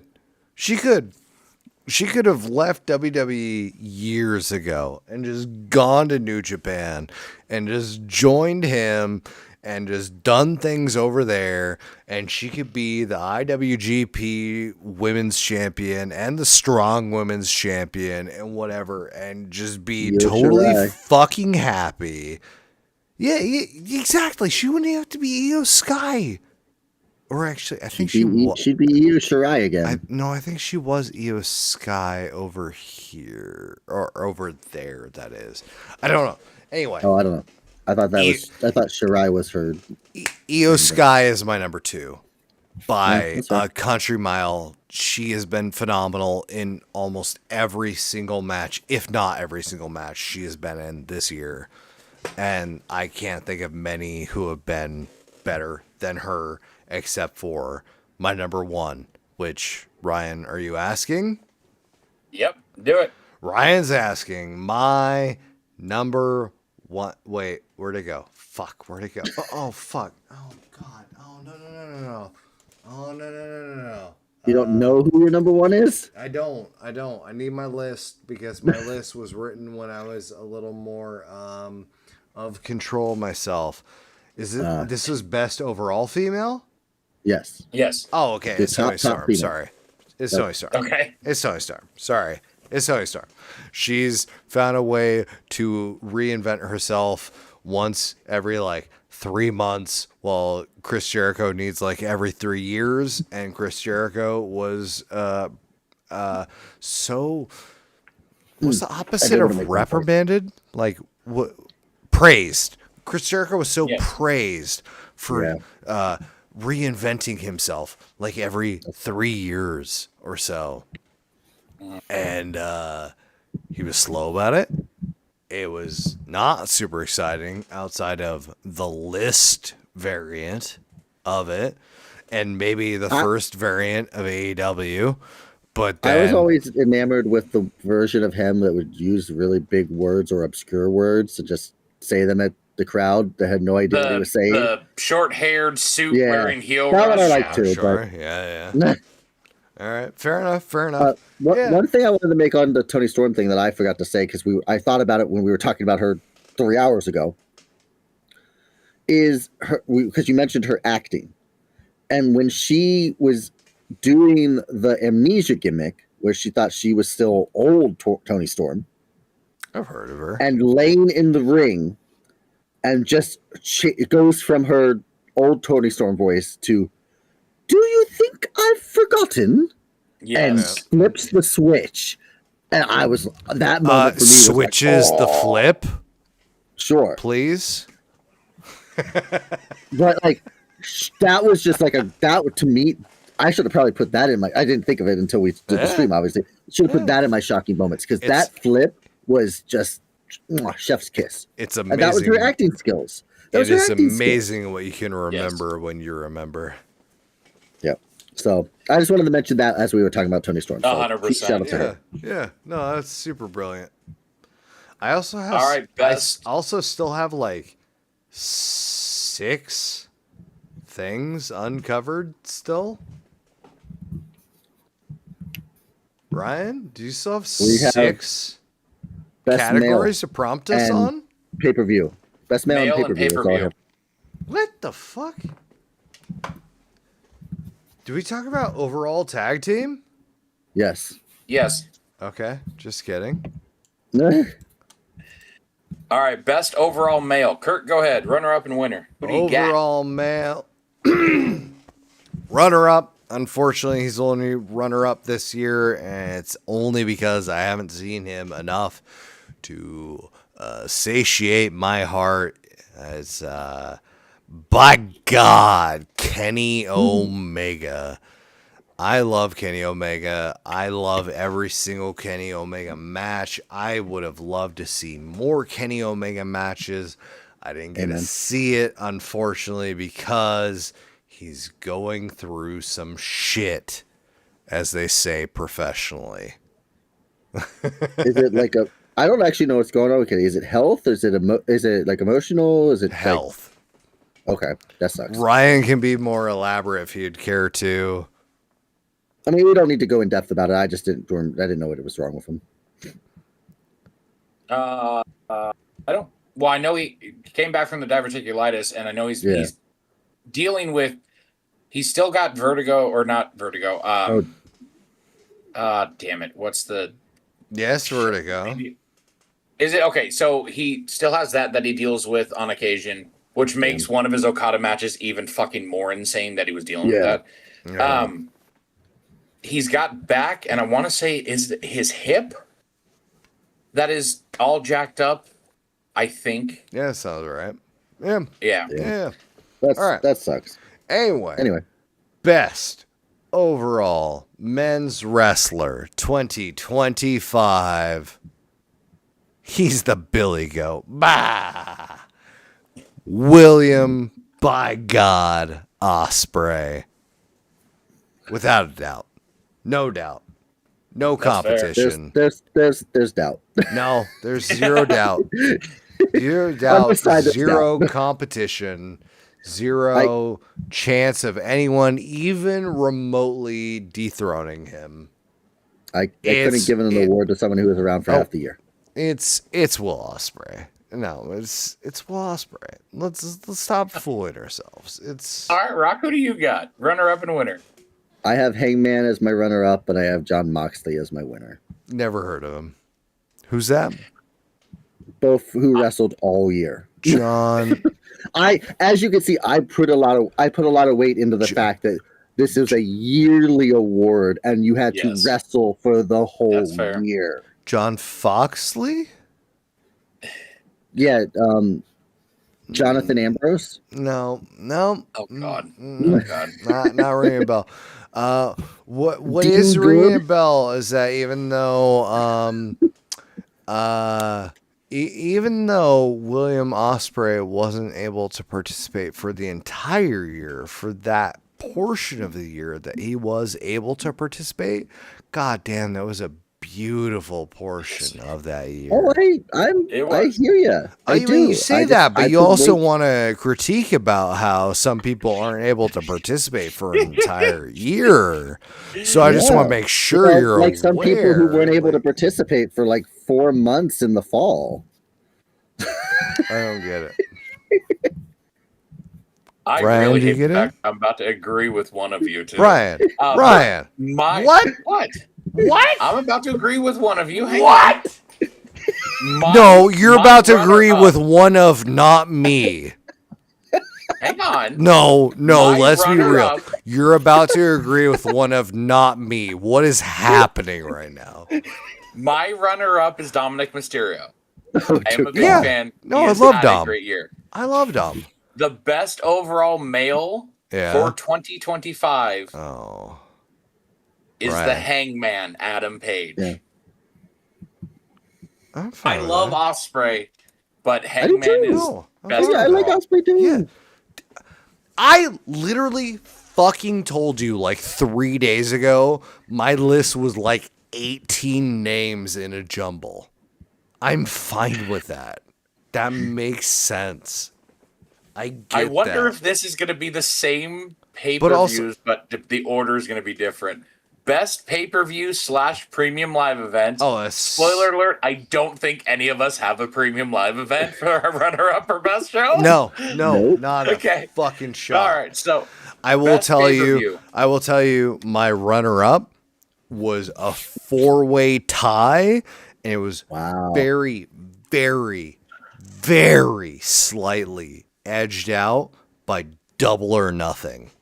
Double or Okay. Nothing Okay. is my number 2 Good choice. PV, not PLE, PPV. Pay-per-view. Pay per view, unless you're Rock, That's my number 3. of the No, year.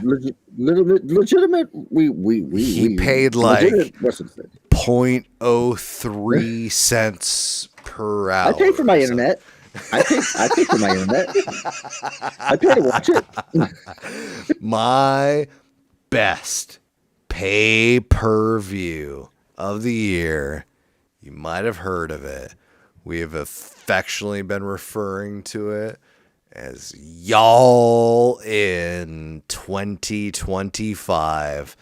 That was by far the best pay-per-view or premium live event or anything I had to spend any amount of money to witness in the year 2025 for myself at all.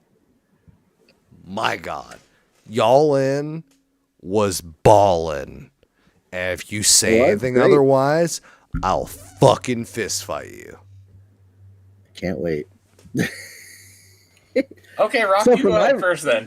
So for my runner-up, I have AEW All in Texas. Ah! God!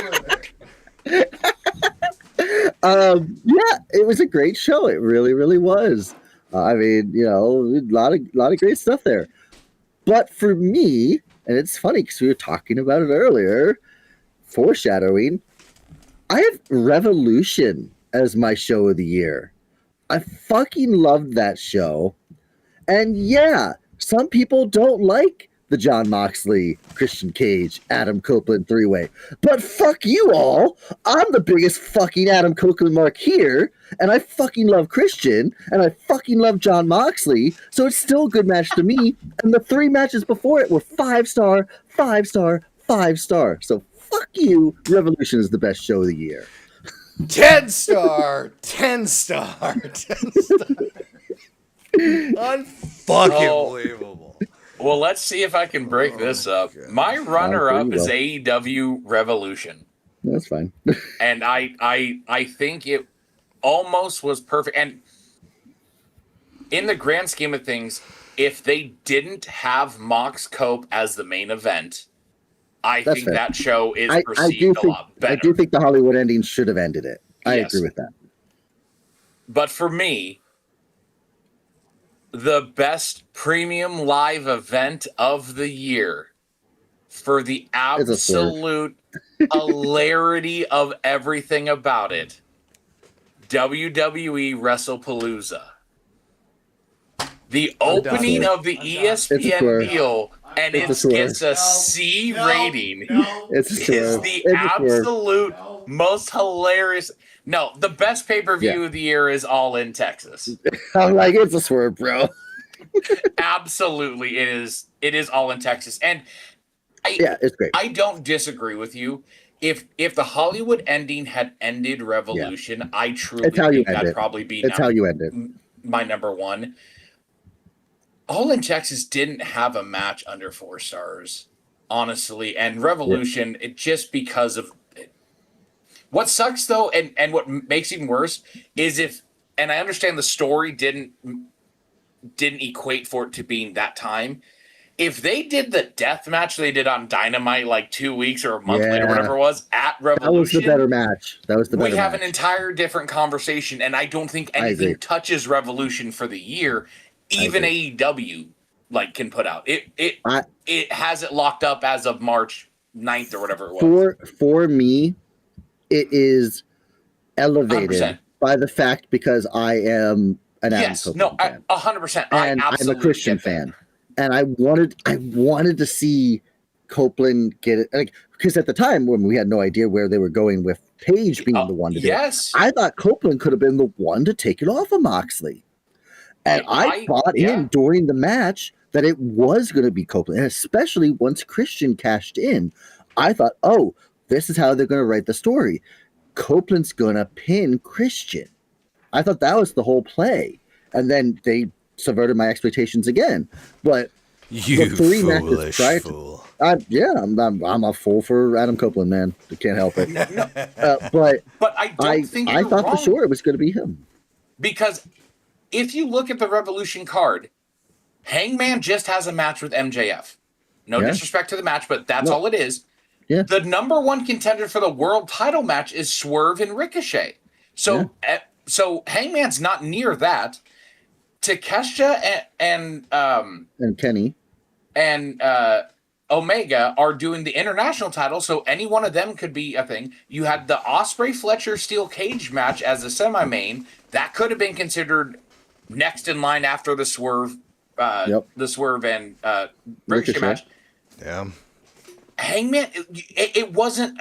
I mean, I know Marks and Dirt Sheets and everything else probably said that All In was going to be Hangman, but if you look back then and go back and read that shit, 5 it was months away. whoever comes out of the Owen, which was still undecided. It was either Ospreay or Hangman. Yeah, Moxley, I think, probably made the right decision, especially knowing how bad Will's neck is.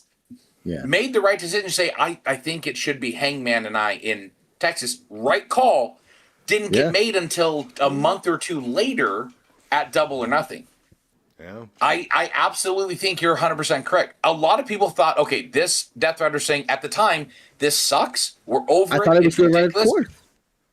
Tony's going to make the switch. They'll get it to MJF or some other heel for All In. It'll be fine. And I thought he wanted to add Copeland's name to the lineage of the title. That's why I bought in. I bought the fact that he wanted Copeland's name on the title, and they wouldn't have to pin. That's why Christian's cashing in. They wouldn't have to pin Moxley to do it. So he could keep some heat. He could keep some you didn't pin me, and he could get He could get it back if he wanted it. But just to have, you could have Copeland had a month run with it or something, just to have his name on the lineage. I mean, let him win and drop it back at Double or Nothing. Have him drop it to Cage. Let Cage be the heel going into All In. It would have been perfect. Yeah, but I still liked. I mean, don't get me wrong.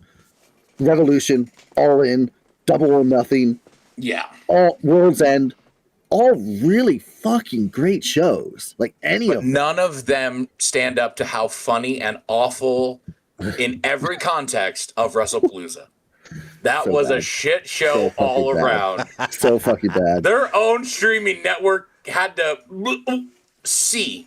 And they were being generous. Well, they did that. Oh, okay. Yeah, they did that specifically to eschew that old streaming platform. But whatever. Yeah, we gotta go. We need to doing these predictions, baby. Are you doing those predictions or no? We'll talk about it another time. I got to be done. I'm exhausted. Kirk's ready to be done. Yeah. Okay. We'll do some predictions. The trucking industry, the first part of the year is real tiring. Oh, I can imagine. Trucking predictions at the beginning of the year are already predictions enough on their own. Gonna show off. I got my carousel blood on the clock tower. Oh, he got some carousel shit. We got new characters to play with.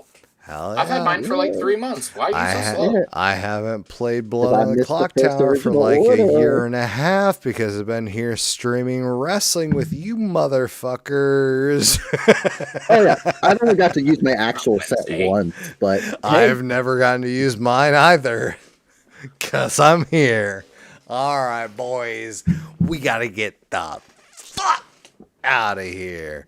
So until we see you all next week for our next actual proper My GM mode, we must bid you adieu, except we can't do that because there's no Bullet Club anymore. So we'll wish you goodbye, untrademarked, but also good night, bang, bong. wait, for Clock Tower, should we get a gong? Good night, bong. Gong. And until then, Cease and desist this. too sugary. I'll give you the one. I'll give you the one pinky. Glucose. Where the fuck is my mouse? There it is. Too sugary.